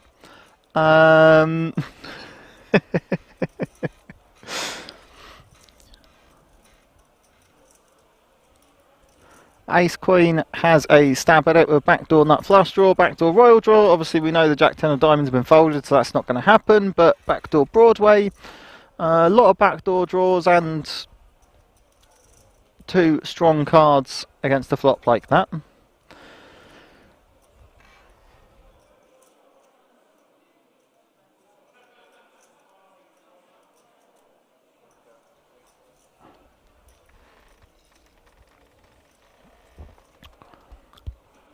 Okay, so MVG has folded in a lot of spots where he had value. Limped rather than raised in a lot of spots, and now we finally get something, just open jams all in.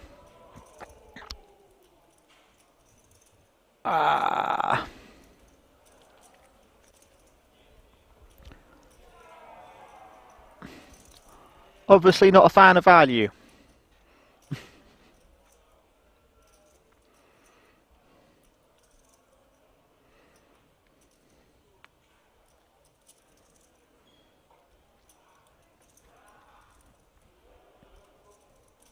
Oxymoron obviously just posturing here, pretending like he had something when he put the bet in.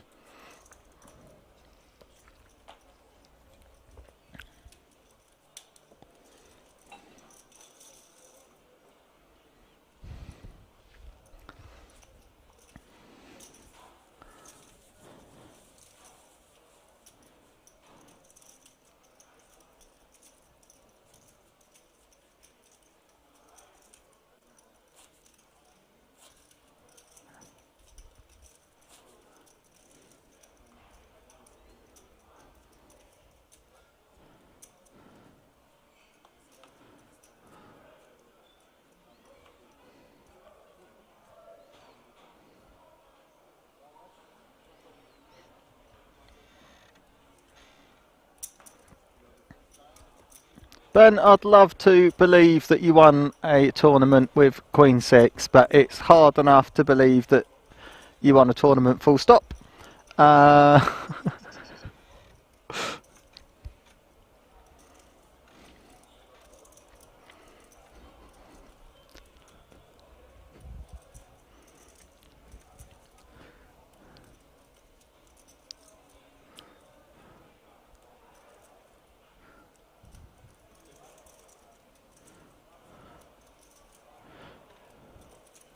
It does look around the table like a lot of the players are starting to get a bit tired. I mean, it is 1:10 here in Rozvadov in the morning. It's been a very long day of them playing poker.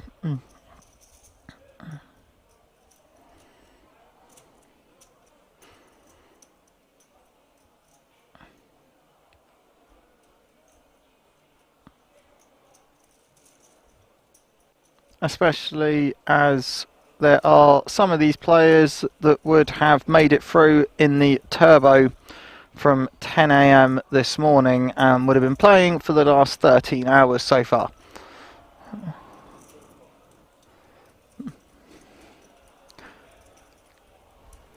But we still have over 2 hours left. There is still a long way to go on this day too.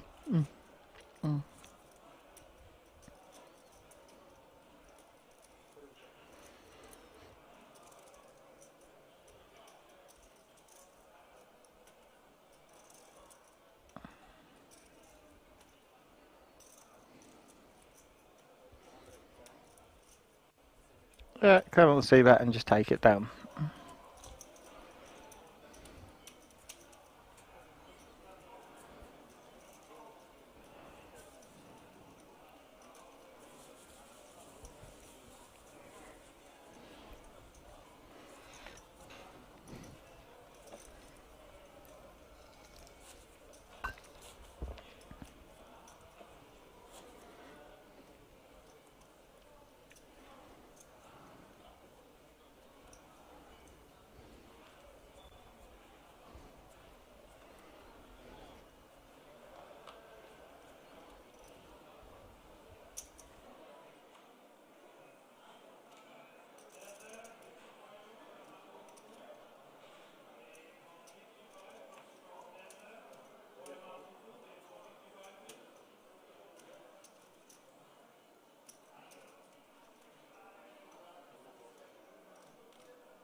Try it again. But for the first time I actually don't mind a raise of that size. I mean, 5 bigs, maybe a little strong, maybe 4 bigs there, but blind v blind when they've limped into you, you kind of don't want to give them the value to see a flop. So that's the first one that I actually don't entirely disagree with.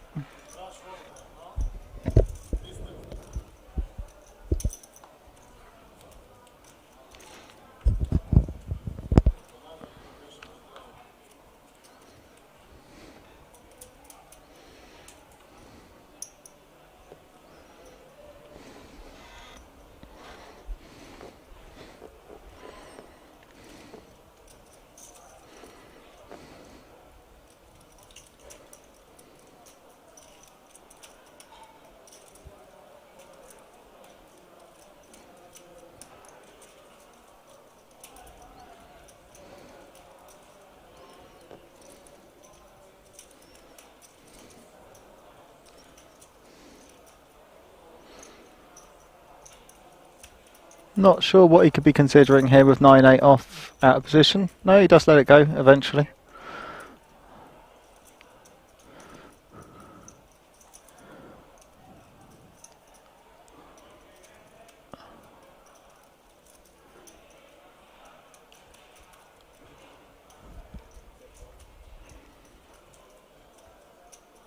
Suited ace in the cut-off, folded round 2, short stacked, 11 bigs. This should be going in here.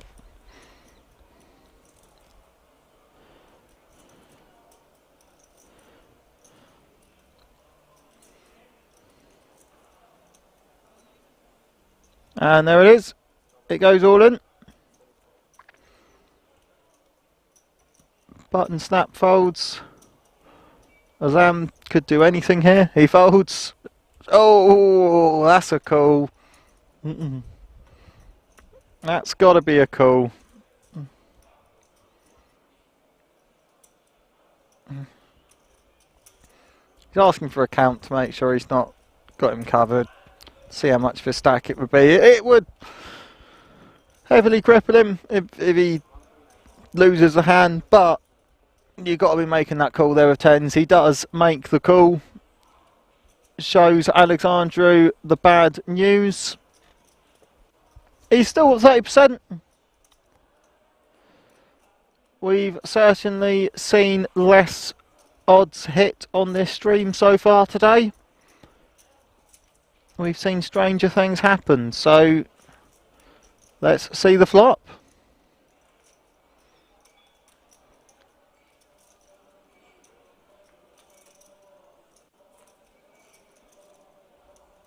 It's a fantastic flop for tens. Ace-6 drawing very slim now, needing running cards or an ace. Now only drawing to an ace, one of which has been folded, so just 2 aces left in the deck. Can't hit it. The tens will hold, and Raketla from short stack has massively got himself back in it now. Doubled up last hand before the break and now knocked another player out. It's unfortunate for Alexandru. Suited ace there with 11 bigs. Did the correct thing, was just unfortunate to run into tens.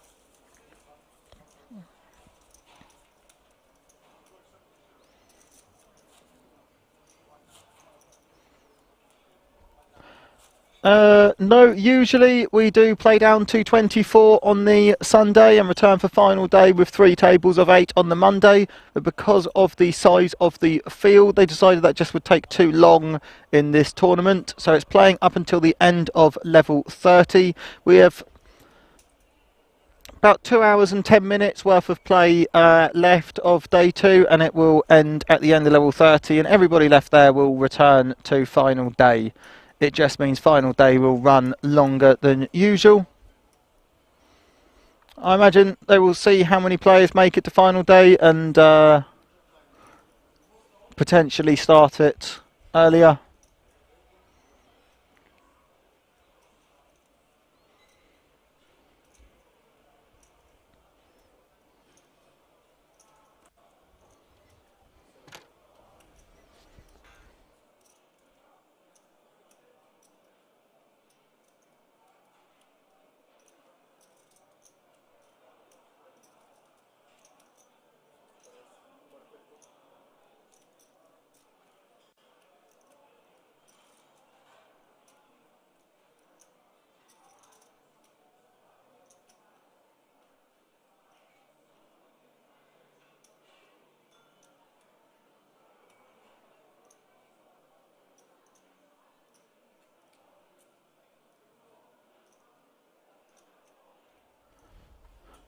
So this is where Azam's going to get himself in trouble with these bet sizes.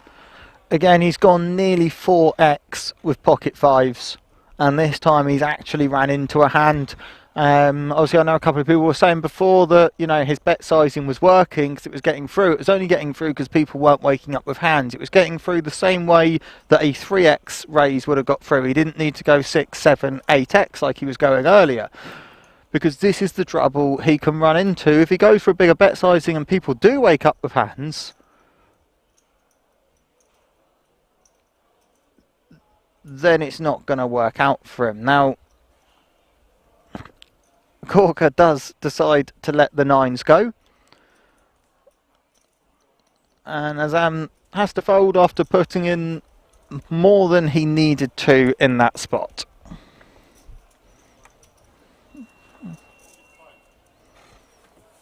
And again, just announced to the table that he had pocket fives.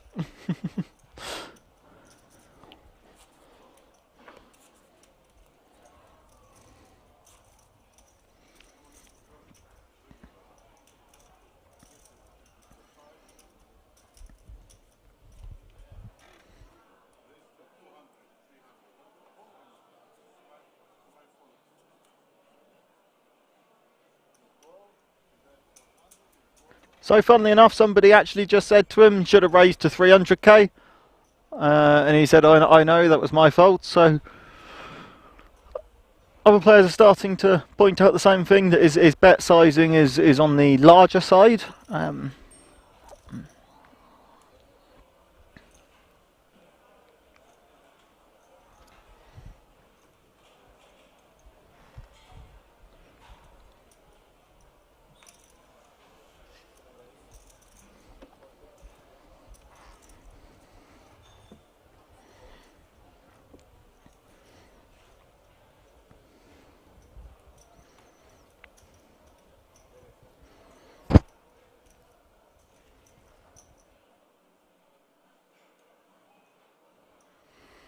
Oh, good lord. Corker has woken up with queens yet again.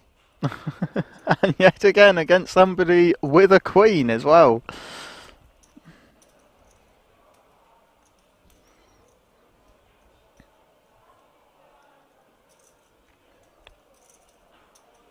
Ooh.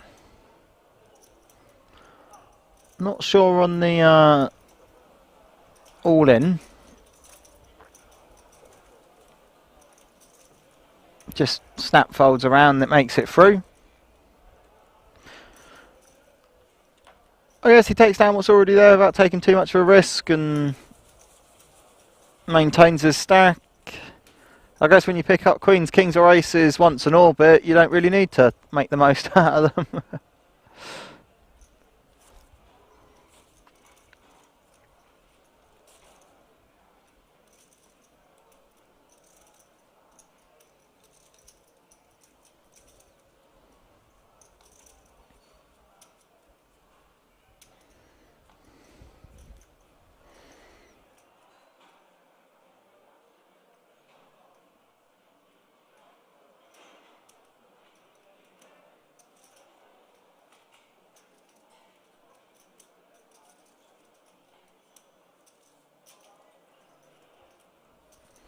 Unfortunately, Clement there again picking up a decent playable hand way out of position. He's been quite unfortunate since coming to the table. The only hands that are playable that he's picked up have been extremely out of position, always under the gun or +1. So not really much he's been able to do yet.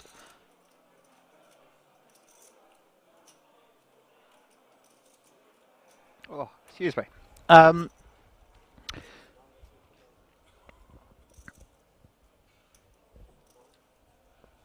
Once more, I'm waking up with a premium, raising it up.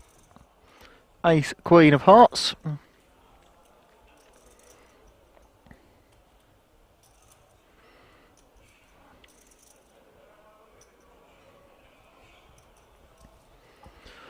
Looks like it's going to make it through unless the big blind wakes up with a hand here.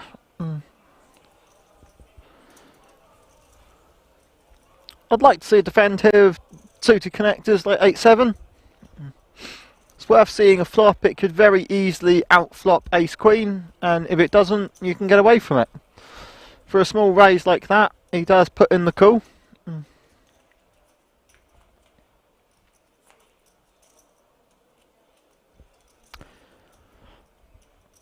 Not a good flop at all for 8-7, but now very easy for him to get away from it. Oxymoron does start to lay the trap and turns the full house. Ace 6-6-6. Oxymoron has the ace. Unfortunately, this hand is giving me flashbacks from when I was in this exact position the other day. Ace 666. I had the ace, and of course, he had the 6.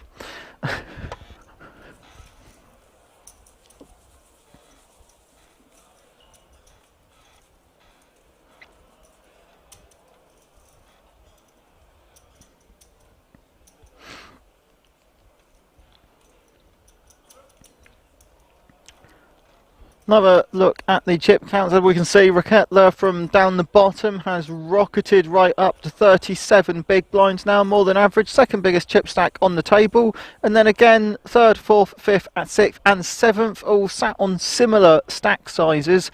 Roman actually not that far behind either, but is the shortest stack on the table with just 16 big blinds. And Corker, of course, still out in front quite heavily, although Raketla is now starting to catch up with him, but other than that, has more than double anybody else on the table.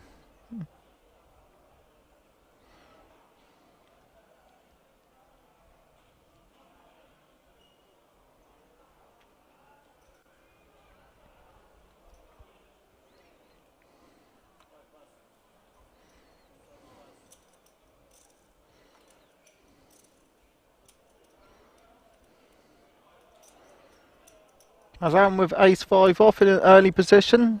Be interesting to see if after that last conversation he does reconsider his bet sizing here.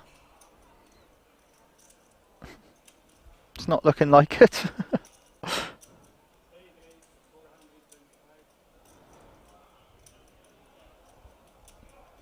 Okay, after the conversation last time about him reducing his bet size, he has reduced it by 25,000. And gone for just 3.5 bigs from an early position.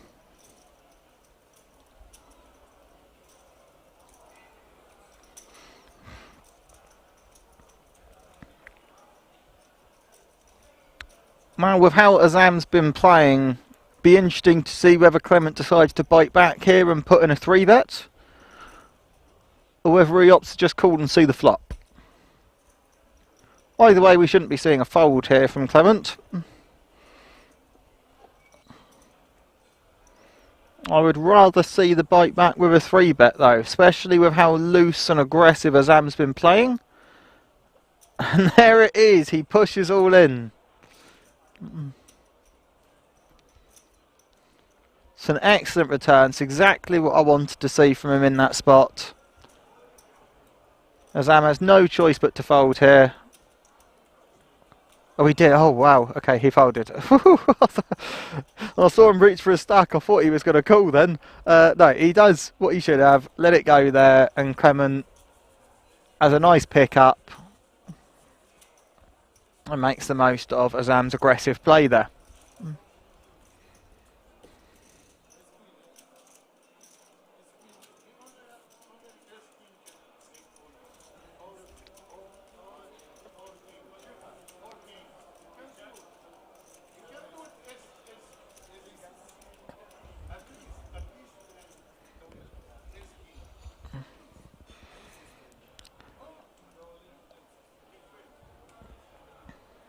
Azam reckons he had at least...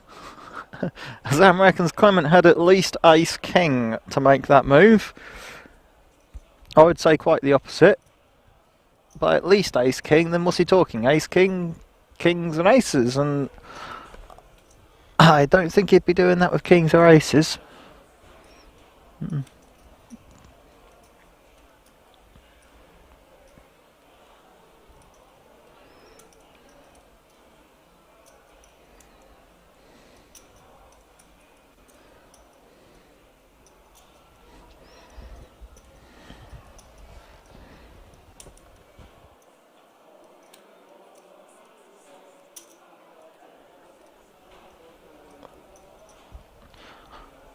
Azam has returned to his 450 bet rather than 425 with a small pocket from an early position. At this rate, Azam is going to throw away most of his stack. Oh, he's ran into aces. And this is why he can't keep putting in these huge raises from an early position. He got stung, and he's done it again, and he's ran into aces. When's he going to learn?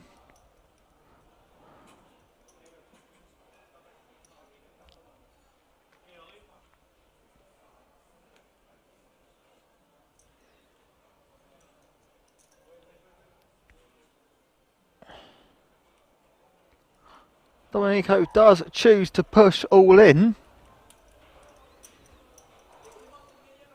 Probably thinking he can't have made that same mistake again. He must have a hand this time. So Domenico's expecting him to call this time, but he doesn't, of course. Snap folds.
Raketla picks up a very pretty hand here from an early position. King, Queen of Diamonds.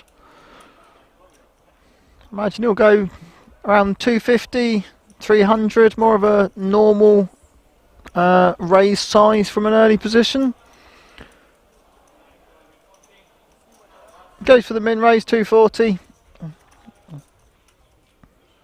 More of a standard raise from under the gun +1 there.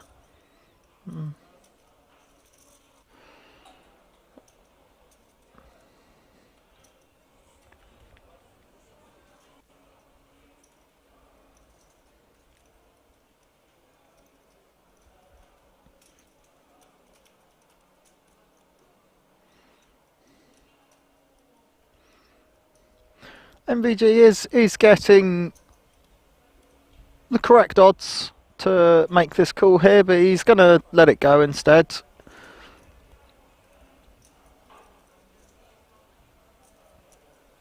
Queen 8 to a min raise should be a call out the big blind from Oxymoron. He does tend to defend as well, so there it is. He puts in the call to defend.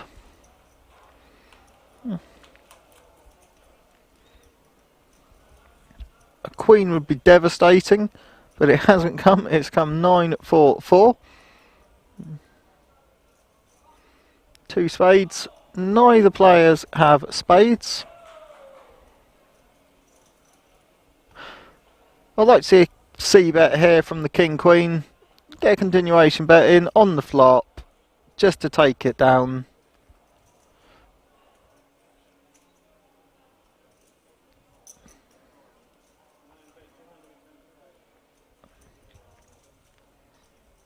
There it does, it works, he takes it down. Extends his chip lead over the rest of the table. In second on the table, of course. But there's now 2 of them running away a bit at the top rather than just one person.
Domenico choosing to let King Jack off go there. Not in the best of positions to play it.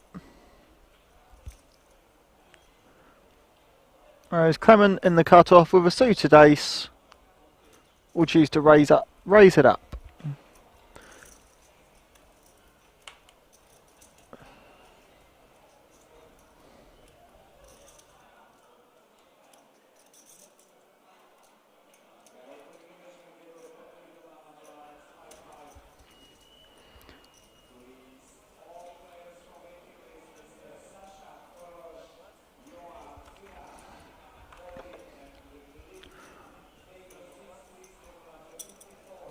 And it makes it all the way through. Maintains his above average stack.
This could get interesting.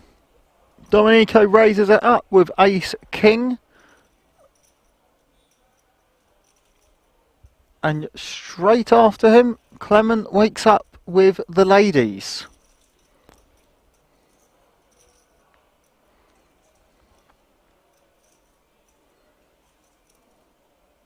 Imagine we're going to see a 3-bet here. It's just the question of size.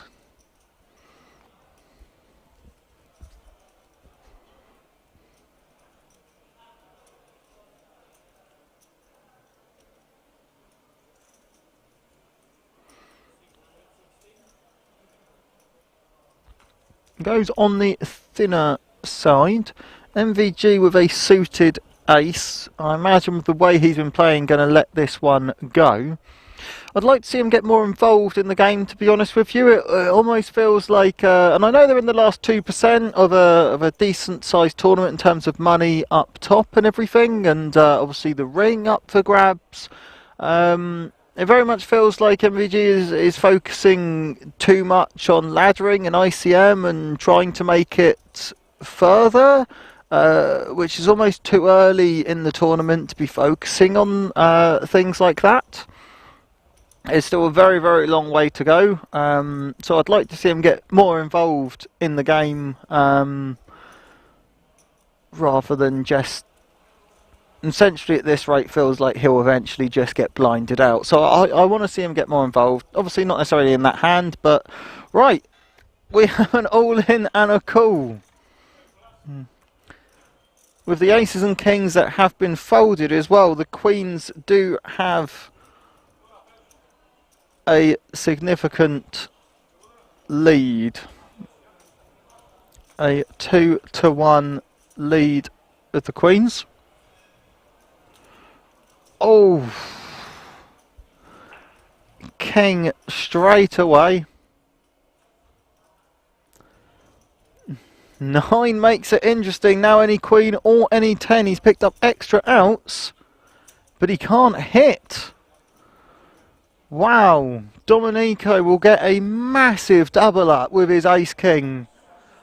Overtakes as the chip lead on the table, leaving Clement with pennies at this point.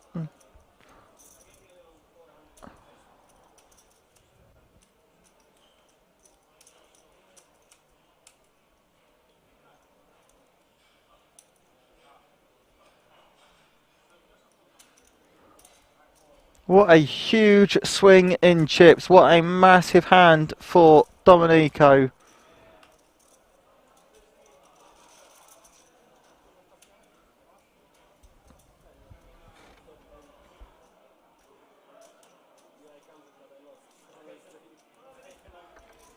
Clement's been quite unlucky, unfortunately. Like I said, when he first came to the table, first picked up a hand of the nines, lost. He's only been picking up hands out of position, and now picks up queens and loses that as well, leaving him with a chip and a chair. No one's ever out until they're out. We've seen two players on this table, Oxymoron and the current, now third chip leader on the table, both going down to not much at all and bringing themselves back into it. So, you know, chip in a chair, he's not out, but it's not looking good when he has, I believe, one big blind now.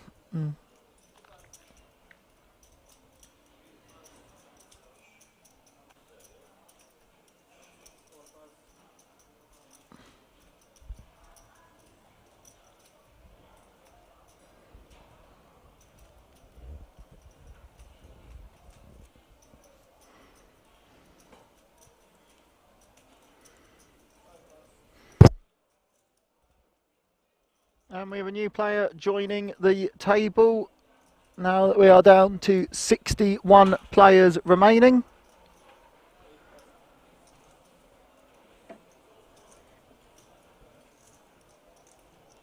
And as the blinds have just gone up,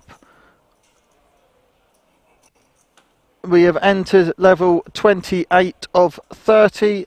They are 40-minute levels, so we have just under 2 hours left of gameplay of day 2, with 61 players still currently remaining. Raketta's going to choose to limp his ace from the small blind. Obviously, 2 big stacks in the blinds here. No need for anybody to go crazy. Corker is just going to check it back.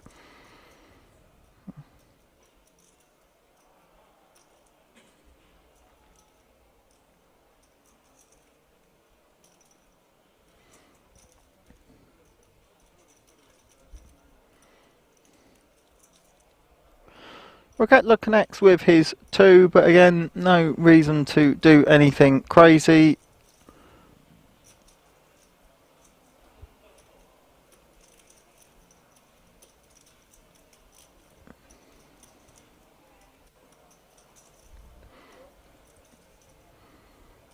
He will call as he has a piece of it, and his hand has a lot of equity to improve, like that ace on the turn. Now he needs to check and let Corker represent that. He does check. But Corker knows when to slow down.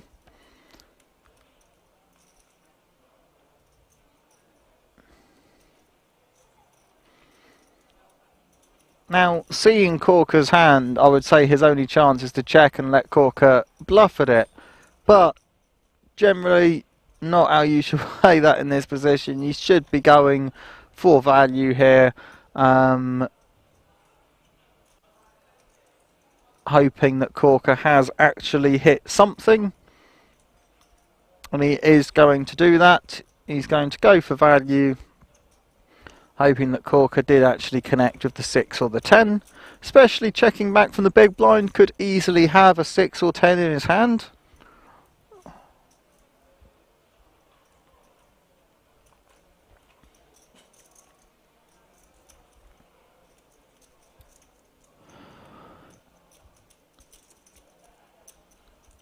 Yeah, that was always going to get a fold, whatever size bet he put in. I personally think that was a bit on the larger side, going for 90% of pot there. Especially if you want to get value out of a 6, he's pretty much only targeting a 10 there.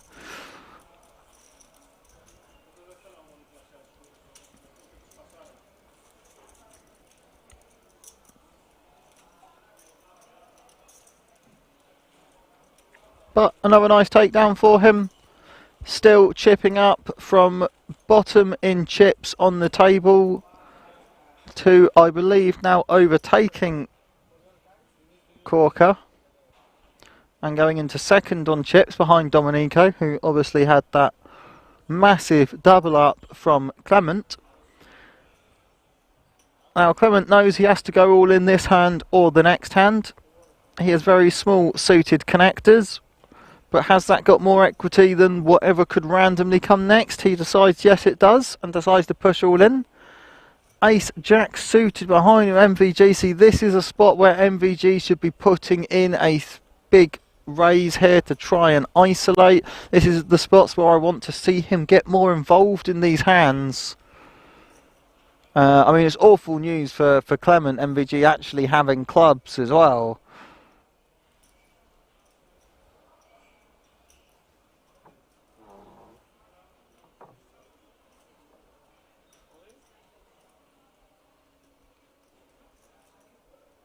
Okay.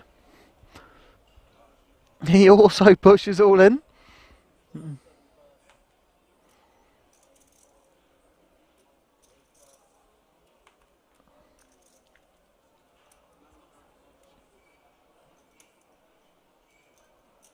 And it will fold all the way round. And unfortunately for Clement, he is in very bad shape.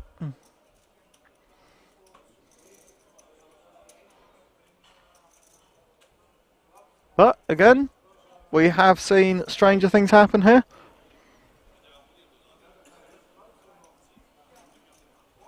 He still has 30%. 1 in 3 times he will win this. Because he has 2 live cards.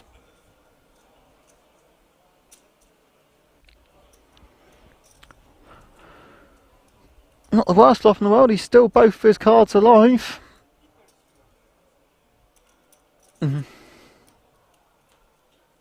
Oh, ace on the river to eliminate Clement. Bit of overkill, wasn't needed, but that is it. He's out. He's had an unlucky run on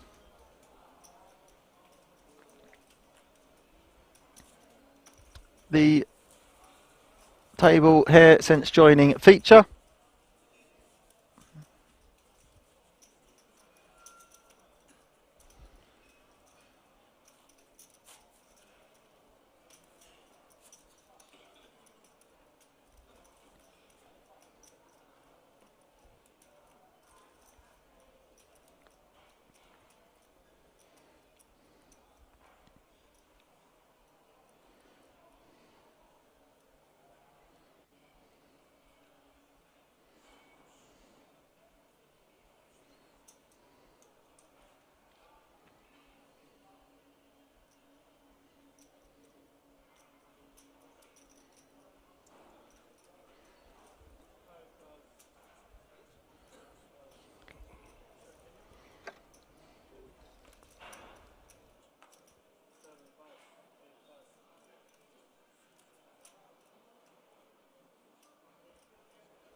Obviously being eliminated there in 59th place, though, will still go home with €1,415 from a €250 entry.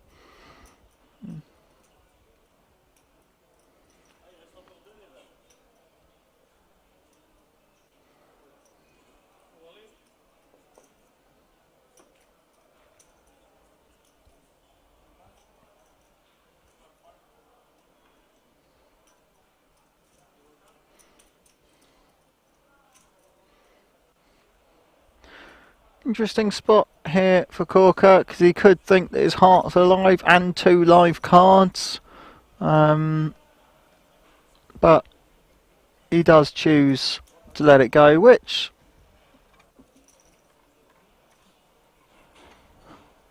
is obviously the correct decision there. But he's had to let quite a few hands go recently. He's just taken a step away from the table. He has lost his chip lead at the table, which he's been maintaining for hours, which he's still massively above average, still doing very well. But sometimes in that spot you can slightly start to feel like your run is over.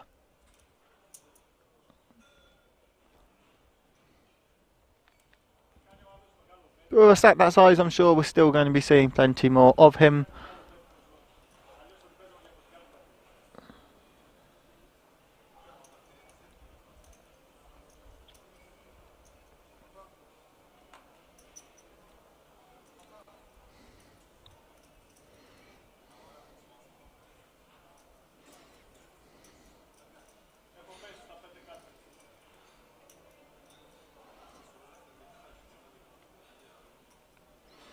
The new player at the table, picking up ace-9 suited under the gun.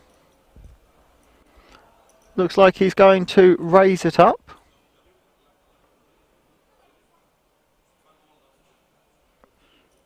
.360 by the looks of it.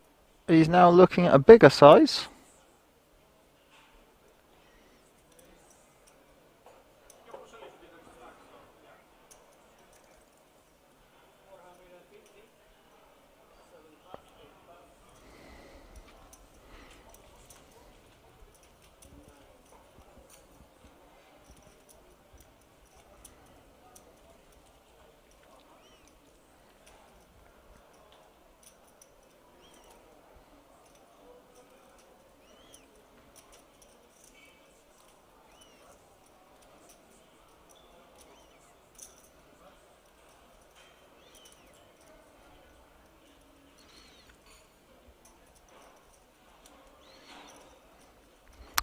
MVG in the big blind with King 9. He is dominated, but he doesn't know that, so he should be making the call here to defend his big blind. Otherwise, people will just keep raising his big blind, knowing that he's letting it go. That's the problem when you don't defend. You let people attack your blind too often.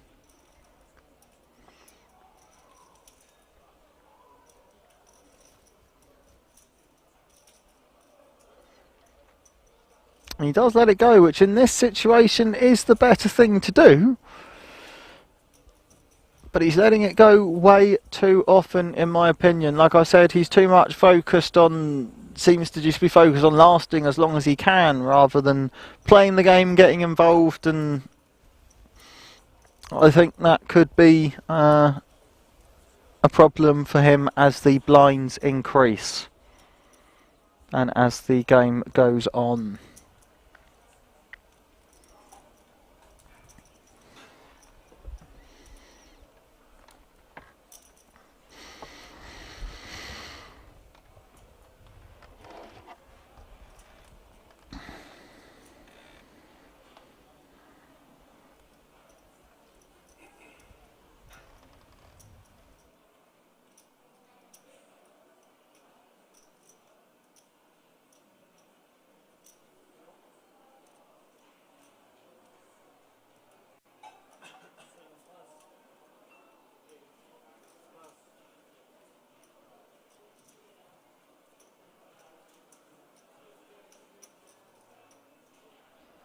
Wicket that picks up a small pocket from an early position.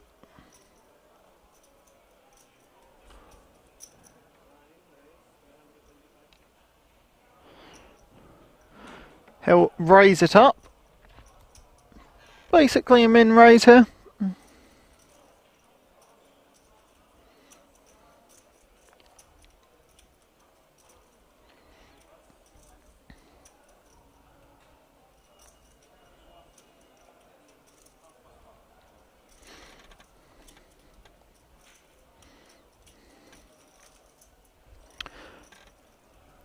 Yes, absolutely.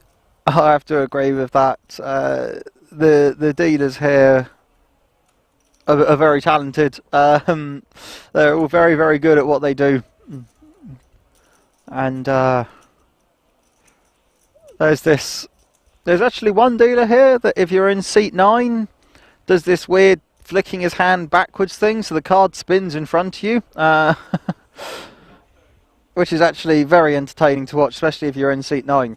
Honestly, he was doing it all day, and I thought at some point he's going to flick a card or get something wrong, and he didn't. He got it right every time, and I was like, fair enough. But we have an all-in here from the new player at the table with Ace King.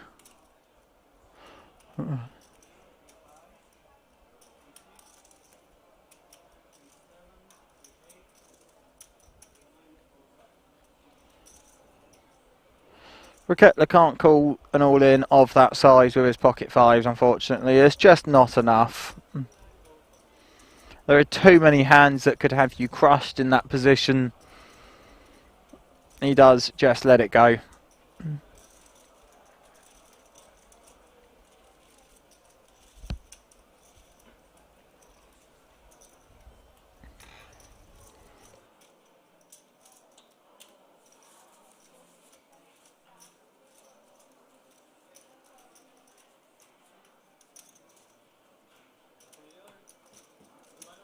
So here we have a look at the new chip counts. As you can see, Corker now dropped down into second on the table. Raketla right on his tail. Mikhail, the new player at the table as well, right up there with them. Domenico with now that dominating lead over the table. And then we have a few short stacks down the bottom now. MVG, as we can see, like I said, is just trailing down. He's down to only 18 big blinds now. He needs to get more involved in the game. And Azam obviously been caught out a few times there with bets on the larger side, losing more chips than he needed to in some of those hands, which has dropped him down to now the short stack of 9 bigs, and he's pushed it all in under the gun with Jack 8 suited.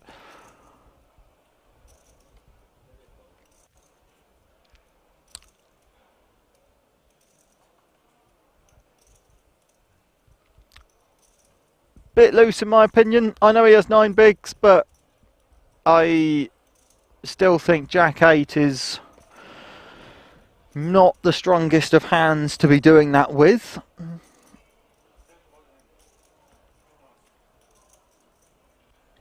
Corker considering it from an early position, but I think at the end of the day he's going to have to let it go of how many people are after him, and he does lay it down.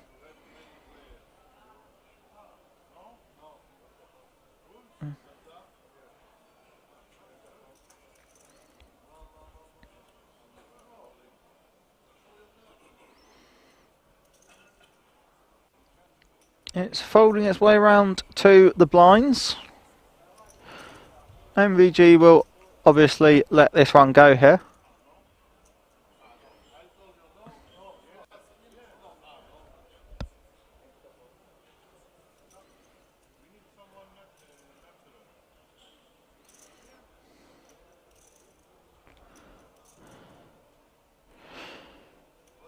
I call the second chip leader on the table, doesn't have enough to make the call.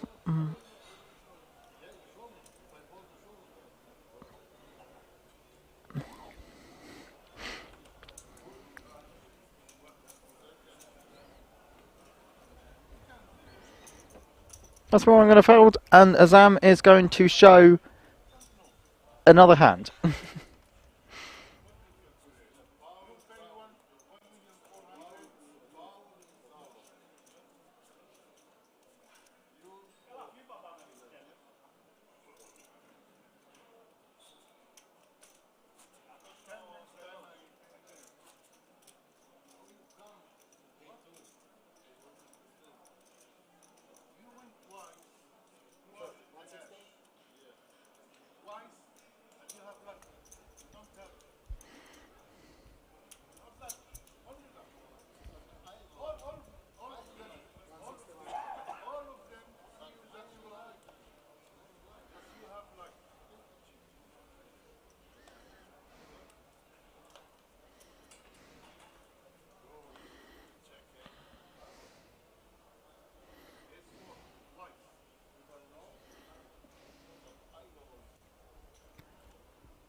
They have just reached another pay jump now. All players are now guaranteed €1,770 from their €250 buy-in.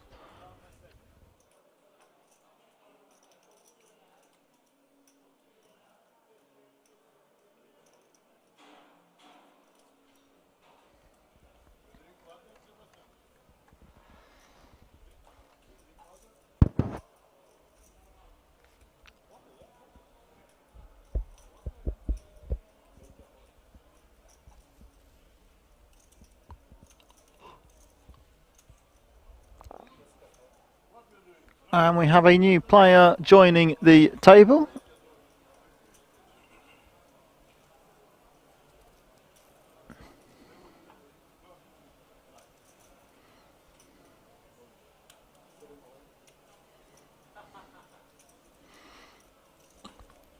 Once one pushes all in, I imagine Azam is going to call here.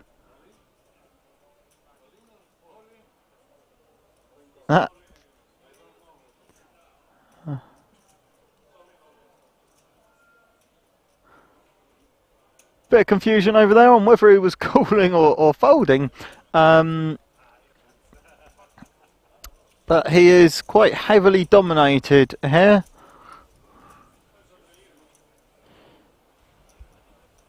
Although Oxymoron is the player at risk.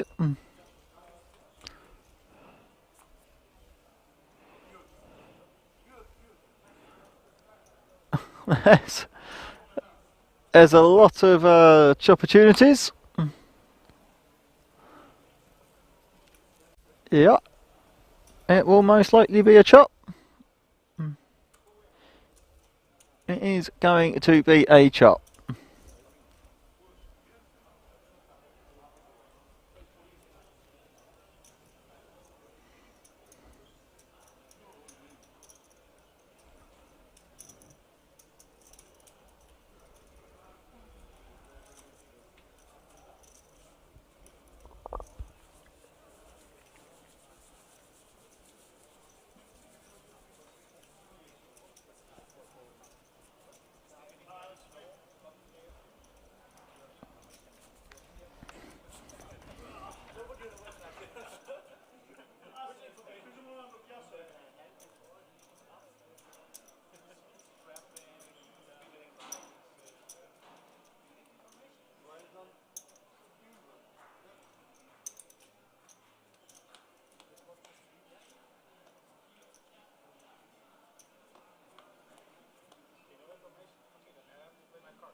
New player on the table.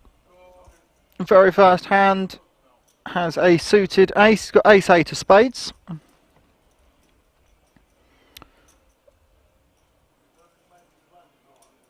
He has 12 big blinds. And he's going to raise it up here.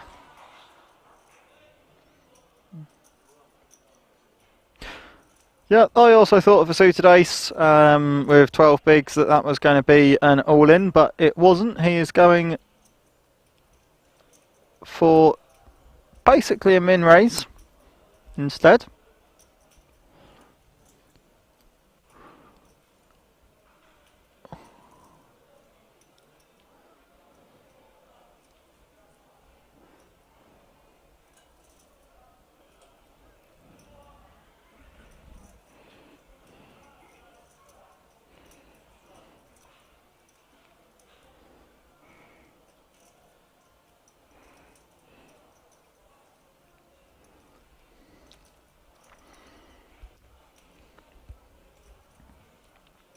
Oxymoron for decision here on the button with only 10 bigs.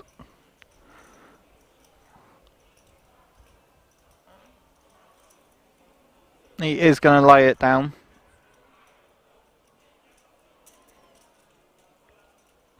Raketla with one of the few hands that exist that are very difficult to defend with.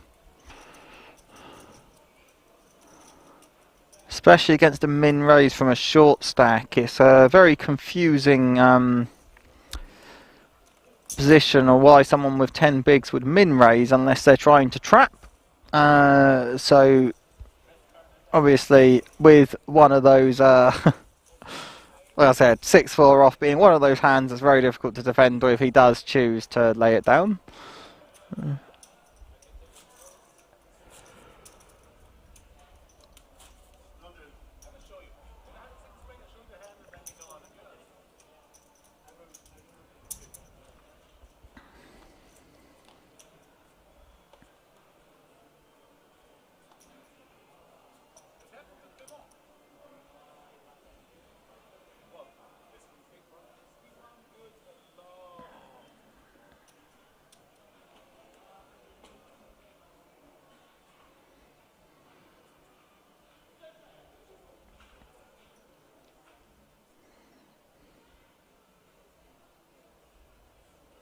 I'm going to guess by that comment, can you guys not hear the conversations happening at the table then?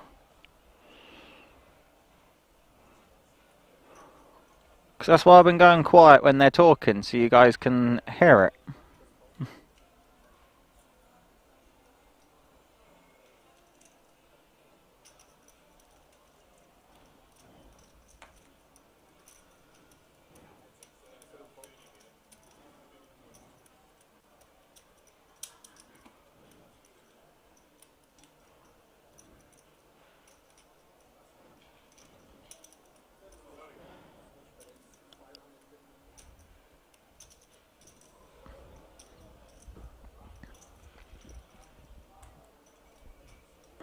Oh right, yeah, Azam is a very entertaining player to listen to be honest with you. I will try and repeat more some things that are said.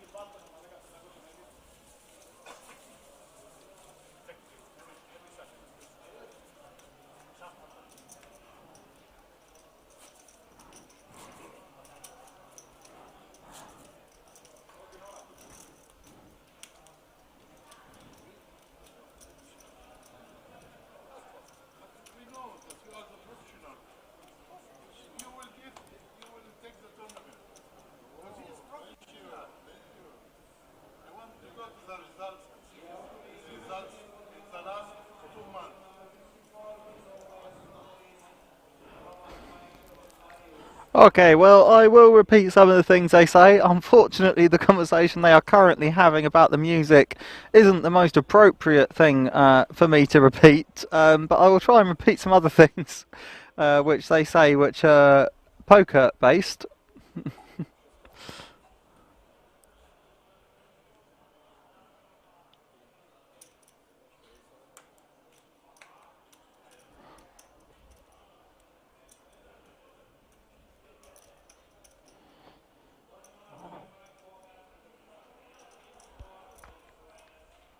So, Oxymoron's going to push all in with his ace-10 off, with only 10 big blinds. Standard all in from that position with 10 bigs.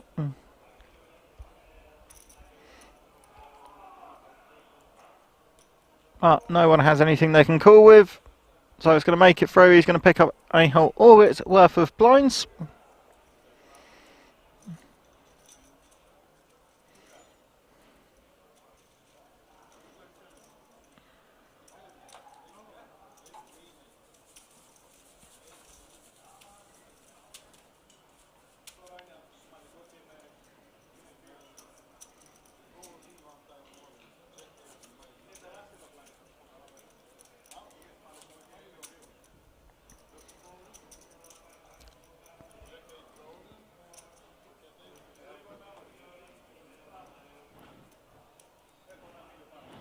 So those two players have not stopped going at each other the whole time,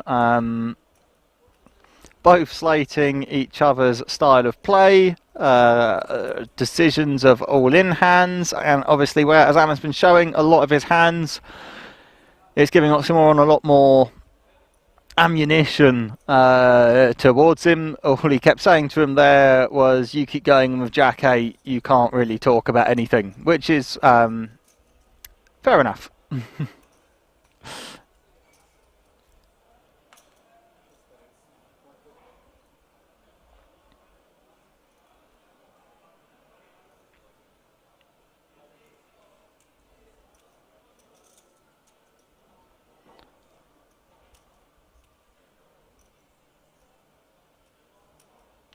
With 12 bigs, this could well be another rule in here. He'll be heavily behind to the ace-jack, obviously, if the ace-jack calls, but it's a good fold. He does choose to lay it down.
Sorry, Peter, I'm not sure I understand what your question is there.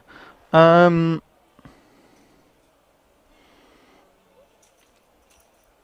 unless that's a typo and you mean FPF, French Poker Festival.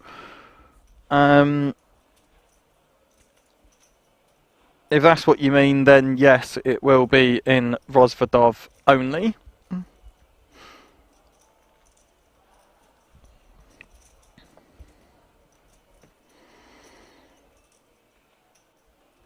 As it stands at the moment, of course, sometimes closer towards the date ends up being a day one on the Friday or Saturday in the Prague Kings Casino. But as it stands at the moment, it is just scheduled for Rozvadov. Day two, of course, was always Rozvadov only. And as it stands, all day ones are Rozvadov. The delay on the stream is 30 minutes.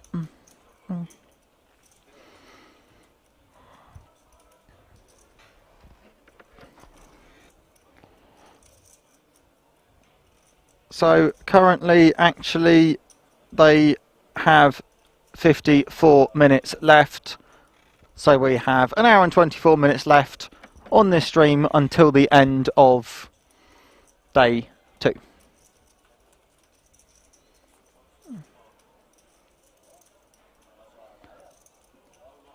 It's a good flop for ace 8. Very dangerous board though, very wet board, 2 hearts, 60% of the straight down there. I imagine we're going to see a move from him here. He doesn't want anyone to get a free turn, anyone that's drawing, anything like that. So we should see a standard C-bet here on this type of board. He goes 50% a pot, 440. In which case, Ark will have to fold in this position. All he's got is backdoor hearts, which isn't enough to continue here.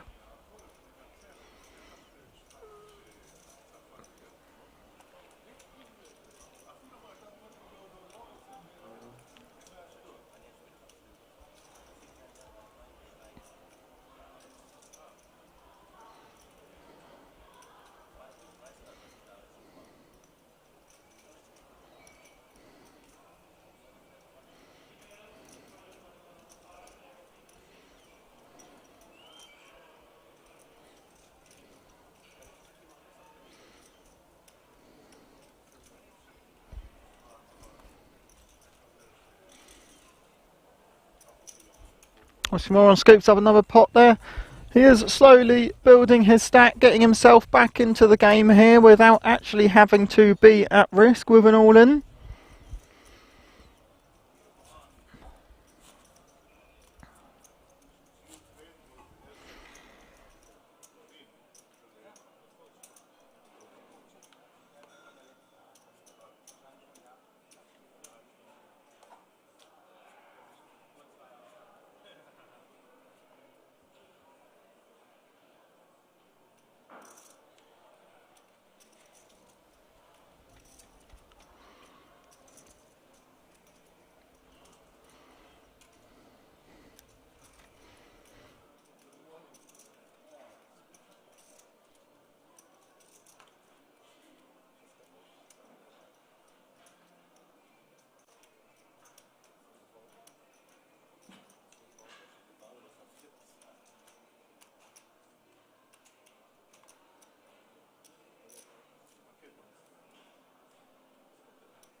Roman's going to push all in here with again 11 big blinds.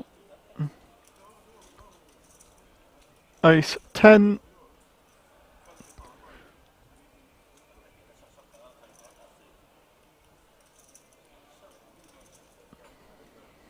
And it will make it through. We're going to see quite a few all-ins at this point. A lot of the players are sat between 10 and 20 big blinds or less. So we are going to see a few more all-ins than we've been seeing throughout the rest of this stream, most likely.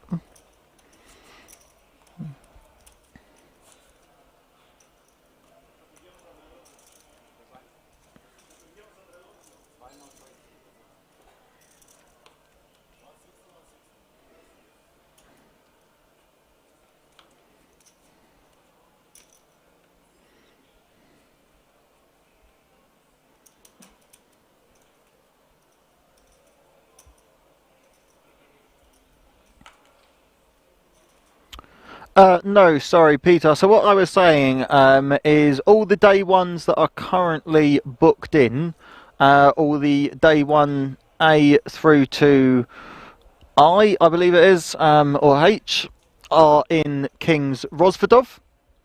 And then, but sometimes separately, closer to the time, they will announce that there is also a day 1 in Prague. It doesn't have a letter attached to it. It's not one of the ones that's scheduled. It's a separate day 1, which sometimes they do closer to the time. Now, obviously, being end of February, beginning of March, the France Poker Festival, it's still kind of too far in advance for them to have it scheduled, because the Prague schedule comes out a lot closer to the time than the Rosvedov schedule, which we get much more in advance. So we don't know yet for certain whether there will be or won't be one in Prague, but if there is, it will be on Saturday night usually, and it will be called Day 1 Prague. But if you make the Day 2, you will have to come over to Rosvedov to play in the Day 2. Day 2 is only ever played in Rosvedov, Day 2 onwards.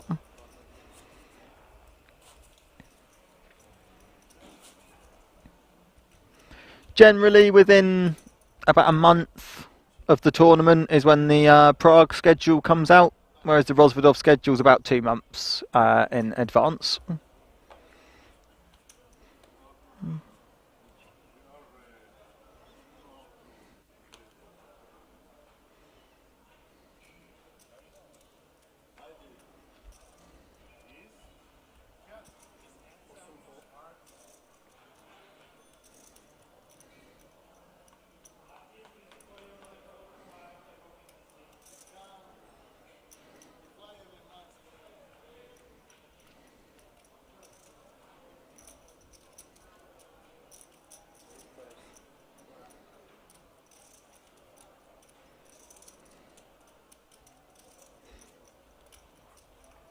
Hope that clears it up a bit for you. Basically, all I'm saying is check back in February, and you'll have an answer then. Sorry, I can't be of more use.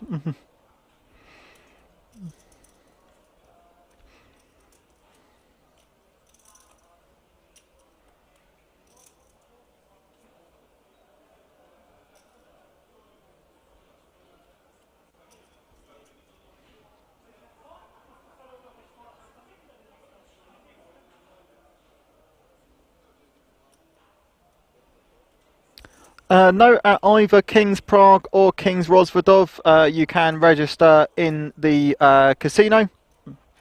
I've played day ones in both Rozvadov and Prague, both of which I've just showed up with the cash on the day and just paid in there and then.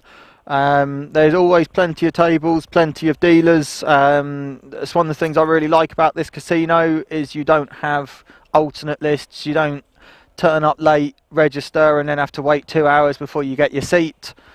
Whenever you register, you can generally go sit straight down at a table and begin playing.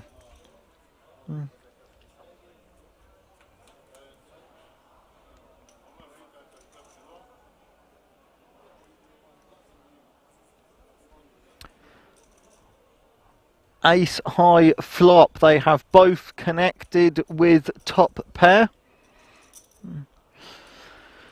There are chop outs if the 6 pairs.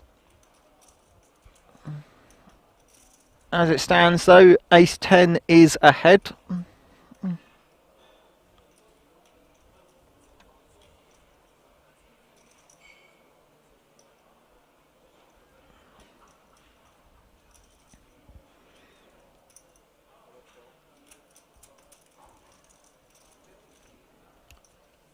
Miguel basically bets half pot and Raketla calls. Oh! The case ace on the turn.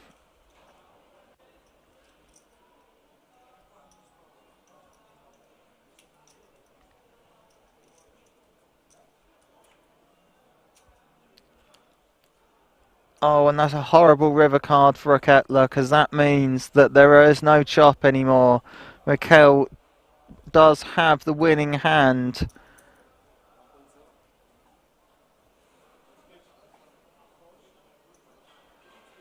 And he bets about 3/4 a pot, which with trip aces, Raketla might have to call this here.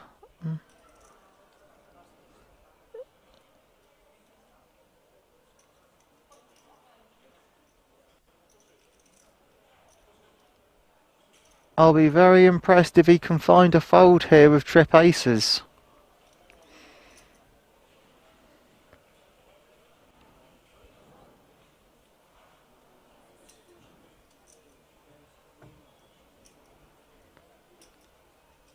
He makes the call and he's going to get shown the bad news.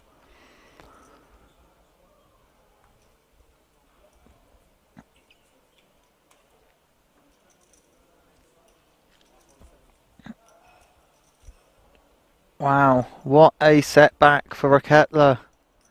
He came back from the short stack, did so well to get himself back into this game. And one mistake is all it takes in poker. Raises a weak ace out of position. And that's the danger of doing it. Ends up losing most of his stack in one hand.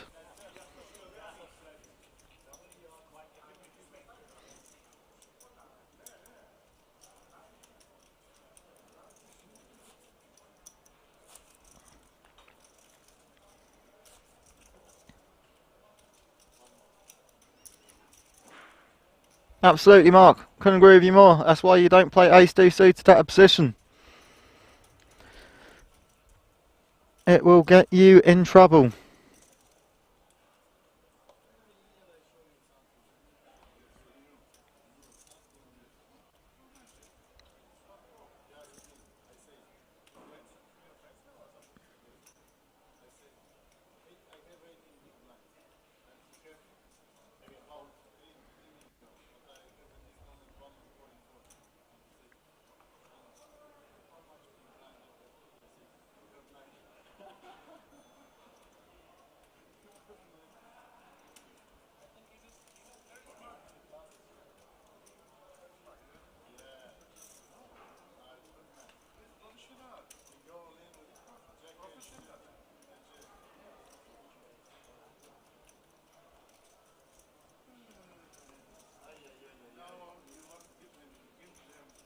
He was under the gun +1, David.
We're not saying the ace-10 small blind was out of position. We're saying the ace-deuce +1 was out of position, David. Anyway, as we can see, more than half the table basically has 11 bigs or smaller, which is why we're going to see a lot of all-ins now as they're reaching that range. I mean, from 4th to 9th all have 13 bigs or smaller, so they're getting very close to that all-in or fold range, and then 3 players with around 30 to 40 bigs there. So quite a big difference between the top 3 and the rest of the table on chip stacks. On this feature table, of course.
Is MVG going to start getting involved more here?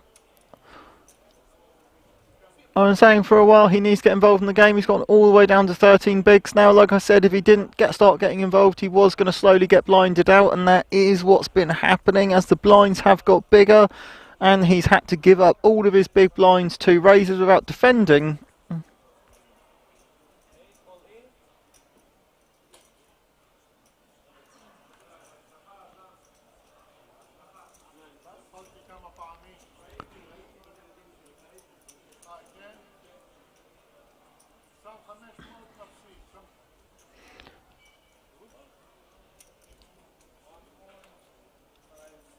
As by the looks of things has picked up on the fact that MVG has been folding to raisers, folding to all-ins, and has now gone on the aggressive side and pushed all in with his pocket fives here.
And MVG is going to lay it down, leaving himself with just 10 big blinds left.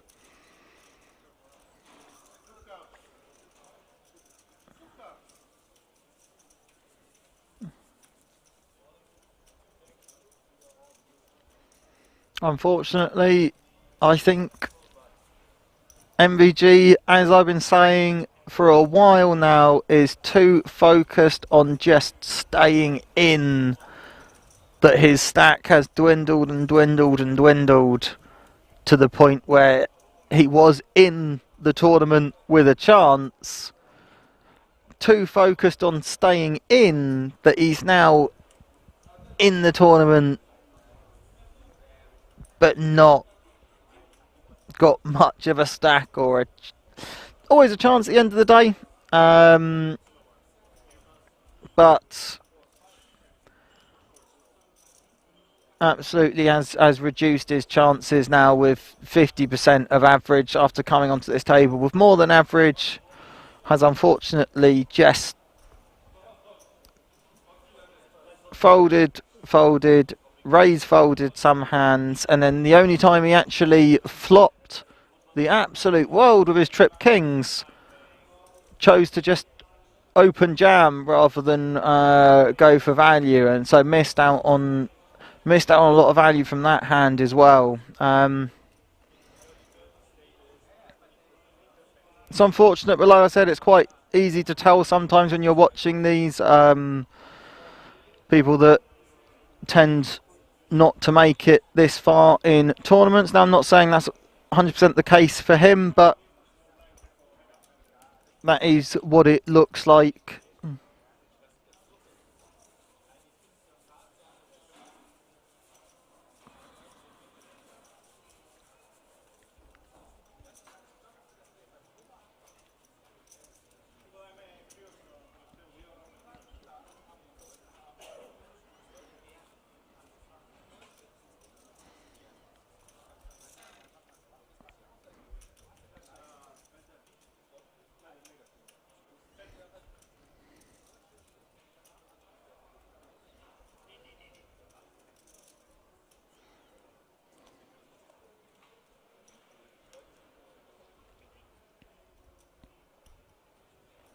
Yeah, exactly that, Mark. If you're going to raise to 2.5, 3 big blinds when you've only got 13, you have to be prepared to call an all in.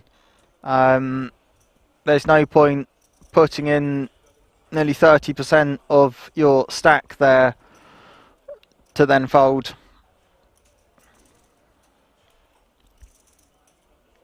Especially when you're that short with half of average.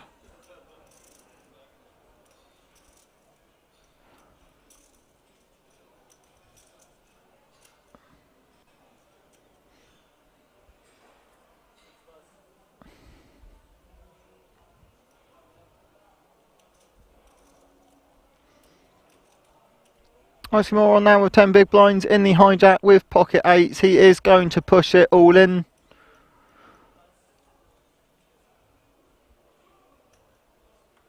We've seen a lot of all-ins, but not many all-ins and calls. Everybody is very short-stacked around this table. Again, nobody has anything they can call him with. So again, it is going to make it through. He's going to pick up the blinds.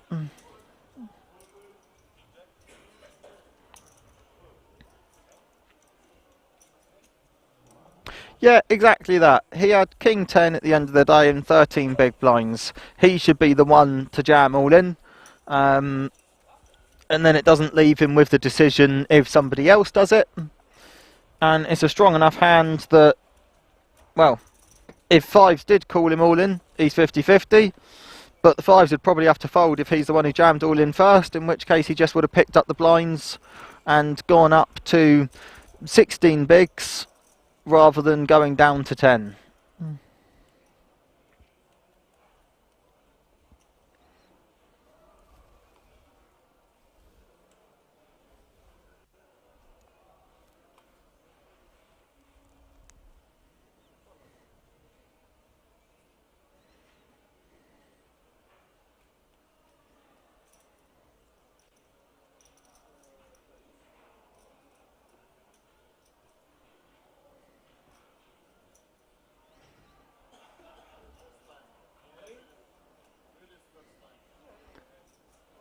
He's finally found an all-in with 10 bigs with ace 10 off. He is going for it.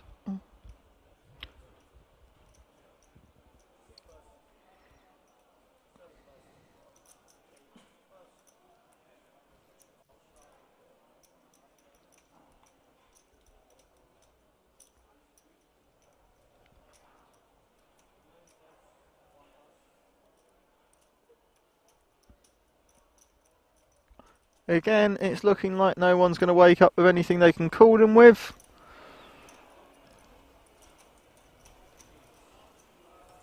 And he will just pick up the blinds. So, there you have it. That's what's been happening a lot around the table, just pushing all in and it making it through. It's 100% with a stack that size what he should be doing there with hands like that.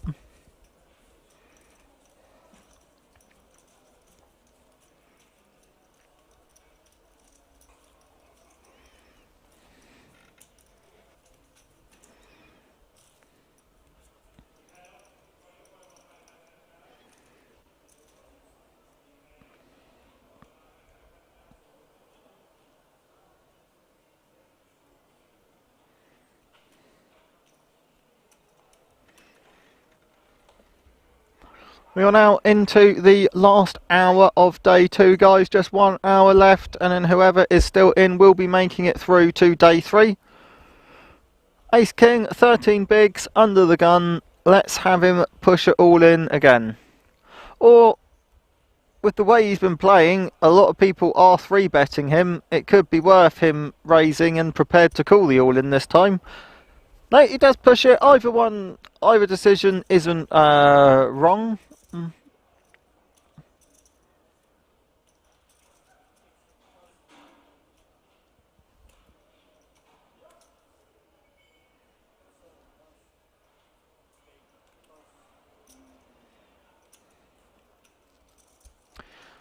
Oh, unfortunately, he's ran into trouble here, as we've just seen one of the aces get folded as well. Ace 5 from seat 7.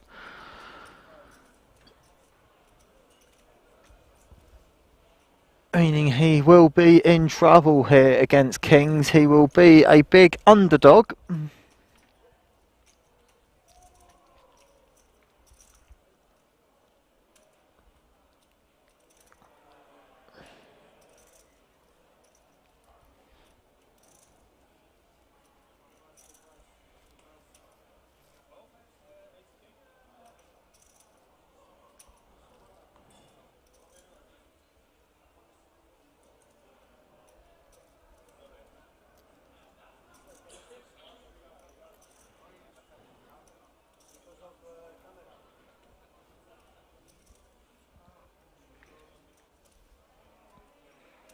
So we do have an all-in and a call. Raketla is the player at risk here. But MVG is behind in the hand. He finally found some aggression, but too late. Or is it? Yes, quite likely.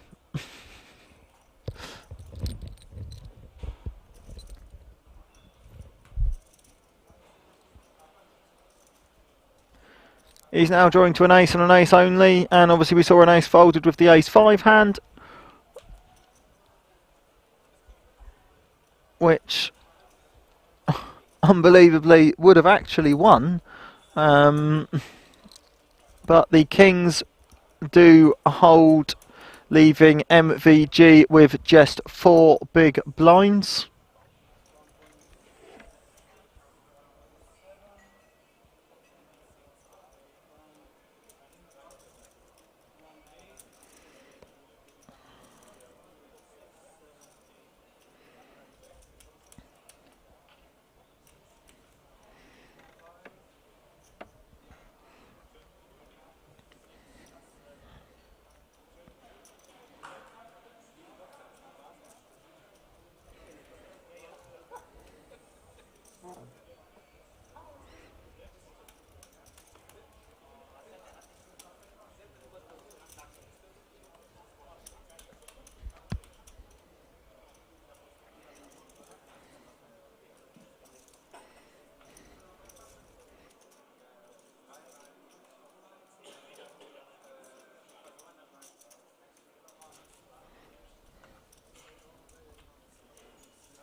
the end of the day, young lad, this probably is the first time he's made it this far in a tournament, which on the style of the way he's playing, trying to ladder and make it further, seems like it could be. He'll probably learn a bit from this and come back stronger next time and know that he just needs to keep that aggression up. He had a good stack when he came onto this table, and there's a few spots where he needed to be more aggressive, needed to defend, and obviously he did something right to get this far and to have the stack that he had when he came onto the table. So hopefully next time he'll know just to not slow it down, keep that aggression up, and have a better chance. I mean, obviously he's still not out. He's got 4 bigs. If he doubles up and doubles up again, he can get himself back into it.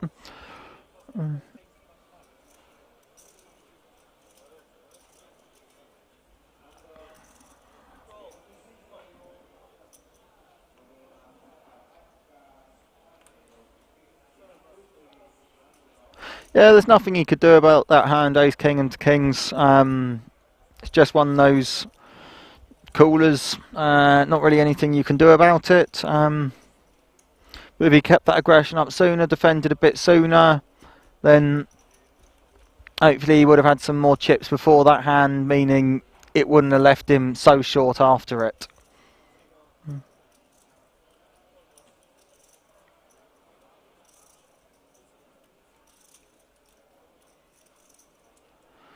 Yeah, he has to push it all in here. There's no point him seeing a flop and leaving himself one big blind behind.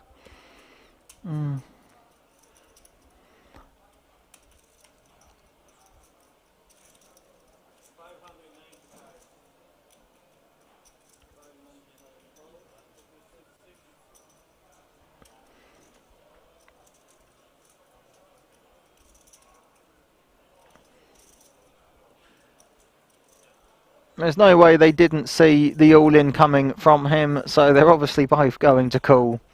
Otherwise, limping was a questionable thing to do, and they have both called.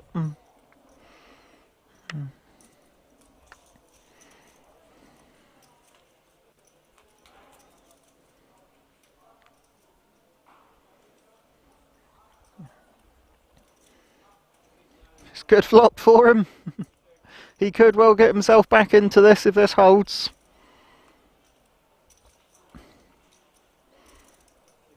It's a good turn. He just has to fade one of the 2 aces in the deck and he'll get a triple up. Well, he's now back up to 10 big blinds.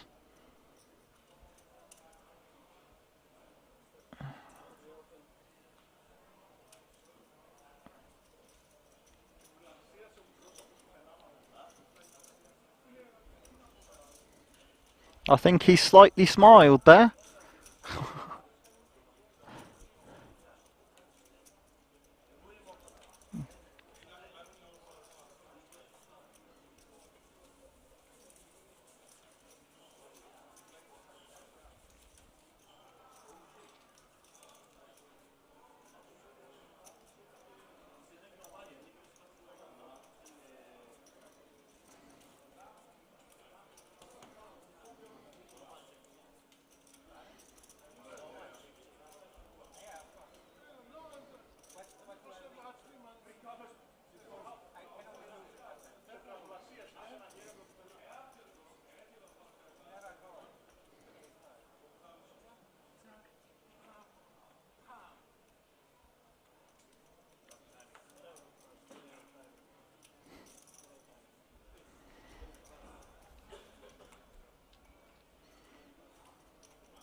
Corker's gone a bit quiet for a while. Obviously he was running the table for ages and has obviously slowed down a lot. He stopped picking up the hands, so he's still sat on a good stack. Doesn't need to get involved if he's not picking up the hands.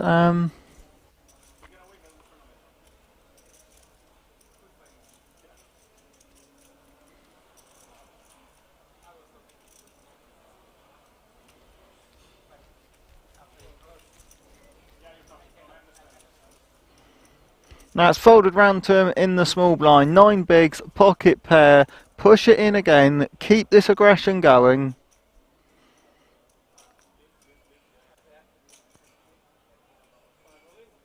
There you go. See, he's picked up his aggression now. He's doing the right thing. Let's just hope it's not too late for him.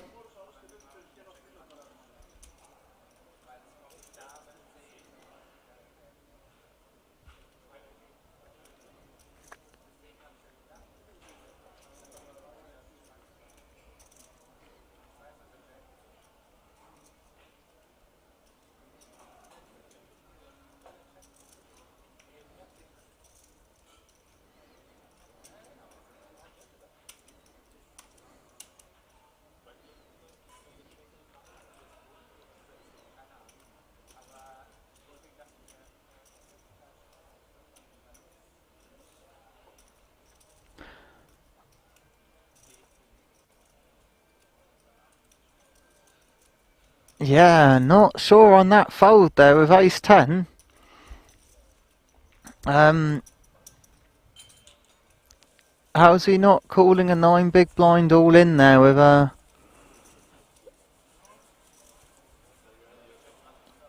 ace 10, but fair enough. The aggression worked, it got through. He's starting to get himself back into this game.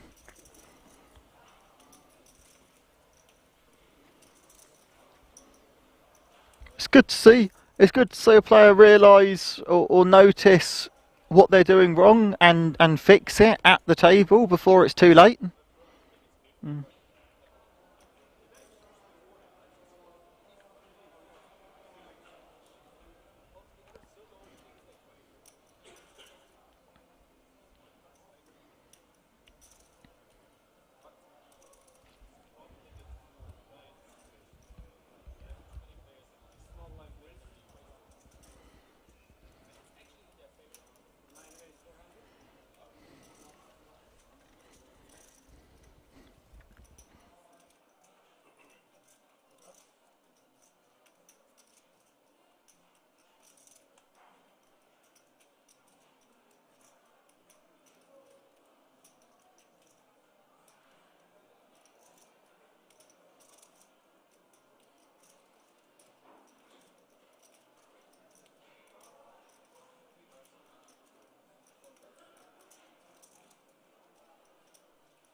Ace 3 opts to defend the min raise from the big blind.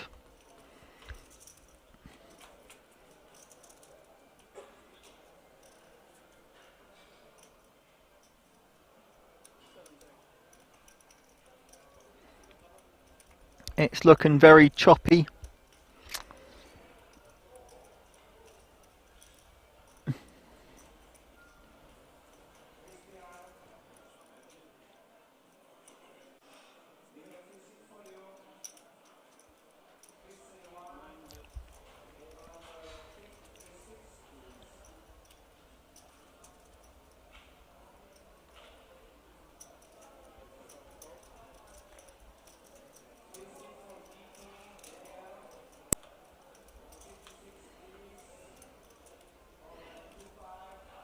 Very choppy.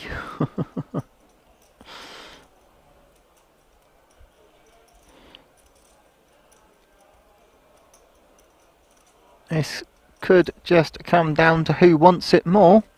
Is one of them going to make a move for it?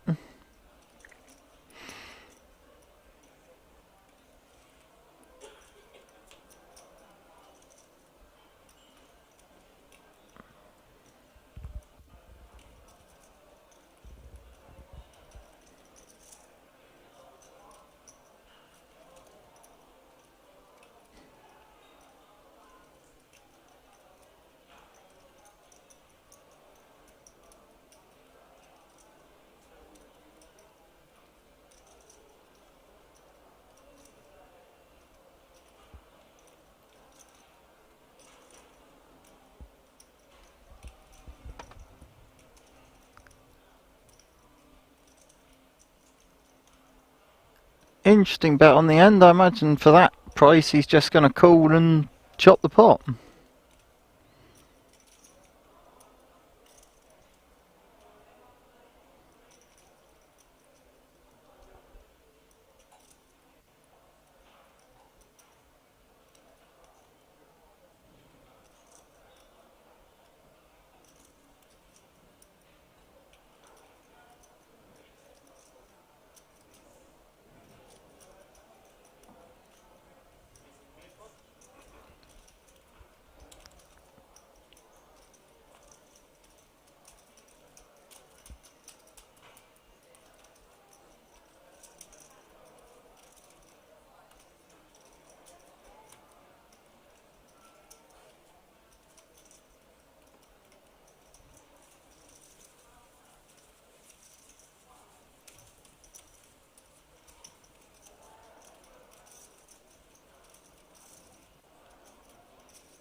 With 41 players left now, they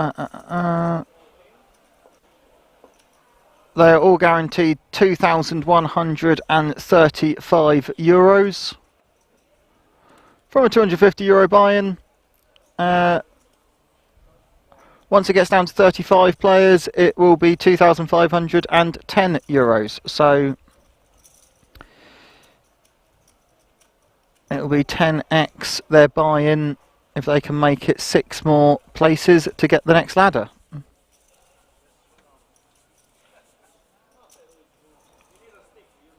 Yes, 1,700 and €1,735 plus the €400 that they got for making it into day 2, so €2,135.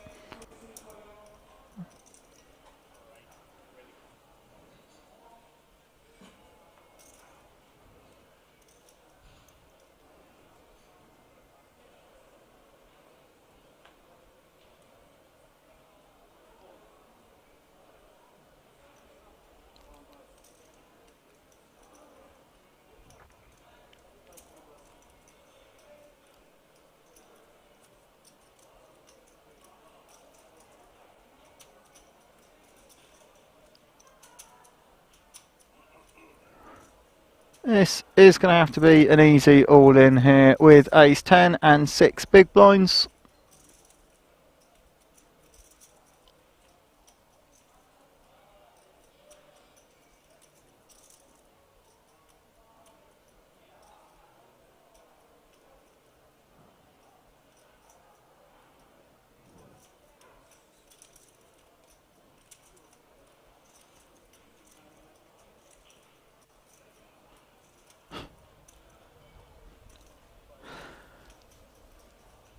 Or not. Oh!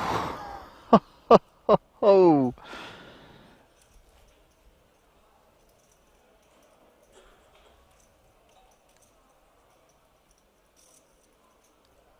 He ran into the aces, but is he going to be able to find a fold after putting in half his stack?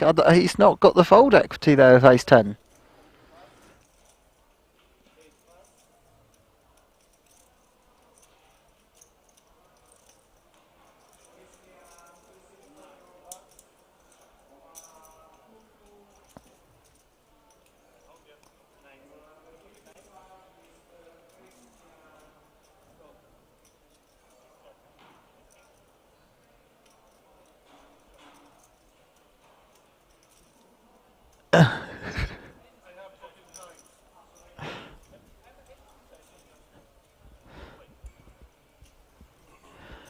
He's pretty much waited for a hand since he came and joined the table. Finally picks up ace 10 of 6 bigs, shoves it and runs into aces. Is a hand that plays itself. Oh, he's picked up outs. That's as good a flop as you can hope for of ace 10 against aces. Can he get lucky?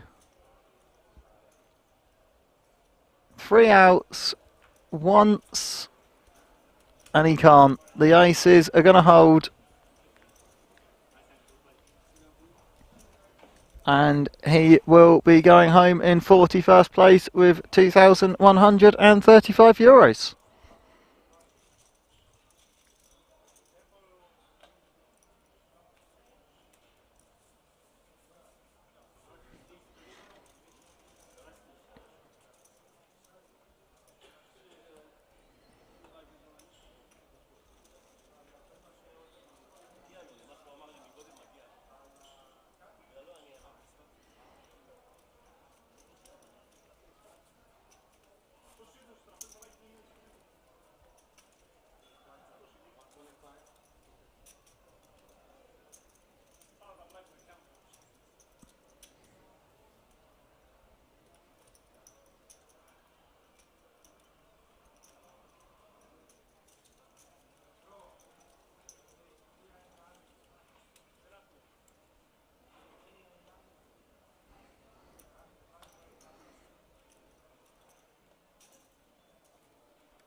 MVG picks up ace jack off here with 11 bigs, and he does push it all in. Most likely between now and the end of day 2 we are going to see all-ins on a lot of the hands pre. A lot of this table has gone quite short stacked compared to average now and compared to the size of the blinds. We have now entered the last level of the day. There's just 40 minutes left of play. His shove does make it through, and he will go up to 14 bigs.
Another all-in and a call. Ace 4 at risk against Queen 9.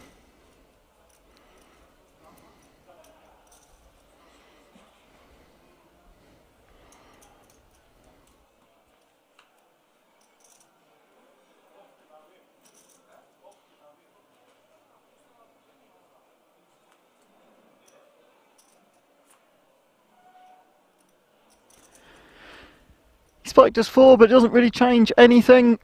Azam's still looking for a queen or a 9. He's now picked up some extra outs. Any 6, 9, jack or queen. He cannot find it. Raymond will double up, leaving Azam down to 3 big blinds.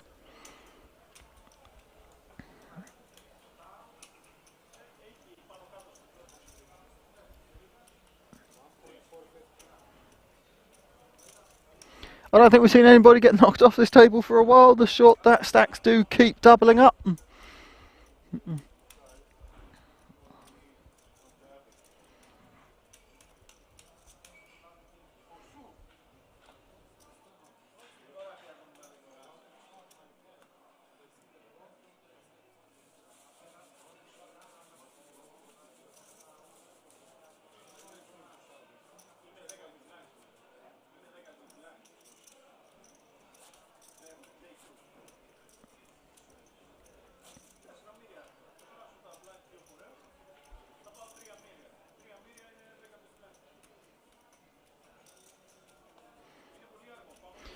Not sure where you guys are all tuning in to watch from. It is gone 3 AM here in Rozvadov in the Czech Republic. It's been a very long week of poker for everybody. You can see that all these players actually look exhausted.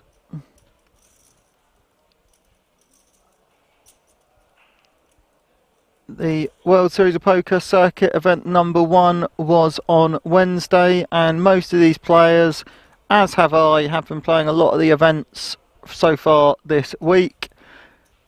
It's been very long nights, very long week, and you can see it and hear it in everyone.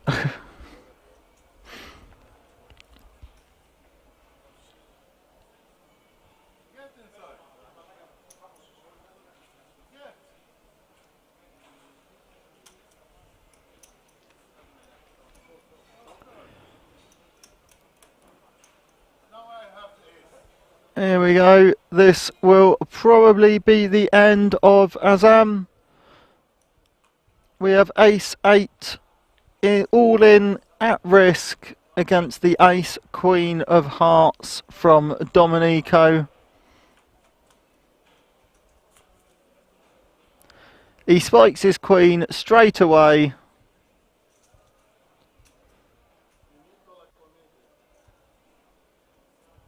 He needs running cards for a straight or running 8s. That is it.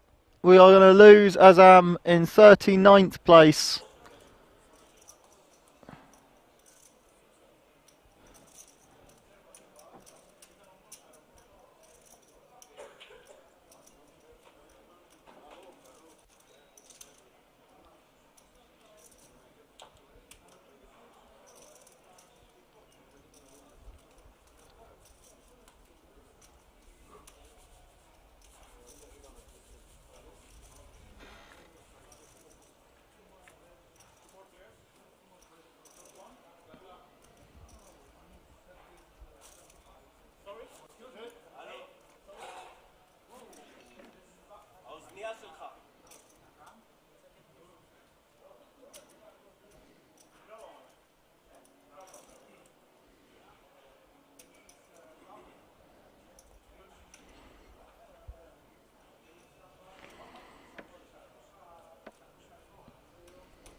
We're now down to the last 4 tables here.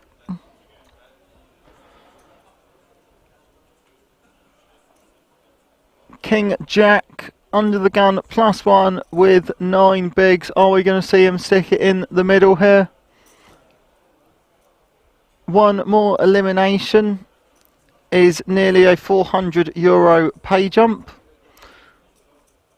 no doubt that will be something that they are looking at here as short stacks.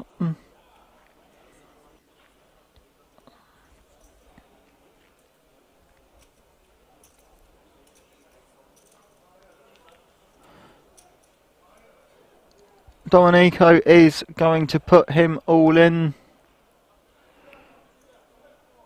MVG will get out the way of this one, and I can't see Oxymoron getting away from this hand.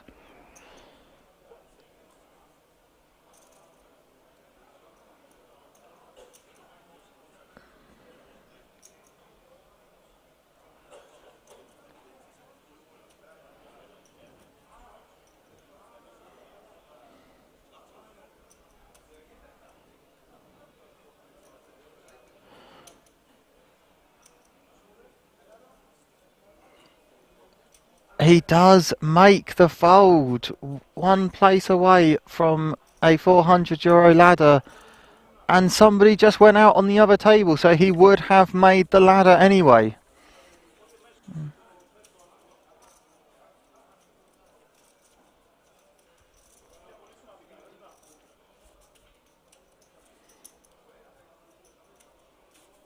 That is a good few hands for Domenico, chipping up towards the end of day 2, putting himself in a good chip position, ready for final day. Making the most of the players that just want to ladder, that just want to make the final day.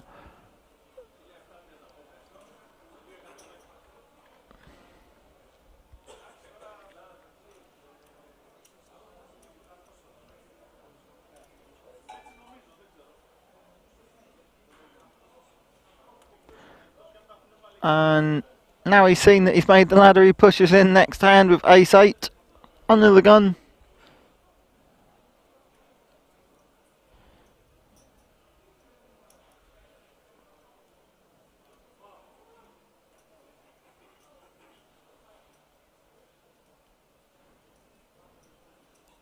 And Domenico has queens again the very next hand. He's picked up queens 2 hands running against Oxymoron's raises. Oh, Miguel also has pocket queens, meaning if Oxymoron does manage to find the ace, he will beat the queens, as their outs are gone. He's going to show that he's folding queens. So Domenico knows there are no queens left in the deck. He knows that if the ace comes,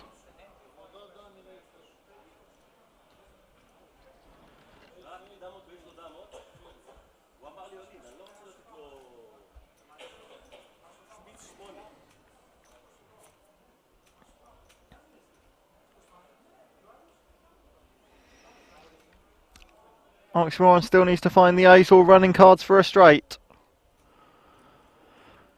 There's one of his running outs for a straight, a deuce, a 7 or an ace. Will do it. A jack will not. Oxymoron will be eliminated in 34th place.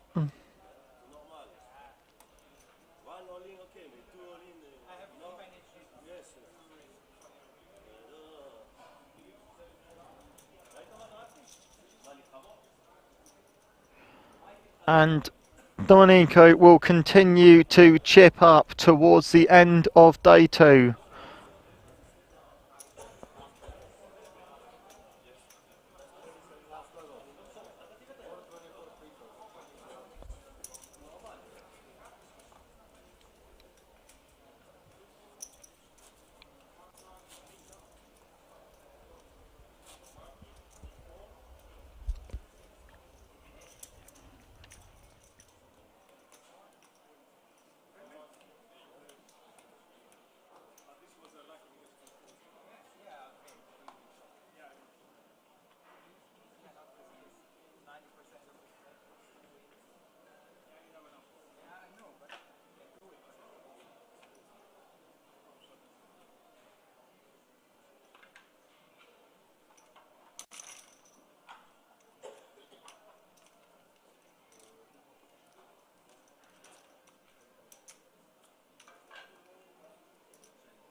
We have a new player join us on feature table for the last 20 minutes of the day.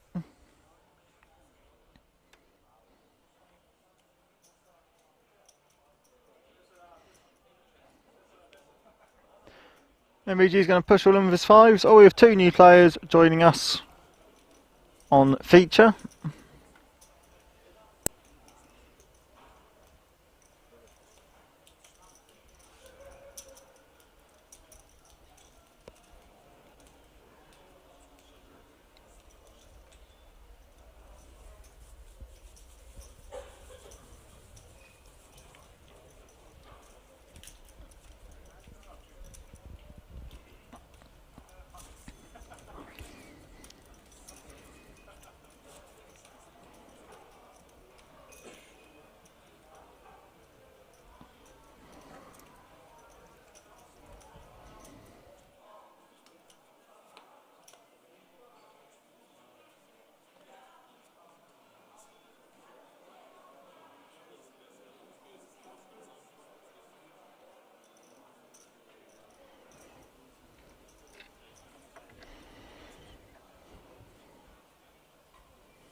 Martin Vaklavic, who's joined the table, has a massive stack.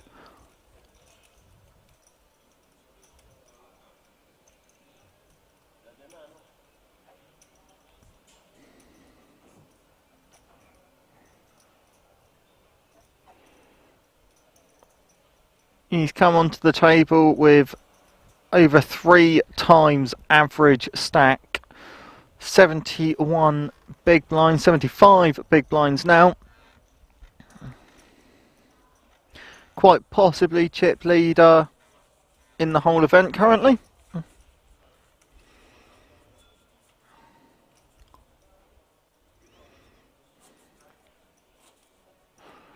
And I'm sure Domenico is thinking, I'm glad there's not much left of day 2, as he's now chipped up and built up a stack, and he's had the chip leader moved onto his left. Never ideal.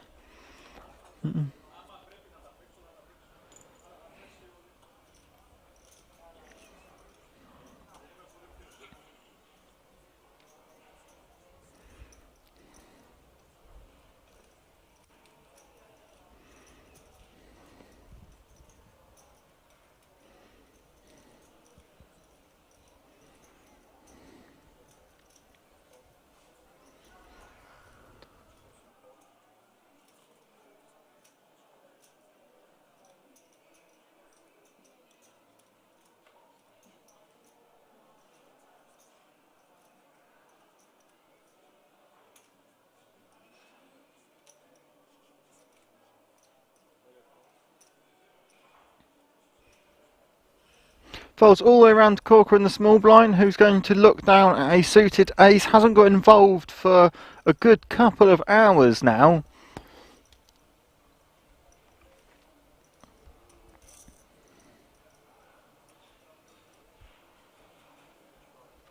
He does just rip it all in, and Roman's going to have to fold, so Corker will pick up the blinds.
Oh, Hill picks up ace king and just snap shoves with it.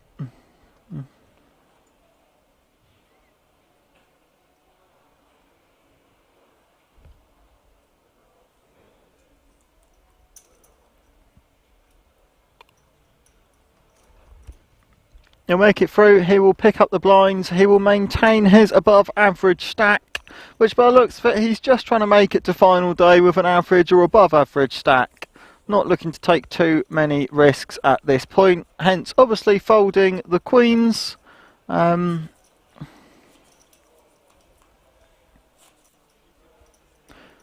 can see he is half asleep at the table, and like I said, I don't blame him. It is 3:30 here, nearly in Rozvadov, and it's been a very, very long week of poker, so I'm sure he just wants to make it to final day, get some rest, come back refreshed tomorrow, and give it a go with an average or just above average stack there.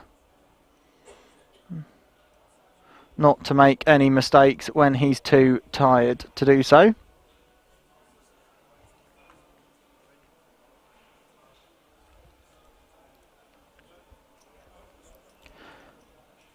Ace 10 with 10 big blinds. We could see this go all into the middle here. He does push it all in.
He chooses to lay down the ace 10. Roman will lay down the ace 6. Domenico will rejam with ace king. Oh, and the chip leader's woken up with jacks. The chip leader has woken up with jacks and double Domenico's stack.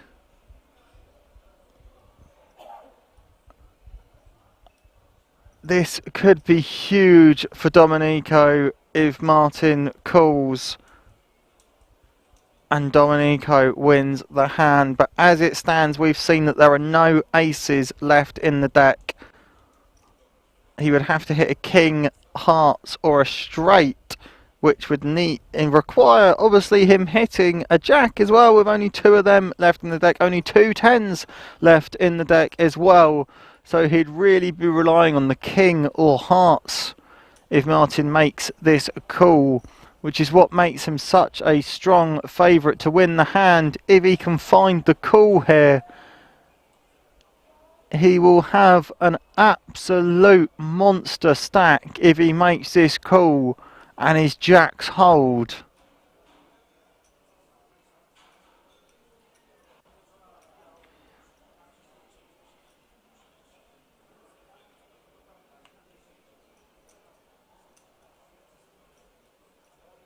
This could be a huge moment. If he makes this call, this hand will be the biggest hand of day 2. It will most likely determine who the chip leader going into final day is.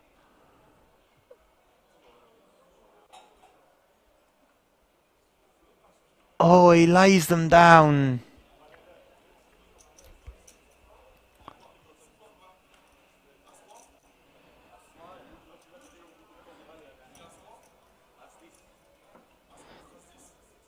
Did he just save himself losing half his stack? Or did he just miss the opportunity to be massive chip leader going into final day?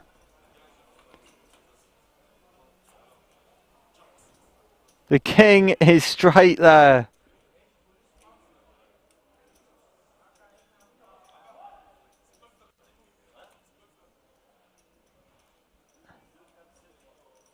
He chose not to take the risk, and what a fold it was.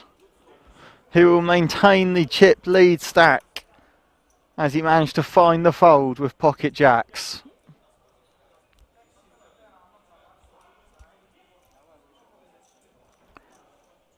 But Domenico will extend further away from the rest of the table.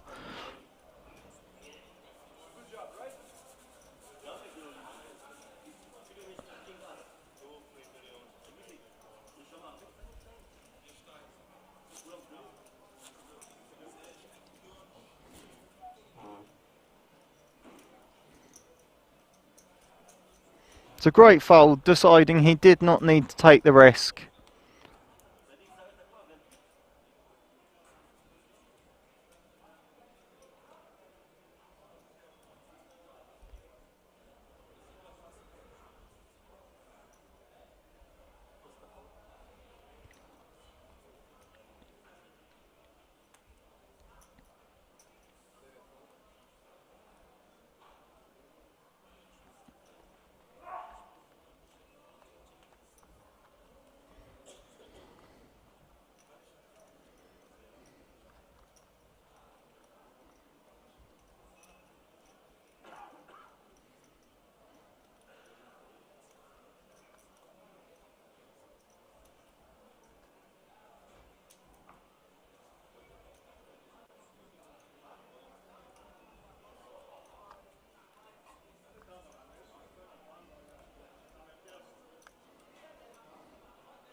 Just 32 players remaining here now.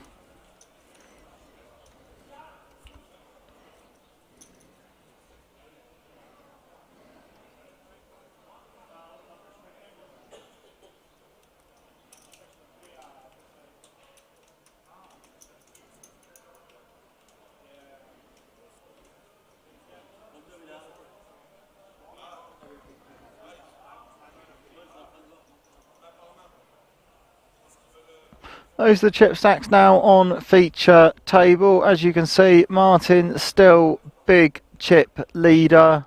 Domenico has managed to spin up massively and get himself a big stack with 50 big blinds towards the end of day 2, sitting in a good position going into day 3. Same for Mikel, 33 big blinds, is above average in a good position heading into final day there. Corker has unfortunately not had any hands to really get involved with much recently, and Raketla, MVG and Roman Haynes sitting as the shorter stacks towards the bottom there.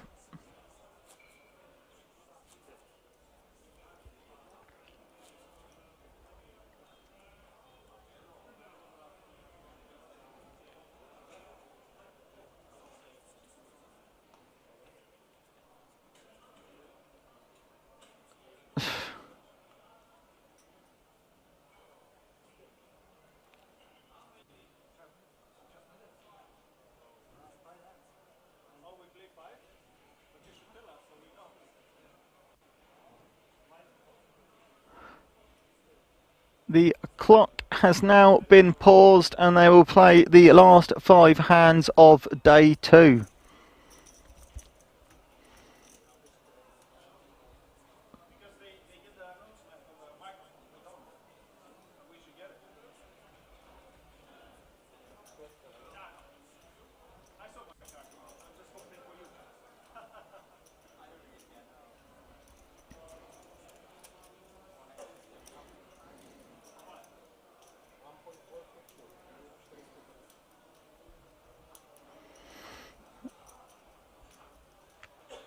Martin going to raise it up here with ace 10 off. Mikhail going to bite back with a hefty 3-bet in the last 5 hands here of day 2.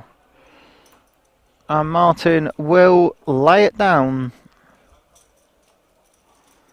And yet again wait for a better spot.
Martin going to keep the aggression up towards the end of day 2 here, knowing that a lot of these players are playing very passively and just want to make it through to final day.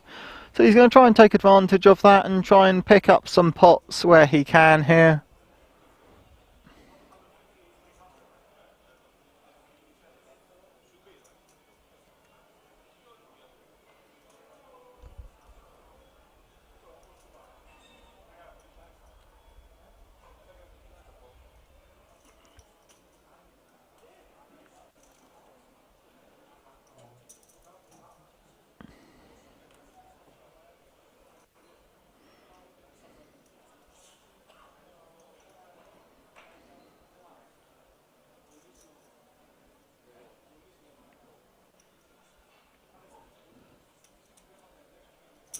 This one will make it through here.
Last couple of hands of the day now. Quick deck change as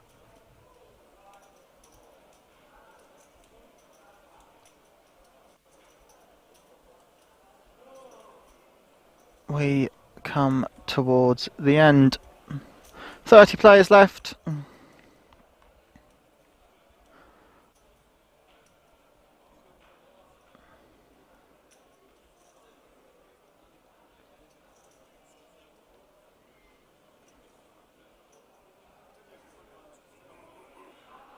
Blind on blind, they're going to push all in there just to pick up the blinds, increase his stack a bit going into final day.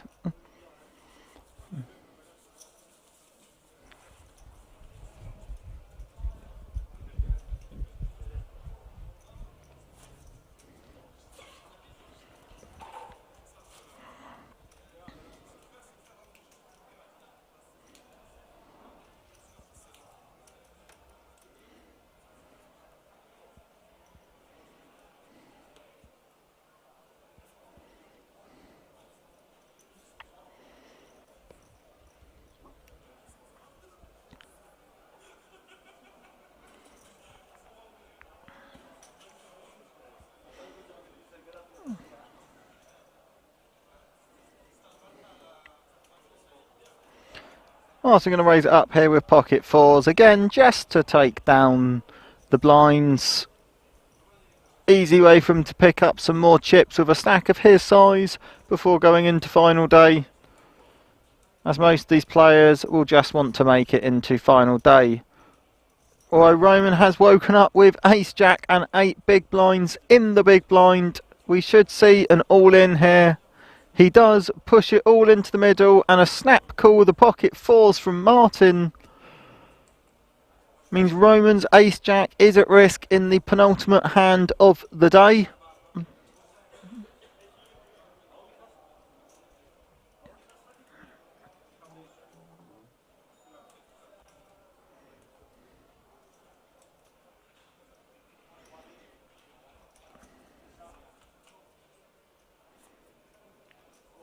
Ace, 9, ace.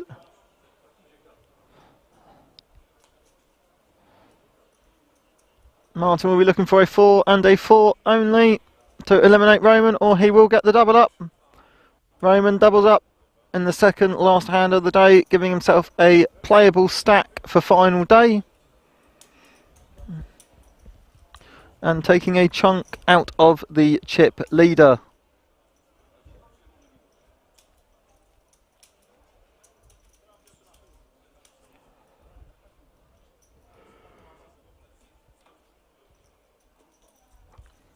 One more hand, guys, and that will be the end of day 2.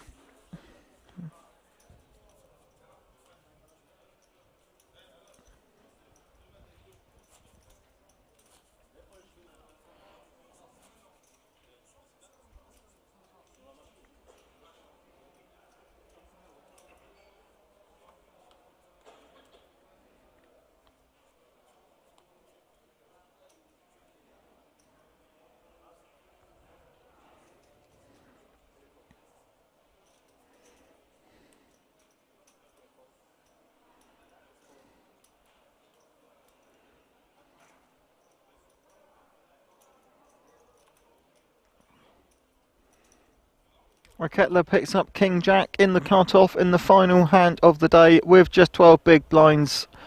Is he going to put it all in just to try and take down the blinds? He does push all in.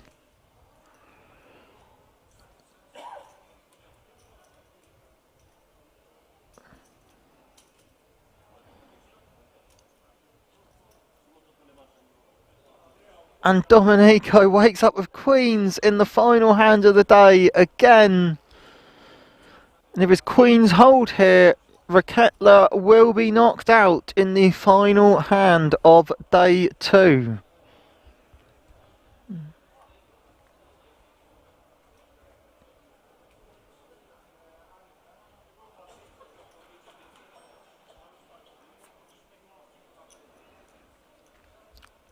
So far, so good for the queens. Raketla is looking for a king or running cards. He is now looking for a king and a king only, or he is out in the last hand of day 2. Oh my God, there it is. He doubles up in the final hand of the day by hitting a 3-outer on the river, giving himself 26 big blinds, a playable stack to take through to final day, and takes a chunk out of Domenico.